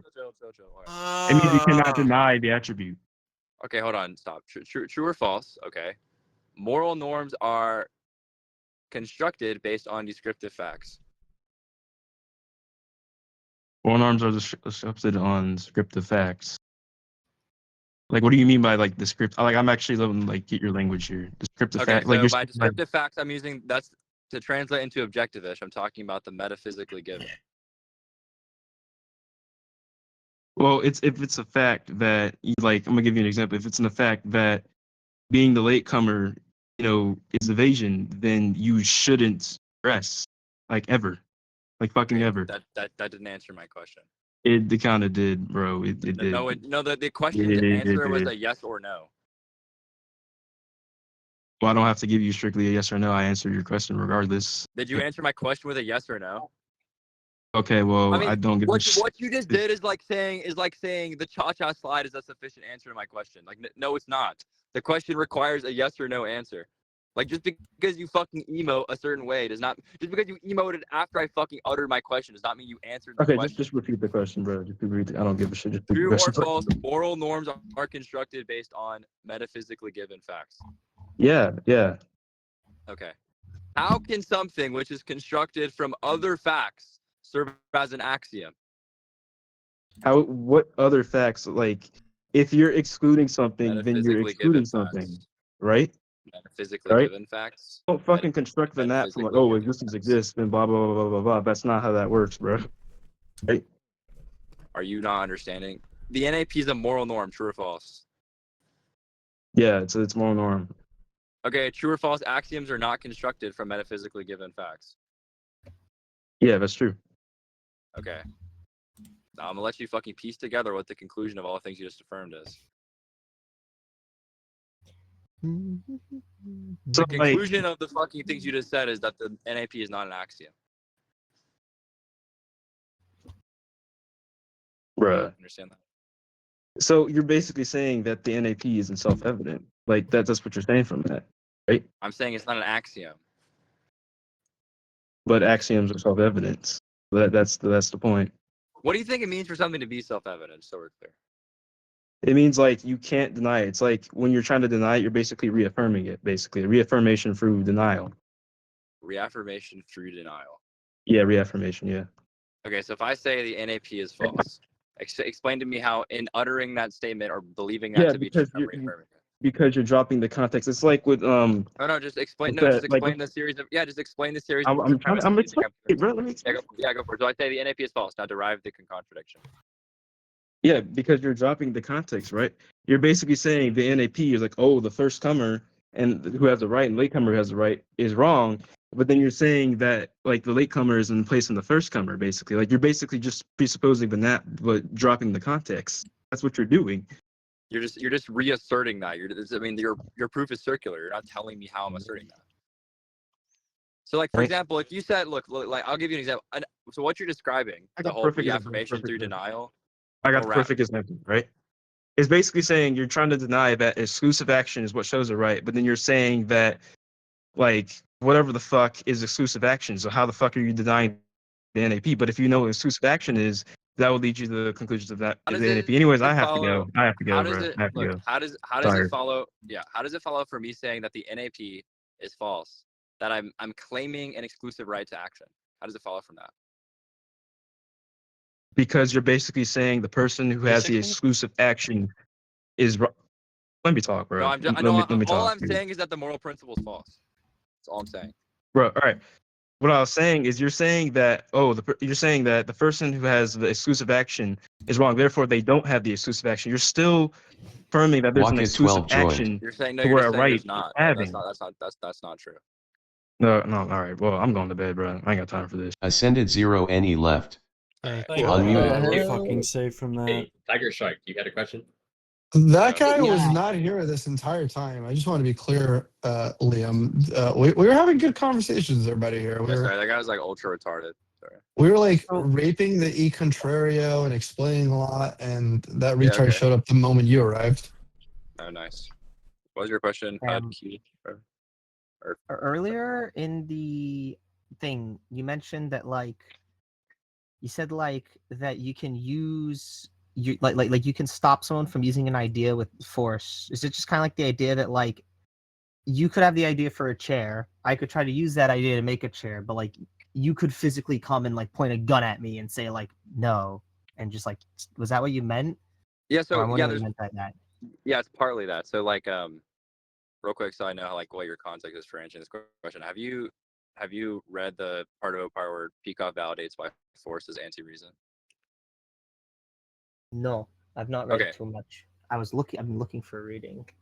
Yeah, no. So essentially, this is the idea. So the idea is that if you think about how human action works, okay, human action for Peikoff or for objectivism works in the format of idea, and the idea is then translated. It's manifested physically into action.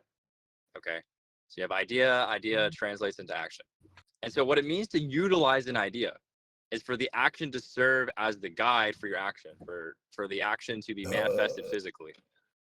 And so if that's what it means to use an idea, so like I Muted. have the idea that McDonald's is really good and I should get McDonald's, and I use that idea by fucking walking to McDonald's and going to eat it. Okay.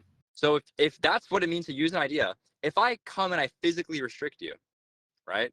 I like overwhelm you physically, then I'm prohibiting the use of your idea. You can no longer act on your judgment to go to McDonald's.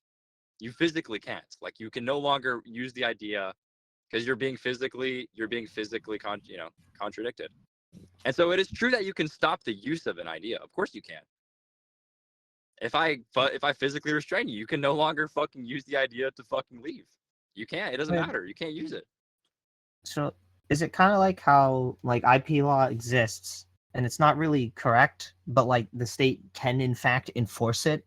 Like they Yeah, are whether it's physically more- able to enforce Yeah, of it course. regardless Yeah, of whether or exactly. not Might it's make correct or reality. moral?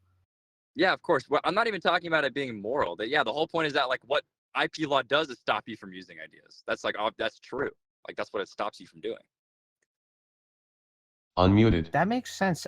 I think he for some reason sounded like he thought that you were saying that means it's like moral or something. I don't know. And He also, totally I would say on the topic of ideas being non-scarce, when you're saying that a individual's ideas are scarce, which is that, a man needs to use reason, and, reason gives rise to like ideas, and these ideas are scarce, but ideas in general are not scarce. But there are no ideas in general. There are only particulars. That's the whole point. There are no chairs in general. There are only chairs. Yeah. Well, so no. the whole point So is it's not that we can share the same idea. It's that we can have Similar ideas? kind of the similar, like same-ish, Yeah. different minds. Yeah, no, I'm with you. But the whole point is you can't chairs generally are not scarce because chairs generally is just an abstraction of particular chairs. Like that, you're not saying any, like you're not drawing a distinction between ideas and physical things when you say ideas generally. Because I mean, you could just say chairs generally.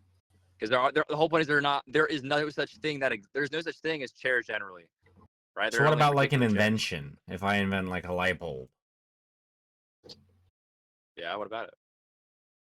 um, Like the I mean, is idea this or like different the to a chair? Just seeing a chair, like Yeah, I mean, you can. Yeah, so the whole point is you can exclude it, the chair. That particular chair is scarce in the same way that that particular idea that you have is scarce. The whole thing is that everything which exists is particular. That's the objective viewpoint. Everything which exists is particular. So the chair is a particular thing. You are a particular thing. Your ideas are particular. And then you can think about them abstractly. And the whole point is that the abstraction is an invention of you human can reason. which is conceptualize it. based on- Yeah, exactly. Particularism? Yeah, I think objectivism is committed to a form of metaphysical particularism. Yeah. And so the whole, nominalism, sensualism would be before perception. It would just be the first level of consciousness. Yeah. The whole point is that universals are epistemological in the objectivist view. And importantly, they're non-arbitrarily created is the point. So like universals are, I know objectivists like stay away from the term constructed, but the whole point is that ideas are constructed, but they're constructed based on the facts as opposed to It's constructed based off the nature of the thing. Yeah, exactly. Anyway, but the point for ethics though is that the reason, I think the whole like fucking Zulu approach is like so backwards because if you think about the way every other moral principle in the objectivist ethics is validated, is you take life and you take instances of observation and then you try to induce a principle about how those things relate to human life. So like the virtue of justice. Well, okay, justice is a conversation of how should you treat other people. And it's like, okay, well, how should you treat anything? And it's like this whole fucking process of rewarding the good, etc. But somehow the virtue of justice and its validation of what it means makes no fucking appearance in like the derivation of property rights from this like argument. It's like completely fucking like contextually void. Well, yeah, you go. Sorry, go for it. No, you got No, it. you go. Okay, yeah, really briefly, like, why would the fucking virtue, which specifically isolates what it means to be rational in the social context, why would that virtue and its content and like its inductive proof, why would that be fucking completely gone from like the derivation of individual rights? I like makes no sense at all. Anyway, you go. Because I was just gonna say, as this conversation goes on more, I would say I'm more aligned with Radcap on this rather than Eduardo. I think that eControl can work. What do I do? Well, because I think it can work.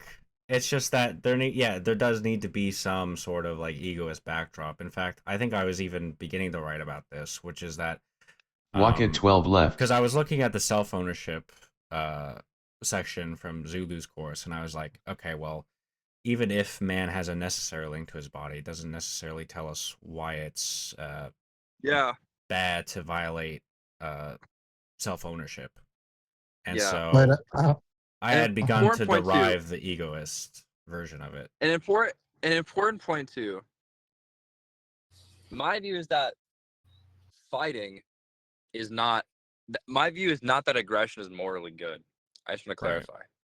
My view is that aggression is not always morally bad, and the reason you can understand that those two things being true at once is because in the objectives literature there is this understanding of certain contexts being amoral to a Autoyeen_78372 degree. joined. So, for example, take the way that totalitarian dictatorships are treated in the objectives ethics. Under those dictatorships, actually, hold on, let me back up a little bit. So, the evil of the initiation of force, according to objectivism, is that whenever somebody forces you, so whenever somebody's using physical force against you, you have the idea, right? And so actually, hold on, let me back even further. Sorry, fuck. I haven't explained this. I haven't explained objectivism a little bit. So, on the objectivist worldview, the way that human beings survive, the way that human beings should survive, is by using their reason. And so what this means is it means like, you know, you should be walking around being like, okay, I'm gonna be just today. And you identify instances of justice using your concept. And you identify instances of productivity. And you make judgments. You're like, I should do such and such. And the should there is justified, like, oh, that's productive. I should go to the gym. I should go to my job. I should fucking get flowers for my girlfriend. Do all these things, right? So you have this idea about the good, and it's because of your active focusing. It's your active focusing and consequent choices thereof that allow you to choose to live your life. Okay, it's the keeping in mind, and it's essentially the keeping in mind of your conscious convictions. That's essentially what living life morally is for an objective. Well, if somebody fucking pulls up to you and they say, hey, kill yourself right now, or give me the flowers you bought your girlfriend, or fucking, hand me your firstborn child, you still have the belief that they don't deserve your kid. You still have the belief that they don't deserve your money. You still have the belief that those things are bad for you, because they are bad for you. The principle about productivity and all those things are true. This person's demanding you hurt yourself. But nonetheless, in order to maintain your survival, you have to not act on your ideas. So how do you, as a rational being, somehow act and contradict your ways to your ideas? And the answer is you have to evade. You have to choose to no longer focus and act on your ideas. You have to evade. And that's the validation of why force is evil, is because force requires you evade. That's why it's evil. And so the idea is that when somebody uses force on you, acting morally, actually, like, it doesn't it becomes impossible. You can no longer live your life in a moral way when people use force on you. And that's why when people fucking enter into these situations that become forceful, the moral culpability becomes different. And it varies, obviously. Like if somebody fucking, for example, I'll take the robbing. If someone robs a purse from you, when they steal that purse from you, was it good for you to give them the purse? Of course not. Like, morally speaking, you gave a bad person something they didn't deserve. That's immoral. You were being unjust. But being unjust, like I said, it's, you understand, it's like weaponizing your fucking mind against you. So it's evil. And so when you understand it that way, like, yeah, being unjust there wasn't good, but it wasn't bad, because the whole context didn't apply. Well, it's not necessarily your fault, especially if you're under duress. No, but that's the point, though. It's not your fault, because that's the whole point. Like the moral judgment, like the blameworthiness of moral judgments, the whole you should. The blameworthiness would be lower. Well, I wouldn't say the blame. Yeah, exactly. I wouldn't say you're acting immorally, because the blame doesn't lie on you. As opposed to just letting the thief take your person. It's degree based, though, is the point. Like, to the degree I that agree, somebody it's degree based, but say it's completely amoral to allow the thief to take your stuff. I don't. No, think it's not completely immoral. Yeah, of course not. Like, presumably, it's it would not be in your self-interest to resist evil, right? Well, yeah, you also don't. Yeah, You really, because you really don't have a choice in the matter, and so morality is applying to choices. And if there's a choice in the matter, how can we really? You never have the choice. You could resist. Hold on, it's important to say that when you say you don't have a choice, are you speaking metaphysically? Because if you're speaking metaphysically, that's just not true. Yeah, of course, you always have a choice. The whole point is that if under think about, how in the objective ethics, it's like you can kind of think about living morally as like flourishing, like you're just naturally flourishing. That's the way to think about it. So, Yeah, something that furthers your life, furthers happiness. Yeah, and if you think about a plant, like what it means for a plant to flourish, right? Yeah. So it's kind of like idealistic living. Well, in order for a plant to flourish, it requires a certain environment. Like, you can't, plants, just because of their nature, they can't flourish in the ocean if there's like a rose or something, or it can't flourish in the desert. So one of the environmental conditions of man in order to live as man is the freedom from the use of force. Like, that's what the objectivist perspective on politics is. And that's why the degree of moral culpability changes when you enter into totalitarian dictatorships, because the environment required to live morally doesn't exist. And obviously Ott implies Asker Doligny joined. objectivists, right? And so because Ott implies can to the degree to which moral norms are unable to be practiced is to the degree where you're not morally culpable for them, or they don't really apply to you. And that's why there's situations where the initiation of force is not immoral, because the initiation of force, there is no alternative to which you act morally. There's none, and the whole situation becomes amoral. And it's not a reflection of your character, of course, but you get the point. And so like when the whole fucking idea is like, oh well, no, a rational man would never fucking blah, blah, blah. It's like it's so fucking retarded. Like it's if you exist in a situation where there's a degree of amorality established because of the context, it's not necessarily immoral, because the whole point is things are immoral with respect to context, and the context can be such where it's not immoral, it's amoral. So just to clarify, what part of it is amoral? Is it the fact that I'm giving the robber the stuff that he wants, or is it the robber initiating? Well, yeah. So immoral is always perspectival. So because it's agent relative, right? Because it's like a value to whom, value for what, like good for who, good for what. So it's immoral for someone to initiate force. Okay. And it's immoral to do that. It's immoral to do that. It's immoral for someone to initiate force in this context. Well, yeah, it kind of depends. It kind of depends on the context. But yeah, so for example, if there's like I'll say initiatory. Yeah, it's immoral to initiate force. In the if you're a totalitarian dictatorship, you're like a thief or something like that. But if you're somebody who you're on the receiving end of the initiatory force, right? What becomes amoral is your decision to give them the money, because you couldn't. You like the whole point is you couldn't act on the principle of justice, or you die, or it would be. Yeah, so it would be You're- amoral to give in, and it would be moral to resist. Yeah. Now, a complication would be a zero-sum situation, right? Like a lifeboat where you're fighting over the cure for cancer, right?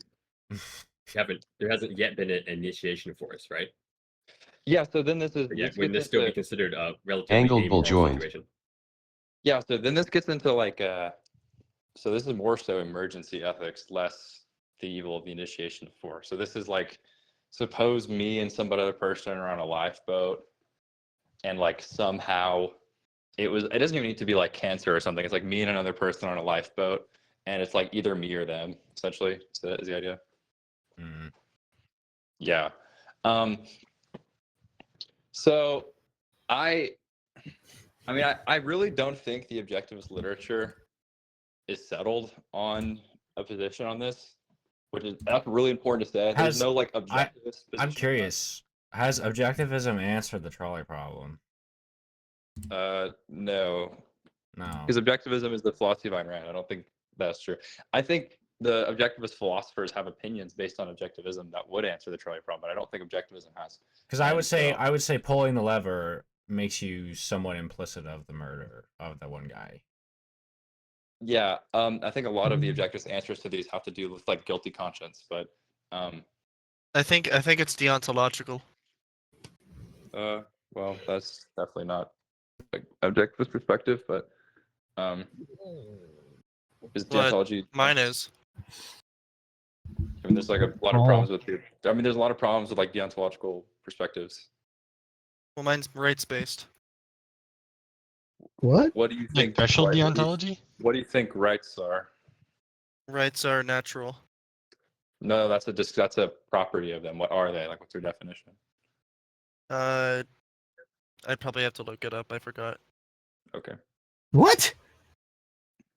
Oh no. Right.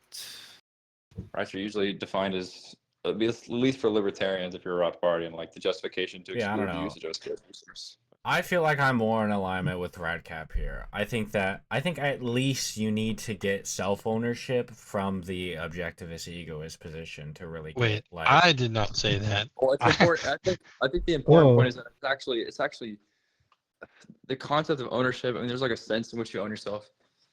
Objectivism would agree with that in a very broad way, but it's not an axiom it's a conclusion.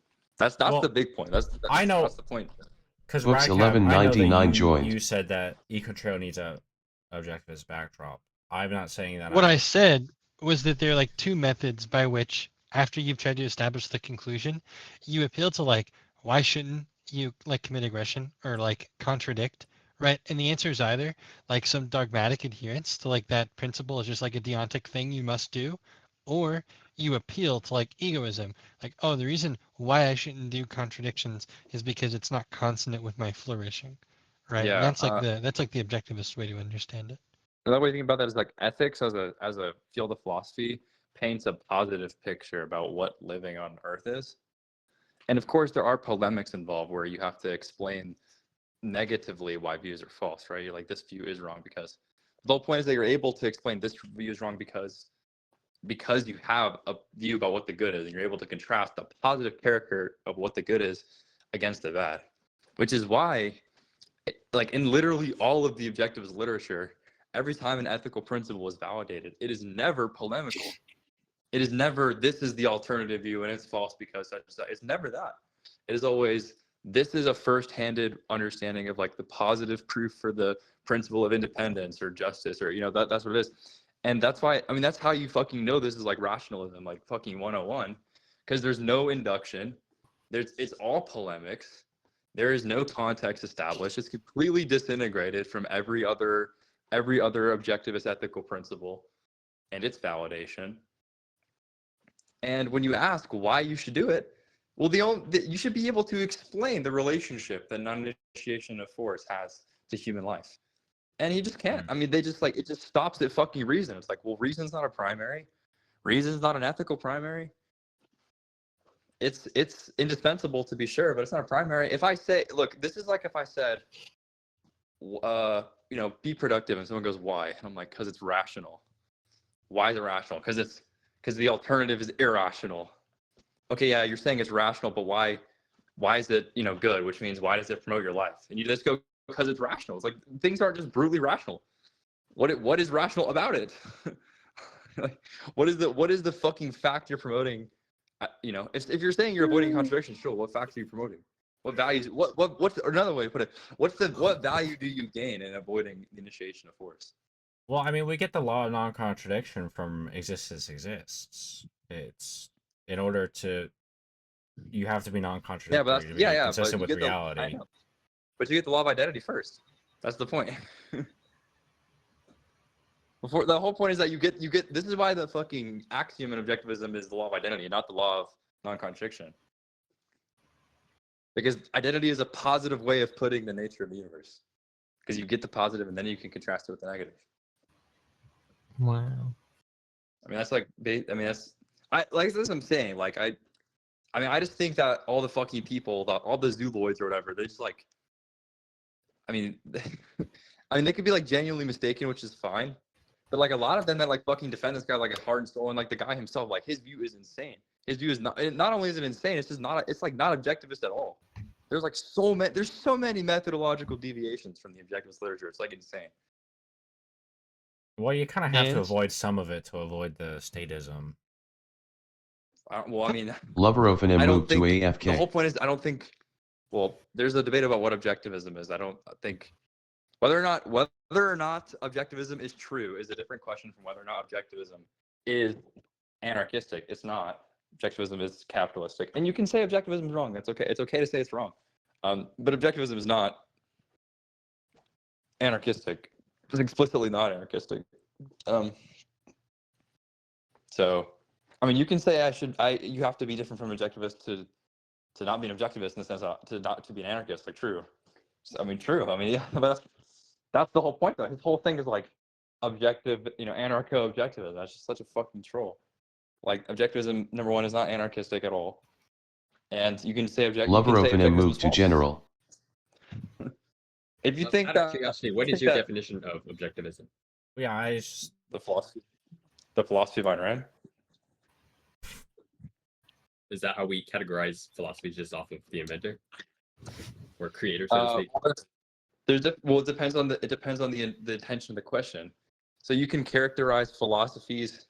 Yeah, one of them you can characterize them by their inventor, but it also depends on the purpose of the definition, because, and at least according to the objectivist epistemology, definitions, their only role is to serve as clarifying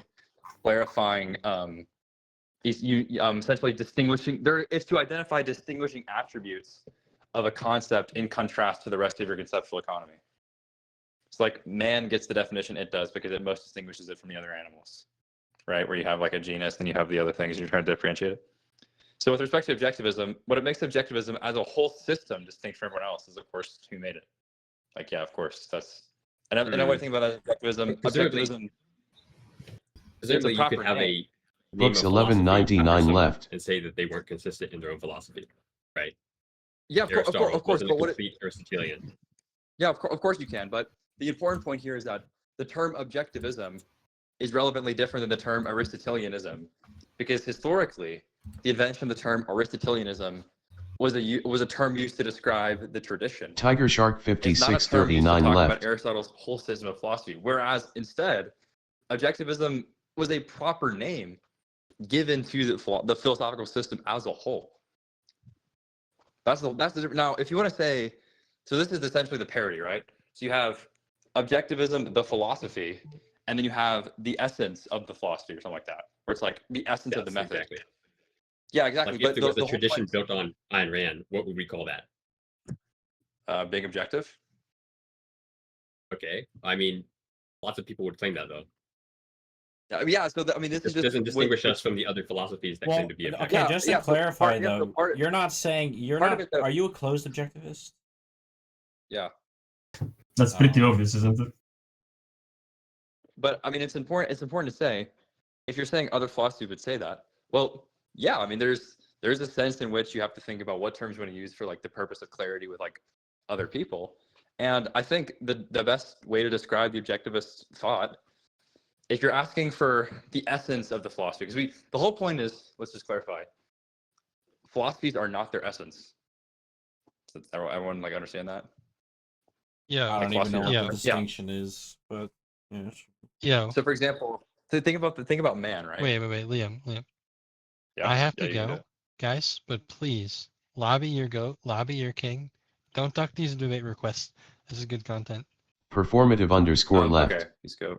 Oh, so philosophies are not their essence. What I mean there is that, like I said, definitions just capture the most unique aspect of a concept in contrast to other concepts. Definitions are not concepts. You know, that's very interesting. However, how do you justify the state under your moral system? I mean, it's kind of a non sequitur to the epistemology point, but it's kind of like a completely irrelevant thing. I mean, I can talk about that. It's like ready to talk about this right now. I mean, I'm just gonna give. You can't. I said I can. I'm just saying I would rather talk about closed objectivism right now. Yeah.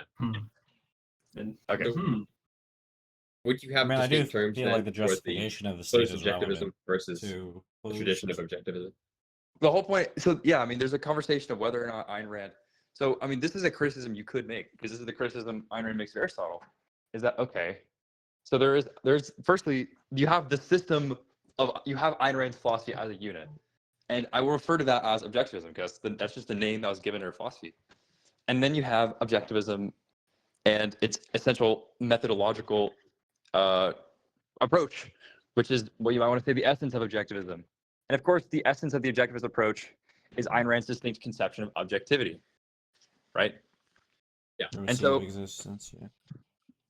well, it's not just the primacy of existence. It's specifically her theory of concepts. That's the essence of her philosophy. And if you're unfamiliar with objectivism through induction, Peikoff explains why the primacy of existence is not Ayn Rand's. The essence of her philosophy is actually her theory of concepts.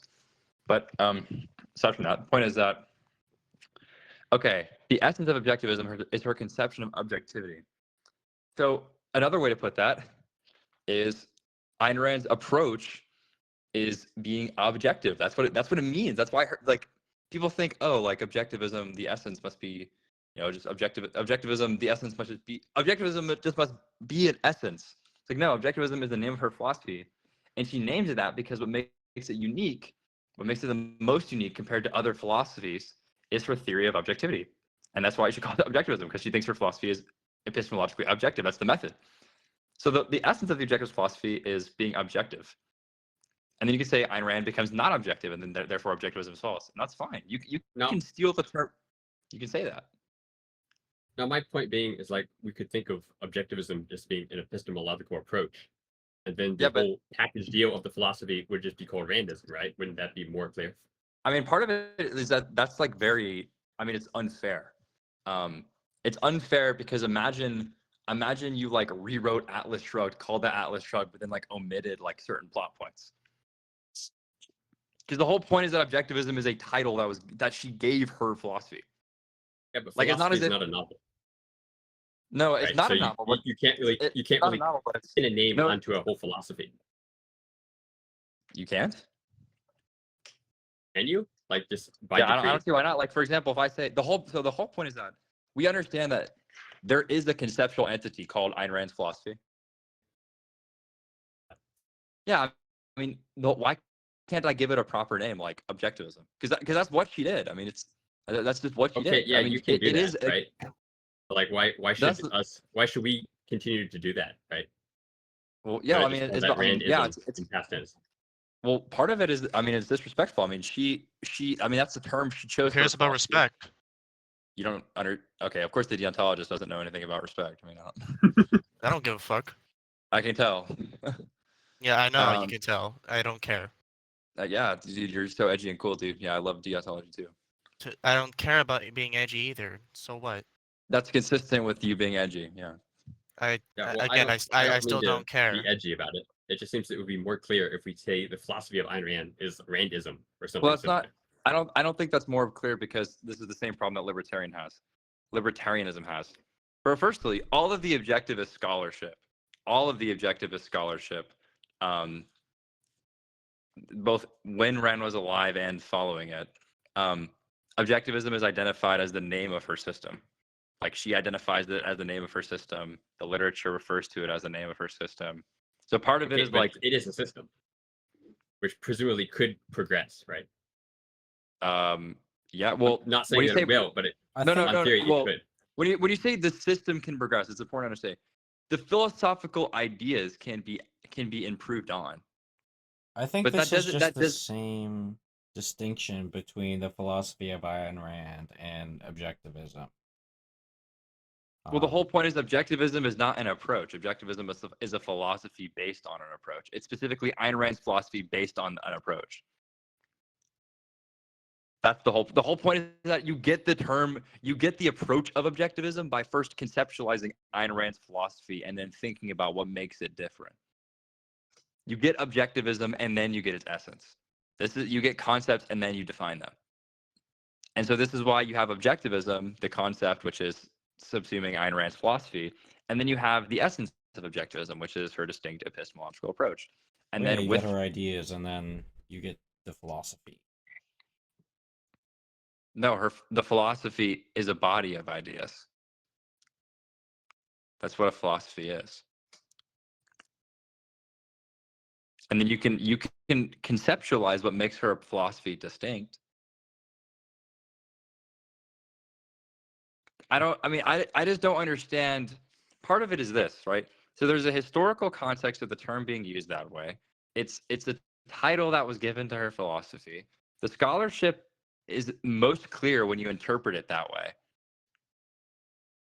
I don't understand why you would call things based on her epistemological approach objectivism. I don't Would you understand the say value the in same doing about like general relativity? Like we have general relativity, and then the essence of general relativity.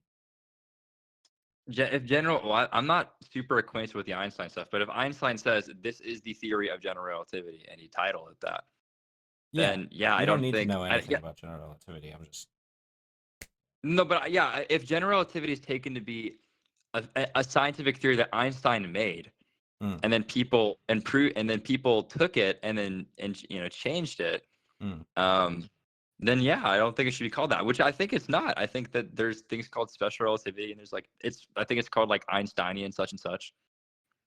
Yeah, but if they're taking the essentials of that science, like why do we have to pick a new name if the essentials are the same? Well, the whole point is why would that be in our interest? No, because see, but the name doesn't designate an essential. The name designates a set of ideas. Can we not improve upon Einstein's theory? Of course you can. Just- And you should call it a different name because it's a different theory. Can I ask a question? Mm-hmm. So, so okay, we have a philosophy called Platonism, right? So, and there is Neoplatonism. So why can't Yeah. we just call objectivism, like our version of objectivism, narco-objectivism? What's the problem with that? So yeah, the term neo-objectivism. I'm not even like super. Oh no, he said anarcho-objectivism. Oh. Oh yeah. It's like the same. Well, it's like the same problem with like the term neoliberal or neo-capitalist, something like that. Because the whole point is that it's supposed to be the same thing, but new. It's supposed to be like a variation on the same thing, but presumably the essence anarchism is is the same. explicit. It's like if I said rectangular. Well, It's like if well, I said I think that specifically with Platonism, it is in a very similar situation. I mean, it's like if I said neo triangle, where a neo triangle has 4 sides. That's essentially what you're doing. That's a Okay, disanalogy because that would be how is objectivism fundamentally incompatible with anarchism? How is it fundamentally incompatible? When you say No. fundamentally incompatible, I just want to clarify. Objectivism is just a proper name for Ayn Rand's philosophical ideas. That's obviously if Ayn Rand's not an anarchist, and she explicitly says she's not an anarchist, then anarchism is not an idea which is consistent with her belief and non-belief in anarchism. Like, is Neoplatonism not Platonism because Plato didn't think it? Platonism Like, is is that not a misnomer? Platonism as a philosophical term or as a historical term is not used to describe Plato's philosophy. It's used to describe the approach. Objectivism is different than the term Platonism or Aristotelianism because it doesn't denote an approach. Because it Seems doesn't like an denote an arbitrary- approach. Seems What like do you mean it's arbitrary? That's just what the history is. The invention of the term Aristotelian was done by philosophical scholars and historians to categorize the mode of thought. And same thing for Platonism. But the genesis of the term objectivism was not like that. It is a proper name. I don't know why. I don't like this comparison is just like so baseless because they literally Like, say, 100 have years from now, 100 years from now, there's some scholar that uses Ayn Rand's epistemological approach to make some new discovery in science or philosophy. Like, retroactively, wouldn't we identify that as objectivism? No, of course not. Why not? You would It's say not it's realism, object. You would say it's it's objectivism, influent. it's the same You would say it's influent. You would say it's based on objectivism. You say it's influenced by objectivism. Okay. Maybe call it So then why are we not neo-objectivism. applying the same Yeah, standard to Aristotelianism? Because this is the same exact scenario. Okay, wait, Okay, look, I think this is the point, right? If objectivism was called Randism, would you argue that Randism includes anarchy? No. No. Okay, so the trip up is literally just on the word. Pacific Fisherman joined. That's it.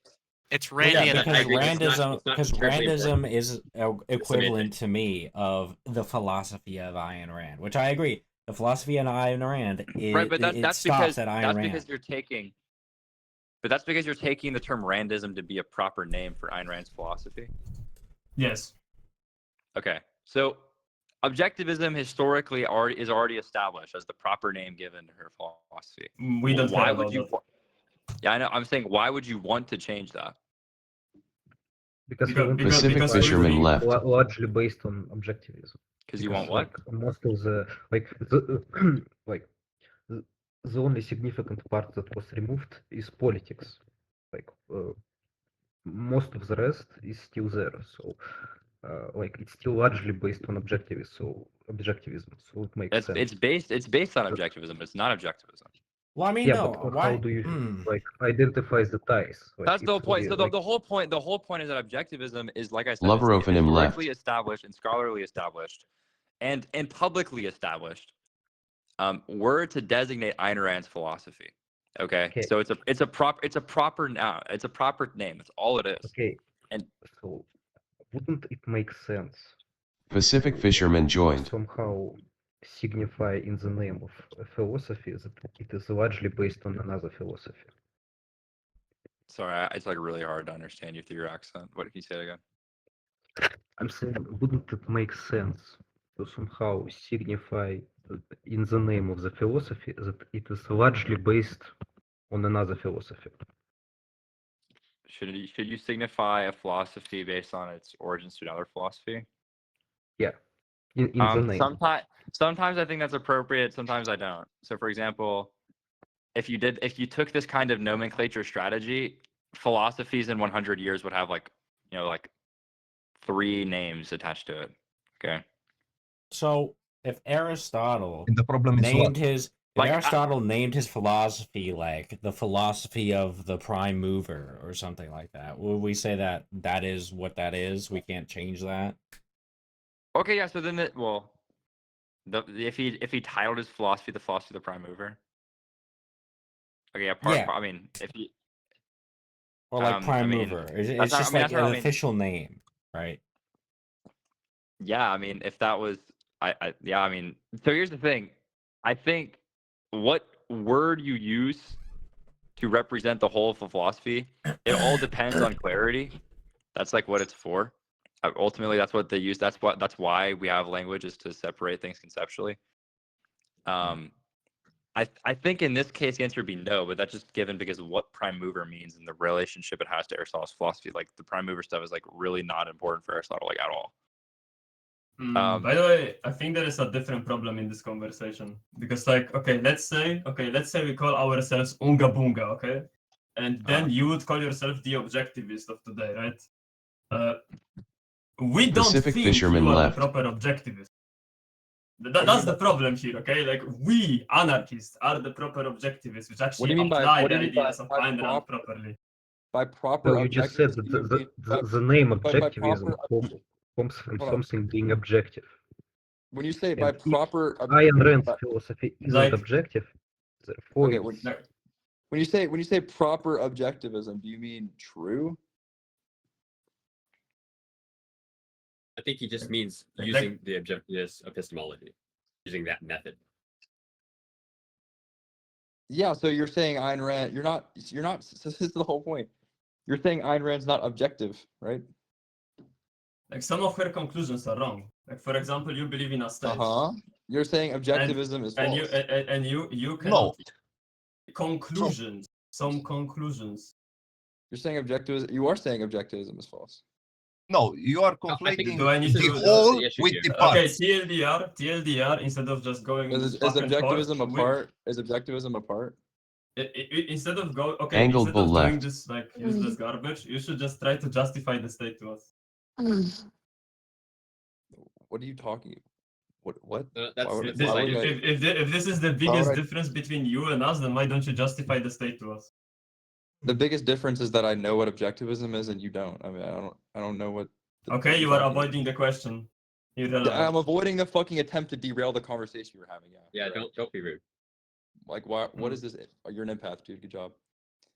Anyways, Okay. I think the interesting conflict here is that objective is already another word, right? When we put capital O in front of it, right, we make it into our proper noun.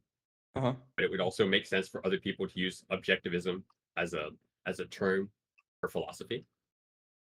Yeah. Yeah. So there already is a similar usage of the term objectivism, like overlapping. Like there's like moral objectivism. And, Like presumably there could be future lowercase o objectivists using the objectivist method, even if they don't come to the same conclusions as Ayn Rand. yeah. So in that sense, we could presumably say Ayn Rand's philosophy of capital O objectivism is false, but objectivism lowercase o is true. Asker Doligny left. Yeah, make well, sense? I think I get what you're saying. It's partly like, so in Ayn Rand's like, the thing about like this. So you have Ayn Rand. Ayn Rand has her whole fucking philosophy. All right, as of right now, it's just like fucking Ayn Rand's philosophy, right? And she thinks she's like, okay, I want to give it a name. She's like, what makes my philosophy unique as fuck? She's like, oh, my philosophy is unique because it's objective as fuck. So she calls it objectivism. That's essentially what happened, okay? And then Yeah, people, that makes sense. and then people think, okay, well, Ayn Rand was really not being objective. And the whole point though is that if the people think that, go, okay, I learned about objectivism, I learned about the philosophy called objectivism, and I come to understand what Ayn Rand's conception of objectivity is, and she's right, but then she makes mistakes. Well, then you would just conclude that as some aspects of objectivism are wrong, and therefore objectivism is wrong. And then you'd say, okay, but Ayn Rand. So you have to understand the distinction between objectivism as a title of a philosophy and objective as an epistemological classification for ideas. And that's why I think it's completely fine to just say, I am not you're influenced by objectivism. You can say, I don't know why people like need a fucking word for everything. Like, you can describe things adequately with propositions. It's not that difficult. You can just say, you need not fucking integrate an entire system to fucking characterize the essential difference between objectivism and such. You can say this evolves into Well, is there something necessarily wrong with the term anarcho objectivism? Yeah, 100%. I mean, the term objectivism, it's framing it as if it's like a form of objectivism, but the whole point is there's not forms of objectivism. That there is a thing called objectivism, and that just is what it is. It's why I said it's like calling a neo-triangle. It's like calling something a neo-triangle and saying it has 4 sides, because a triangle, just given what triangles are, have 3 sides. That's just what a triangle. It's just proper name for fucking 3-sided polygon. Well, no, I would say it's more so like we're taking a triangle and then we're taking another triangle and making it 3D. Like, it's... That's a pyramid. Well, that doesn't work because 3D. It's not 3D because you have to. The whole point is that in the concept of objectivism, you have the objectivist politics, and in anarcho-objectivism, you just take out the objectivist politics. In a 3D triangle, you don't like just gain a new dimension. You like take away part of what it is and then replace it. Yeah, but we're not calling it objectivism. That's the thing. We're calling it anarcho-objectivism. But it's framed. It's framed as a. It's not analogous It's to compare it. anarcho-object. Look, but here's the point. If you call it anarcho-objectivism, you have to be asked the question: is anarcho-objectivism a type of objectivism? And if you say yes, then you are doing the thing I'm talking about. It is not. But if the anarcho-objectivists are claiming to use the objectivist epistemology, We're using it's using the groundwork. It's using the groundwork of objectivism, and instead of justifying so it's not statism, completely off we're justifying but anarchism. Why not just say? it's synonymous why with not calling just yourself say- a Neoplatonist. You say what? Sorry. It's related to calling yourself a Neoplatonist. This right? is Because this you is can actually use why Plato's I'm actually completely complacent with people calling themselves neo-objectivists.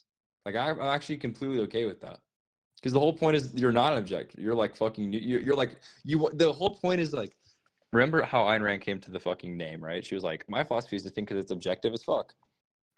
Okay, that's how she came to her name. You should just call yourself. You should just call yourself a neo-objectivist. Okay, and think, oh yeah, well, actually, we actually are objective as fuck, and that Ayn Rand not isn't. And you're going to call myself neo, whatever. Or right. Well, no, what we're saying is we're just saying that Ayn Rand didn't check her premises. Like, yeah, so then why not say objectivism is false? well, yeah, it is. This is a Anarcho-objectivism good is true. question, actually. Objectivism is false. Wouldn't there be some value in trying to like capture the reputation of the name? Well, of course, the value is that it's supposed to be. You're like, oh, I'm bearing resemblance to objectivism.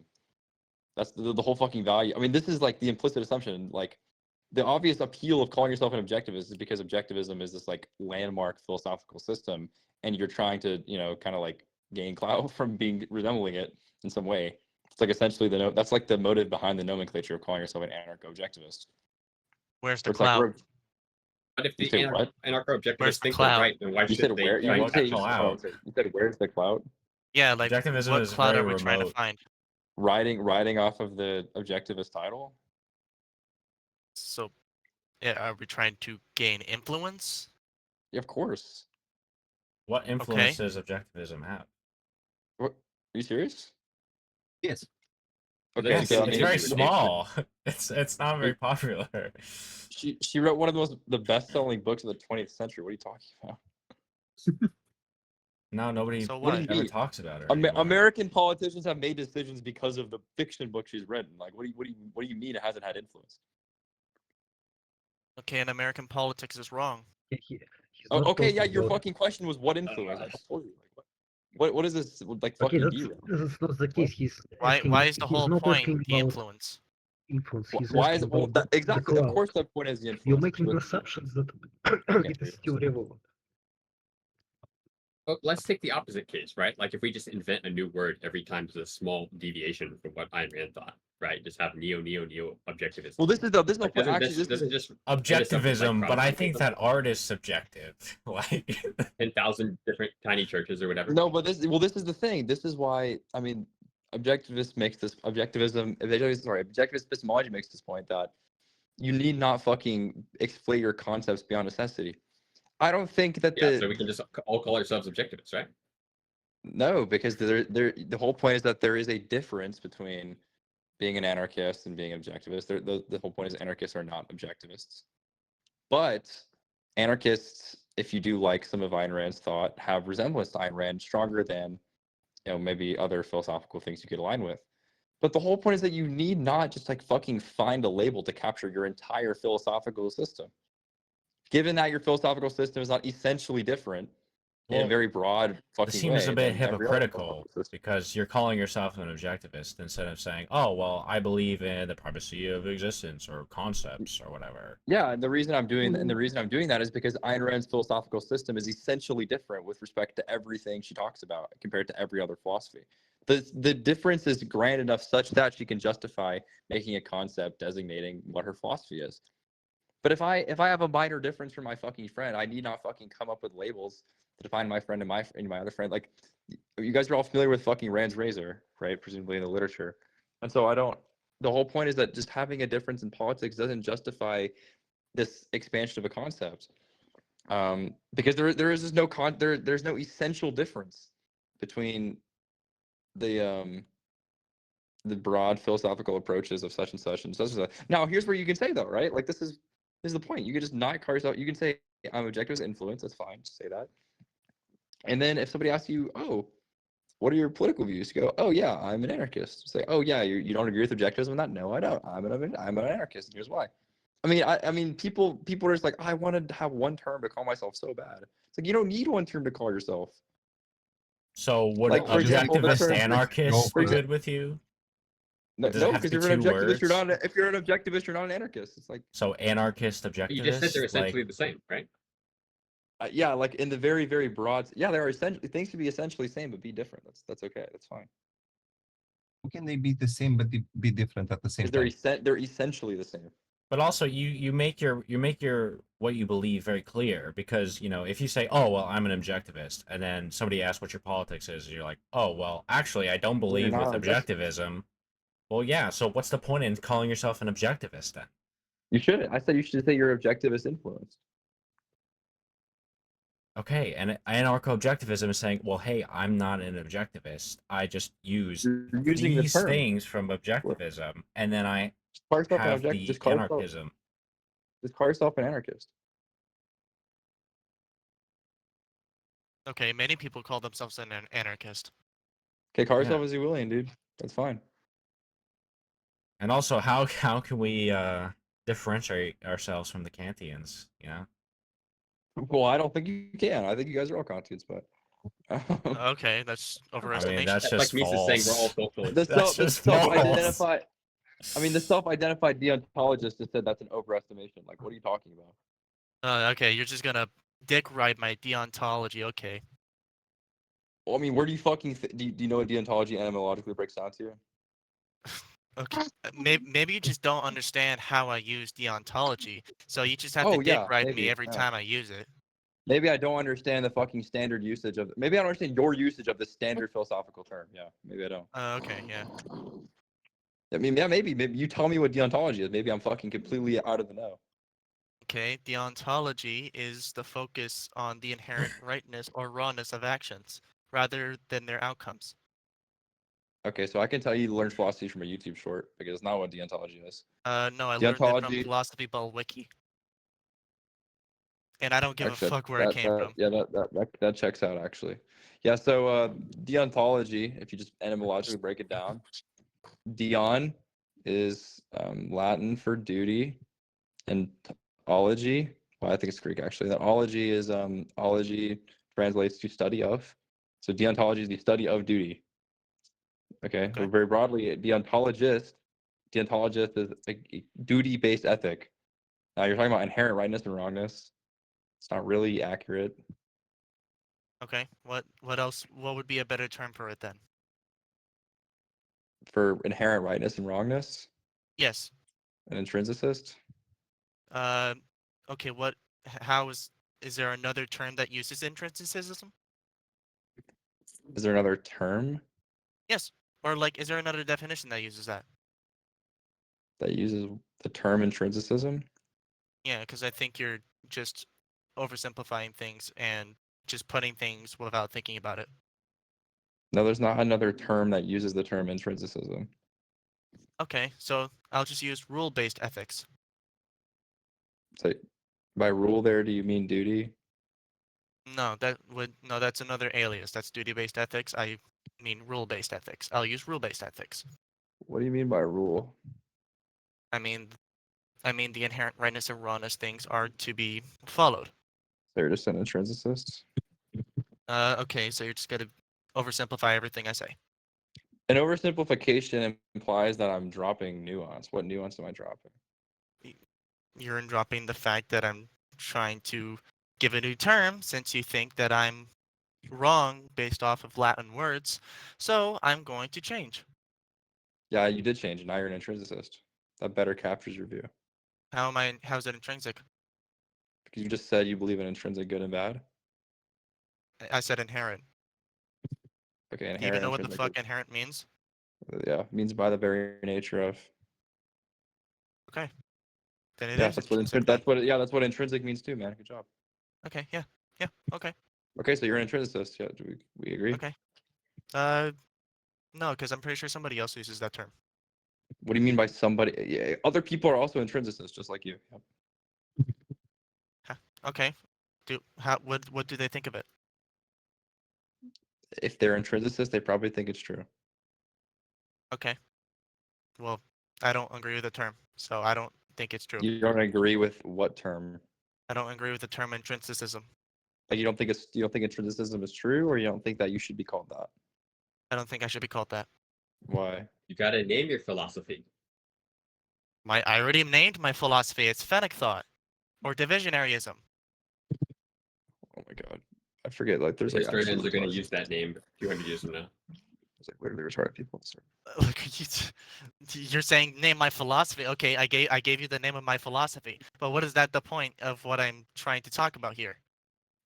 I don't know what the fucking point of you talking about deontology was at all. Yeah, Intrinsicism, okay. the philosophy of Fenn. No, I don't use that word. Yeah. Anyway, the whole point of using labels is that the label has to have like value significance. Like it has to be important enough to label it. You don't label like fucking retarded phenomena that aren't important to you. How's it And with retarded? respect to being, you said it's retarded to have a view of like parsimony with respect to I mean, conceptual. if having a I didn't state say- is so important to objectivism, then it would be pretty obvious why we would need to have a different label for It is. an anarchist Ayn Rand version. wrote Ayn Rand wrote a whole book on why it's a part of her philosophy. Yeah, that's why it's wrong to call yourself an objectivist and be an anarchist. Okay, so there's clearly some meaningful distinction that we need to make. It's not just we're arbitrarily making a new label here, right? It's very important. No, the whole point is there's a label called anarchist, and that's what you would be. Well, no, because anarchists are typically just Kantians, right? This is what is. Yeah, I mean, obviously you're not an objectivist. Do you think I'm a Kantian? I mean, I don't know you, bro. Maybe. Usually, I mean, I wrote a whole paper about how I think Zulu is a Kantian. So if you're like anything like Zulu, you probably are. What do you think Kant believed in? With respect to what field of philosophy? Like, what do you think his metaphysics was? Probably thought you shouldn't steal a penny. I mean, I don't know why you're trying to knowledge cliff me, but he's a transcendental idealist. Can you Right. explain what that means? And Or do you yeah, get it? what is that? What is a transcendental idealist? Yeah, what do they believe in? Okay, so transcendental idealism etymologically breaks down from transcendentalism and idealism. Okay. So the reason I'll start with the idealist bit. Kant's an idealist in that he thinks that the only noumenal thing that you grasp is your whole, well, starting out. The only noumenal thing which you grasp to start out is the mind or yourself. Okay. And he's a transcendentalist because he believes that you can gain knowledge which transcends, goes above what you perceive, what he calls the phenomenal world. So his metaphysics is that there's this world called the noumena. That's the world as it really is, but what you experience is phenomenal, and that's just to say that you experience mere appearances, but your appearances are ordered and structured in a certain way by your mind, by categories of your mind, and those categories, like I said, they condition your phenomena, and that through this process called, we're getting a little bit into astrology, but through this process called transcendental deduction, you can come to know things about the noumenal world. Yeah. All right.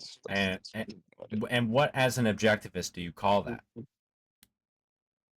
Transcendental idealism.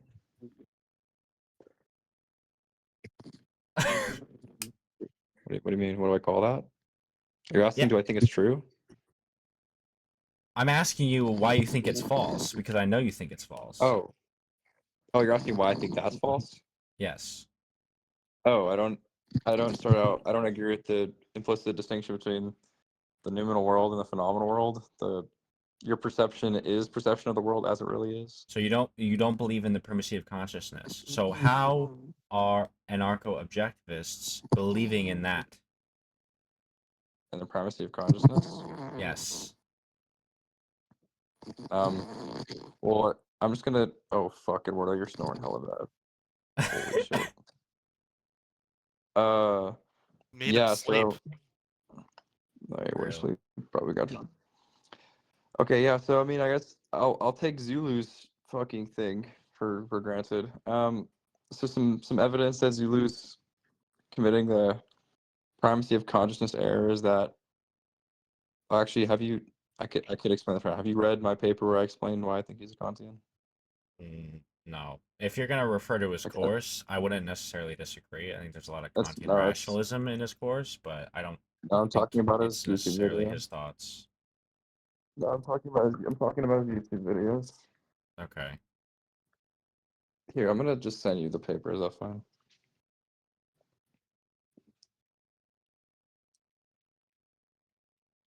I'm just gonna give you the literature. Okay, so in the side chat, I just sent the Substack where I criticize Zulu. Long story short, I think Zulu does this thing I call perspectival entanglement.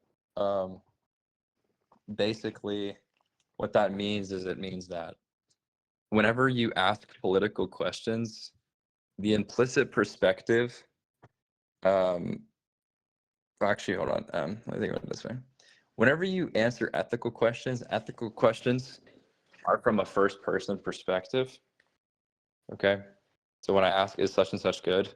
there's always an implied such and such is good to this person for this goal. Okay, so another way to say that is a agent or ethical norms are agent relative. And politics, despite the fact that they become more immensely complex, are based on those agent relative norms. And in fact, only emerge from the agent relative norms with respect to certain contexts. Well, the problem is that essentially Liquid Zulu treats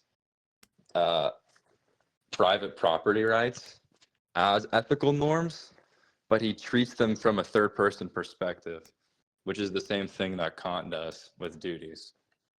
That's like the long story short. Like I detail why it is that way in the paper, and how you can get from how that's the implicit assumption of what he says.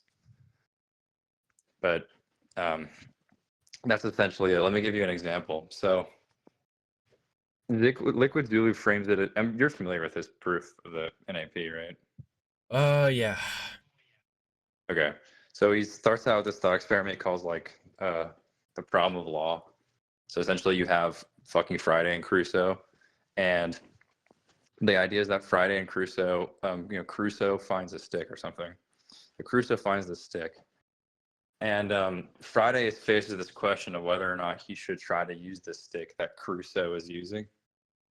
And so the question is, should he utilize the stick? Well, because Crusoe is using the stick, right? Crusoe's already using it for his goals.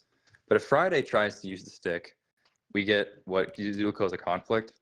The conflict is when two people try using something they both can't use at the same time. And so the idea is like, okay, should Crusoe start a conflict or not? Is the idea. And the idea is like, okay, well, whenever someone says, Zulu says that if you say Friday should start a conflict, or you say something like that, Zulu thinks that that implies the other person should let them use the stick, if that were true. So I'll stop with Friday Crusoe. I'll use person A, person B. He thinks it's if he thinks this is true. He says if person A should use the stick, then person B should not use the stick. But you'll see the implicit move here is that the norm about the stick using is no longer like, should this person try to use the stick? It's now, okay, on like a third person perspective of like, only one person gets to use it. Who should be picked to use it properly? But that's no longer a first person perspective of, I should try to use this stick versus, it could be true that I should try to use the stick and the other person try to use the stick because the norms remember the first person, but he makes this subtle equivocation to the third person where it's like, who should be the owner? But he's not speaking from the perspective of an individual, which is what an ethical norm does. He's speaking from like this third person cosmic perspective on like who's rightfully the ruler, the owner of the stick. And of course, that perspective is just like not a real ethical perspective because, like I said, from the objectivist perspective, norms are agent relative. They're not these kind of disembodied like systems of fairness or something like that. And so and then I quote later in the paper that's essentially what Kant does. And I actually I literally quote Kant in the paper. I put it next to Zulu. I'm like, this is like almost verbatim the same thing. So are you referring to the AB example in the Law of the Jungle? Yeah, it's the same thing in mixed law too. He does the same thing. Yeah. Because essentially the thing I just explained is Law of the Jungle, but then in mixed law, his first argument about mixed law is like, oh, well, mixed law is like a little bit of Law of the Jungle, so it has the same problem. And then the second argument is like, oh, well, the line is always arbitrary. And then I just explain how the line is not necessarily arbitrary. And then the third one is like argumentation ethics, and then I just explain why that's like the most retarded thing ever. So wait, you think the human subhuman category is not arbitrary? No, I just think it's false that the distinction can only be made on the basis of human subhuman. So like for example, we make ethical discriminations between boys and girls. But that's not arbitrary. It's all based on your goals. That's which can be objectively validated. It's like, for example, dating boys as opposed to dating girls. It's not arbitrary. It's like based on facts with respect to your goals. Similarly, I'll take a political example. Because remember the way he's treating the question of who should own what. He's thinking about it as like, who should be the rightful owner from this third person perspective, as opposed to should I do this, should I do that. And of course, when you think about it from the third person perspective, it still has that like deontological problem with it. And additionally, if I say you should initiate against this person, not the other person, those two people could both be equally human, but the difference not be with respect to the person, but with respect to the relationship that you have for the person. And presumably you understand like kind of how that works. Like, oh yeah, if somebody's like, if let's say fucking Jigsaw put me and you in a battle royale and now I'm in this relationship to you where killing you is like a requirement for living my life or something like that. Whereas you could, counterfactually, me and you were like in another world, me and you were just like on the fucking street. Like you're actually the same person, but the difference is the relationship that I have to you and the relationship that you have to my survival, given the manufacturer, whatever. And the whole point isn't even that killing you would be morally good. The whole point is that killing you wouldn't be morally bad. So it'd be Because amoral. like I said.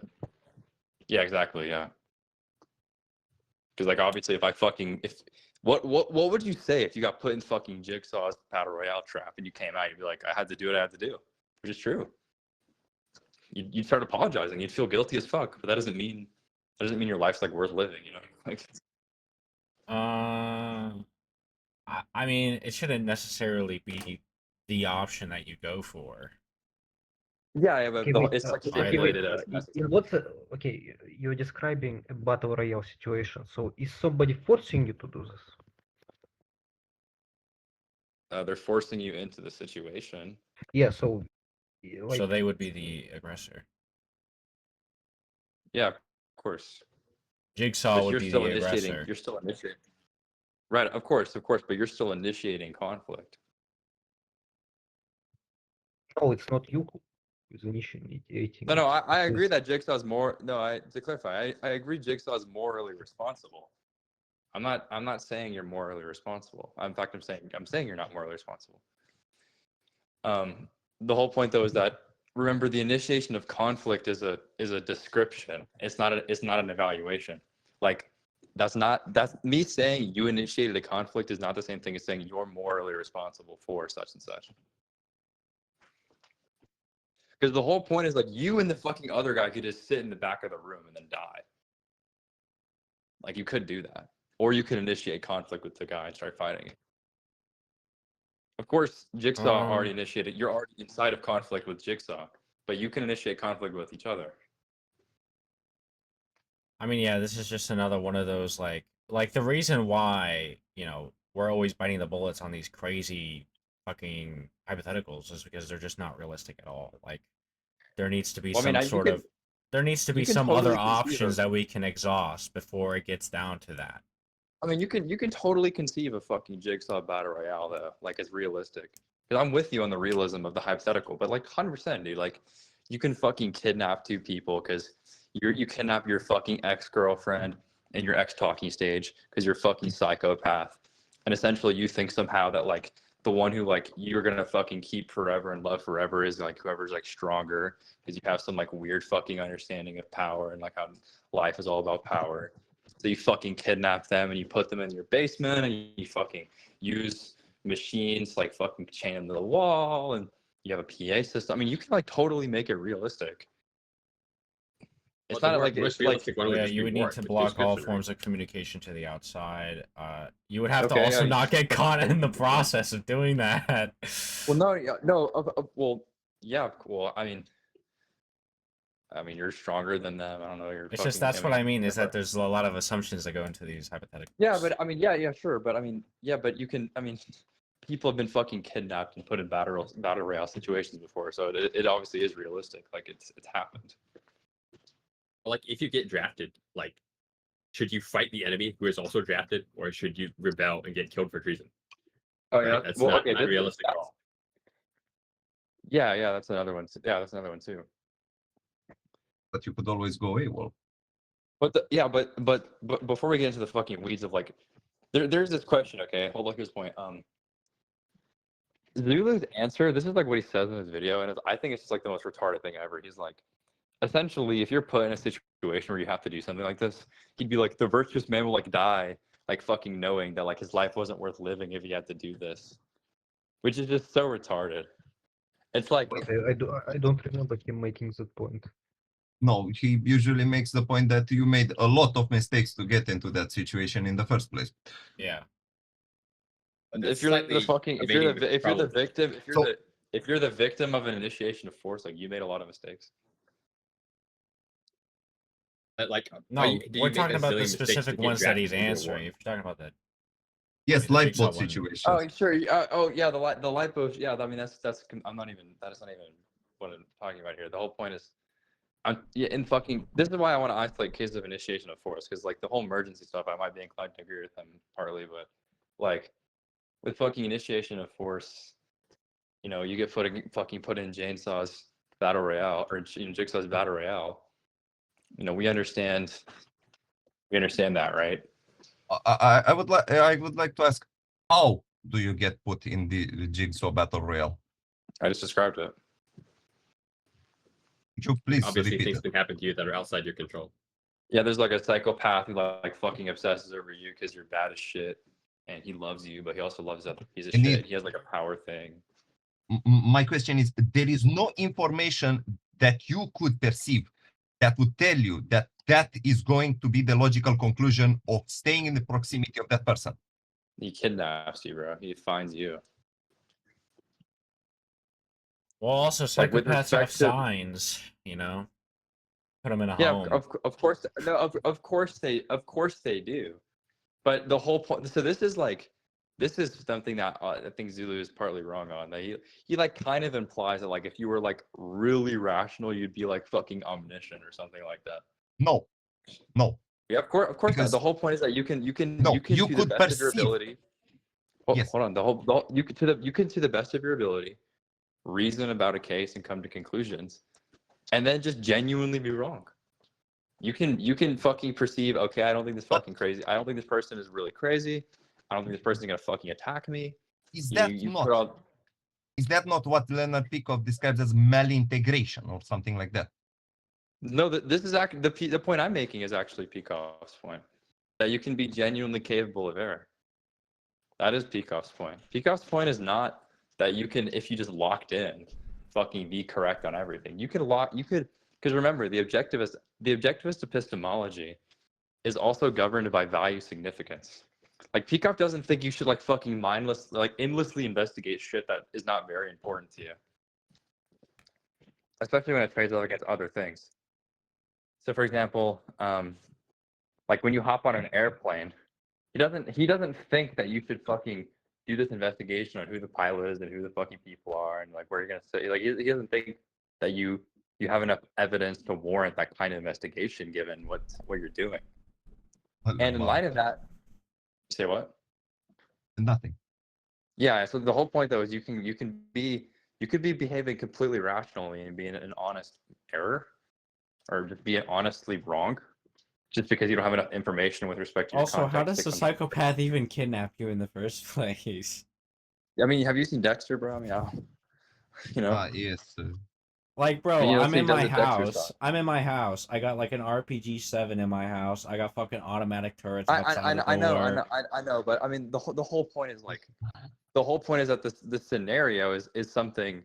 It is unlikely, but it's not as if the fucking scenario is like, you know, it's like non-realistic. Something like this could totally happen. Like, like this has happened. Like this has literally happened before. So.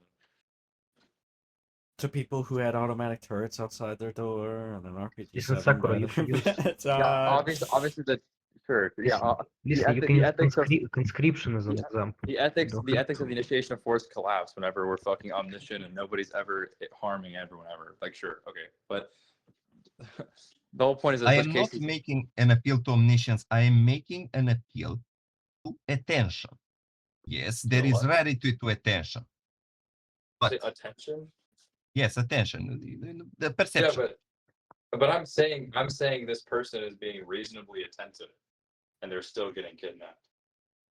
How would you define reasonably attentive? I know you're probably repeating yourself, but yeah, like with respect to their context of awareness, that person is behaving properly according to all of the evidence and what conclusions it would lead to. Listen, you can just use conscription as an example. Like I'm speaking to everybody. Why are we focusing so much on that? Like conscription is a real thing. So Yeah. it pretty much puts you in a similar circumstances. So like why are we trying to dismiss the example? The example itself isn't like that important. The important part is the thing that the dilemma. Yeah, exactly. So the whole point is that in this example, if you decide to initiate force, it's not morally wrong. But the whole point is that his view is that it's Firstly, he assumes that something's either good or bad, which is not true. So that's one problem with his view. And the second problem with his view is that he thinks that because it's the second problem with his view is that he thinks it's always not good. Well, you also have to understand that the view is that law is a subset of ethics. That every single legal I'm- claim is also a moral one. I'm taking that into consideration because if it is a view of ethics, that's why I'm getting into the whole first-person perspective thing. Wait, but he doesn't view like quote unquote like okay, not quote unquote, just in general. He doesn't think that the fact of aggression itself is morally wrong. He advocates that initiating aggression is wrong. No. You're thinking about that the other way around. He thinks that force isn't necessarily wrong. He thinks aggression is wrong. Aggression for him is initiatory force. No, It's no. specifically specifically initiatory conflict. Sorry. No, if aggression is in response to like. No. You're conflating violence with aggression. Yeah. Like the way he defines aggression is inherently initiatory. So, okay. So it is the initiation of contradictory actions. Okay, didn't like I thought I saw somewhere in his in his course that he okay maybe I'm what's course law? Misremembering stuff. Very good. Okay. Long story short, though. Long story short. So I better go to sleep, but I sent 2 papers inside here. The first one was the one on Zulu. The second one's on argumentation. I was actually more interested in that, but the problem he commits is he commits what I call perspectival entanglement. He equivocates implicitly between a first person and third person perspective because ethical norms are first person perspective, but the way he frames property rights is he frames them as a third person perspective, which is what Kant does. It's why it's Kantian and deontological in nature. But that theoretically could be an ethical approach, right? Although not objectivist. Is that a? Well, it is an ethical approach. It is an ethical approach. It's a Kant's ethical approach. It's not strictly wrong, right? Oh no, I do think. Oh, I do think. No, maybe it's objectively wrong, but it's self-consistent. Is what I mean. Right, because you could have this system where you are being judged by a third person, like an actual judge, right? I mean, that's Rousseau and kind of Friday are being judged by a higher power, an authority. I mean, in that in the situation, sense that this wouldn't be objectively, or this wouldn't be self-contradictory. well, in a sense, like if you're just asking, is there a philosophy? I mean, yeah, it is a philosophy. Are you like? I don't think it can't be entirely self-consistent because there's a contradiction. Okay, I'm not trying to say it's accurate. I'm just trying to evaluate how this is not objectivist. Well, yeah, it's not objectivist because it disagrees with agent relativity. The disagreement with agent relativity, like you get the agent relativity from the objectivist viewpoint because of Ayn Rand's theory of what values are, and you get Ayn Rand's theory of values from her epistemology applied to your life. And and the Hoppian view of this Crusoe conflict, that wouldn't be egoistic because it's basically it's appealing to an authority, a third person. It's rationalistic. observer. It's rationalistic. Yeah, it's Zeus rationalistic. is joined. Yeah, in other words, rationalistic. Yeah. Okay, well, thank you for your time. Good night. Yeah. Hudqui left. Stavinitai left. Left.